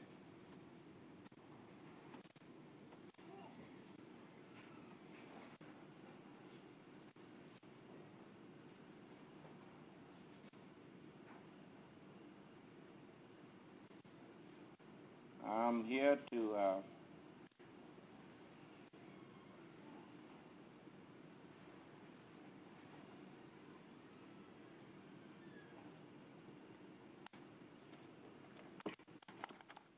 Here's the question. How much longer will U.S. taxpayers have to shell out $2 billion a week or $3 billion a week, as some now are suggesting the cost is going to endure? The loss in blood, the Americans who are killed every month.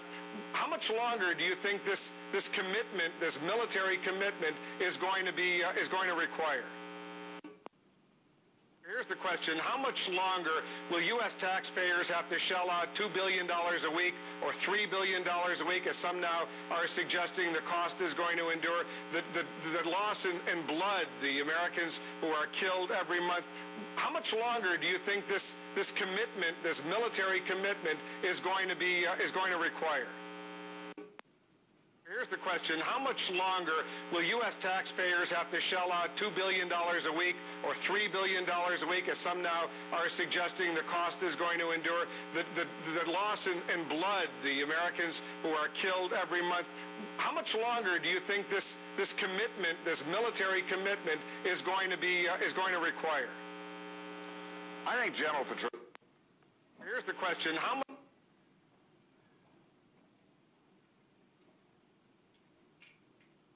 The question, how much longer will U.S. taxpayers have to shell out $2 billion a week or $3 billion a week, as some now are suggesting the cost is going to endure? The loss in blood, the Americans who are killed every month. How much longer do you think this commitment, this military commitment, is going to require? I think General Petraeus outlined it pretty clearly. We're making success, that we need to firm up those successes. We need to continue our effort here because, Wolf, long-term, the investment that we're making today will be a small price. If we're able to stop al-Qaeda here, if we're able to stabilize the Middle East, it's not only going to be a small price for the near future, but think about the future for our kids and their kids.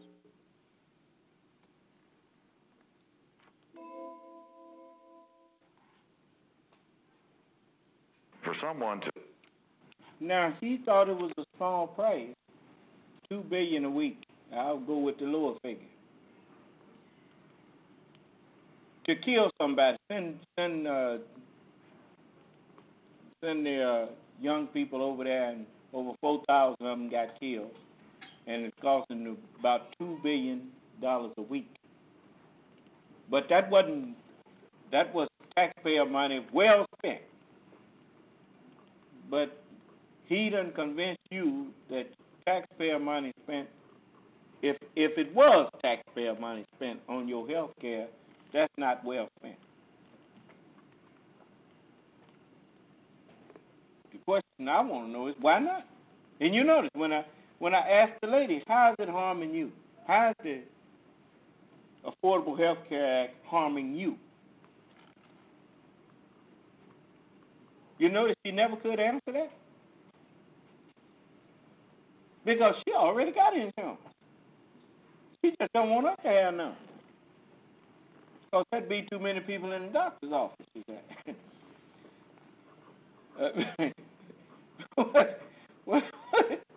What is that about? So, you know, I mean, these people, man, you and I had better start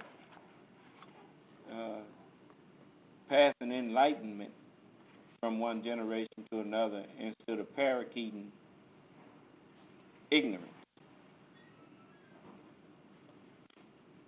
I don't try to so much as tell you what to think. I try to teach you how to think. Ain't my fault because you're too proud to let me. That's your fault, ain't it?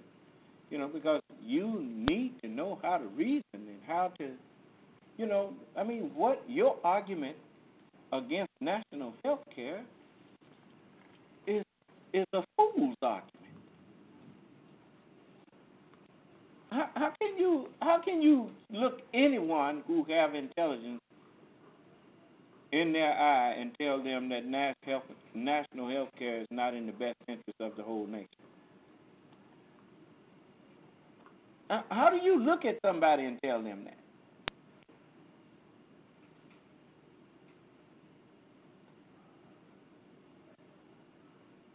And you can tell that they know better.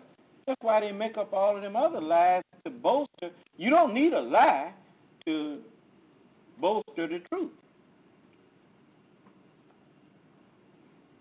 If it's really bad, why you got to make up a lie and say it's the biggest health care increase in the history? It's the biggest tax increase in the history of the world.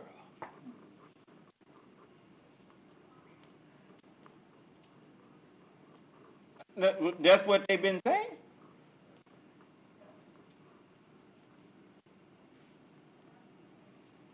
You see, why you got to lie and say that?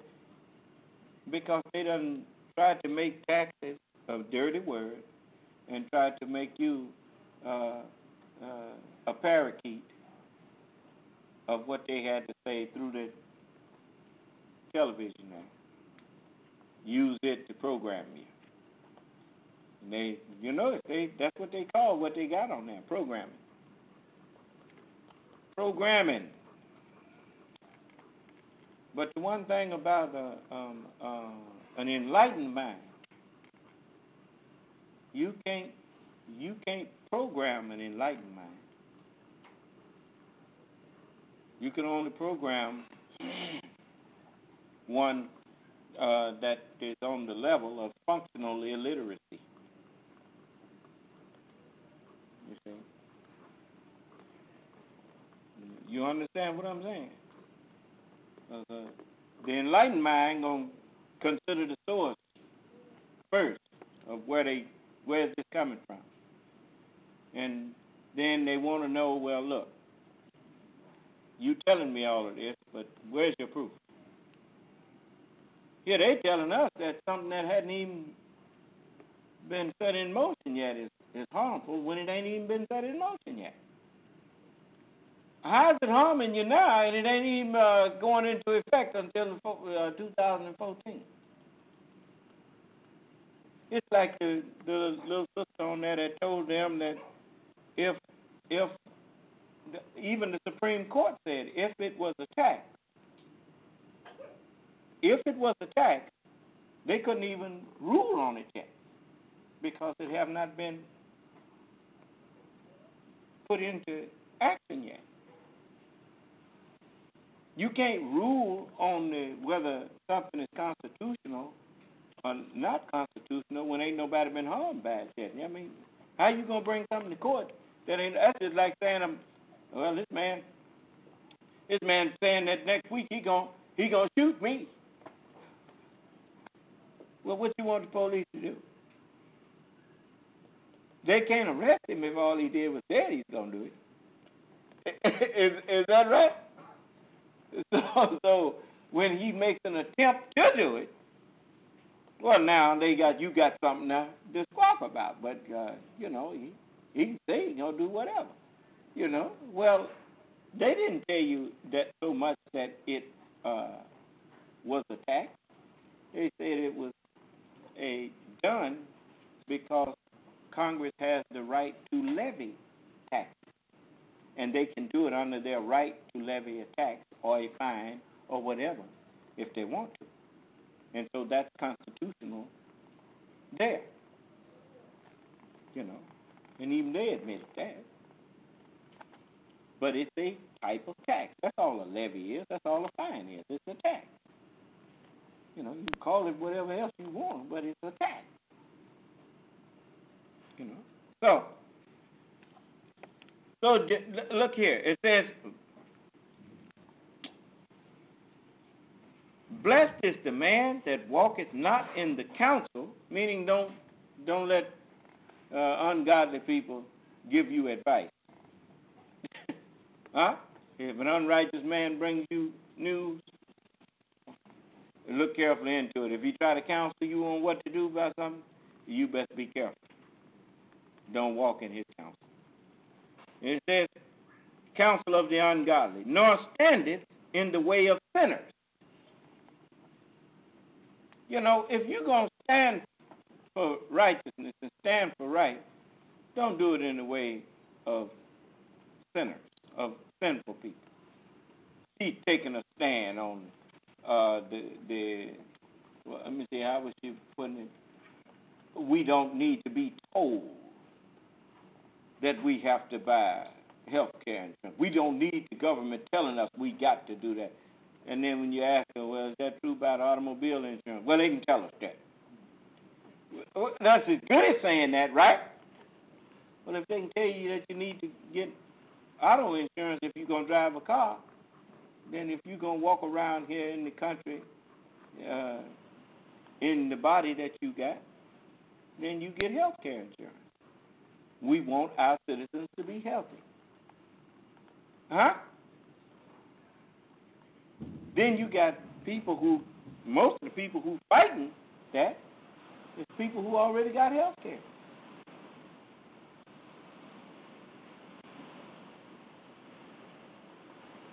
Then it goes on to say, "But nor sitteth in the seat of the what? Scornful." Yeah. I don't care what the president does. What do Rush Limbaugh do? Whatever he do, it ain't right? Scornful, huh? And it says, "But his delight is the law of the Lord." Blessed is that man that don't sit in the seat of all them people. But his delight is the law of the Lord. And in his law doth he meditate day and night. And he shall be like a tree planted by the rivers of water, that bringeth forth his fruit in his season. His leaf also shall not wither, and whatsoever he doeth shall what? Shall prosper. Look at the rest of the country. Look at how many other people is in a heat wave. Yeah. Have you noticed recently that every day is meeting day, a little shower comes through? All praises due to Allah. So you better count your blessings. Yeah. I remember this song in church say, "Count your blessings, name them one by one. Count your blessings and see what God has done." That's right. So, it says, "The ungodly are not so, but are like the chaff which the wind driveth away." Cain, remember Cain? On thee is a curse, and says, surely thou art what? Driven away. Emotionalism can't stand in the face of truth, brother. One man just acting on his hatred. I wanted to get into that with her. I know the reason why you don't want this. The major reason is what you said. You disapprove of the Obama administration, period. And think I don't know what she's talking about. They're going to insult us to our face and think they're talking over our head. I know people do that all the time. They're used to doing that. And they think they're talking over my head, But, it's just like when they talk about man, the descendant of apes and all that kind of stuff. Well, how do you descend from an ape?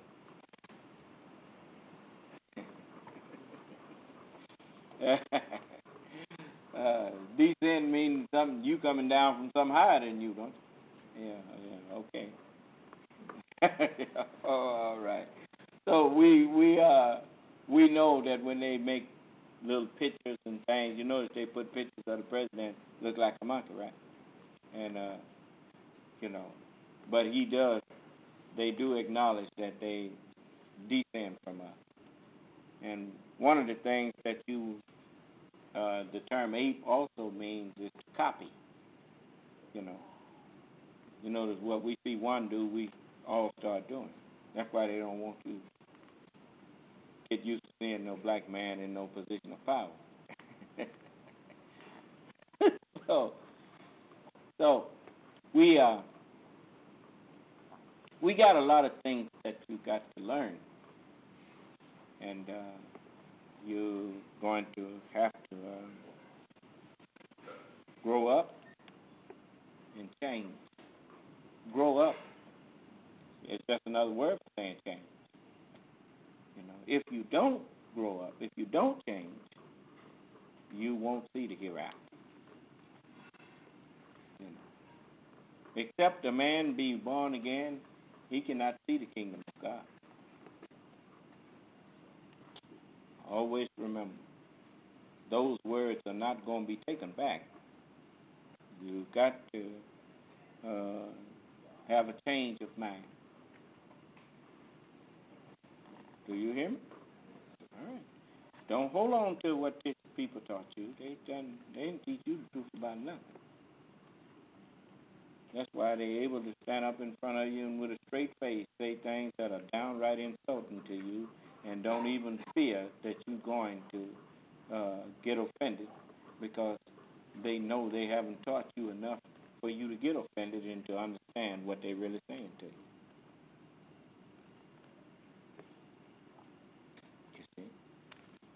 So, but we intend to raise you.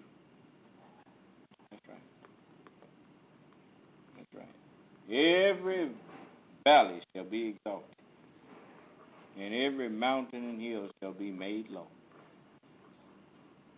That's right. That's just another way of saying we're going to make you equal. Nobody going to be talking over nobody's head no more. How you going to make a rational and intelligent decision if you didn't understand the evidence? No, you ain't going to have nobody to blame but yourself. You'll notice I'm the only one who stand out here in front of you and put the religion that I'm teaching out front. Give people a chance to disagree if they got a disagreement. Not hiding. You notice, ain't nobody came in here and asked me no more about the white man being the devil. Huh? No, I tried to suggest that it's racism to say so. If you think it is, I'd like to hear your argument for calling what Allah revealed to us racism. I do want to hear it. You see? I have scriptures on top of scriptures that agree with that assessment. You don't have nothing but your emotionalism trying to tell me that it ain't so. So, you know, I'm just so thankful to our Lord that He have given us the truth. So, we are not a people who got to lie on you to make ourselves look good. We don't lie on you. We don't lie on you to make you tell the truth on you to make you look bad. We tell the truth on you to help you see yourself and correct yourself if you need to be corrected. We just offer you a mirror that shows you a true reflection of yourself. Now, before I let you go, do anybody got any questions? I'm not feeling at my best today. But feel good ain't got nothing to do with doing your job. You know, we do our duty, whether we feel good or not. That make us feel better. Don't matter how bad we feel, when we do our duty, we always feel better. That's right. Whenever you want to know who's a believer, if you ask somebody to help you do something, and you tell them, Son of Man, want me do this, would you help me? Then they will help you because they are believers and they want to help me. Do you understand? Until we truly learn love for one another, then my followers love me. So use that to get them to help you. If it's me you helping. Am I clear? All right. So, and if you doubt that somebody's doing something and just sticking my name on it, just so they can get you, can call me and ask me. You got so-and-so doing this? And I'll either say yes or I'll say no, and let me talk to them if they told you that I had. And then I'll straighten that lie out. But I remember when if you told me that the Honorable Elijah Muhammad wanted me to do something, you know, as long as it was from him, you didn't have no problem out of me. Because I wanted to help my leader and teacher. I know how people do with their leader and teacher when they really believe. So don't think that I don't know. I may not say nothing, but I do know. You know, help each other to help me to help you get up out this rut that you done got in. We're making good progress, but we could make it a lot faster if we would help each other. All right? Okay. So, may Allah bless us, keep us safe and in our right mind. And I look forward to talking with you again Wednesday. Allah, Assalamu alaikum.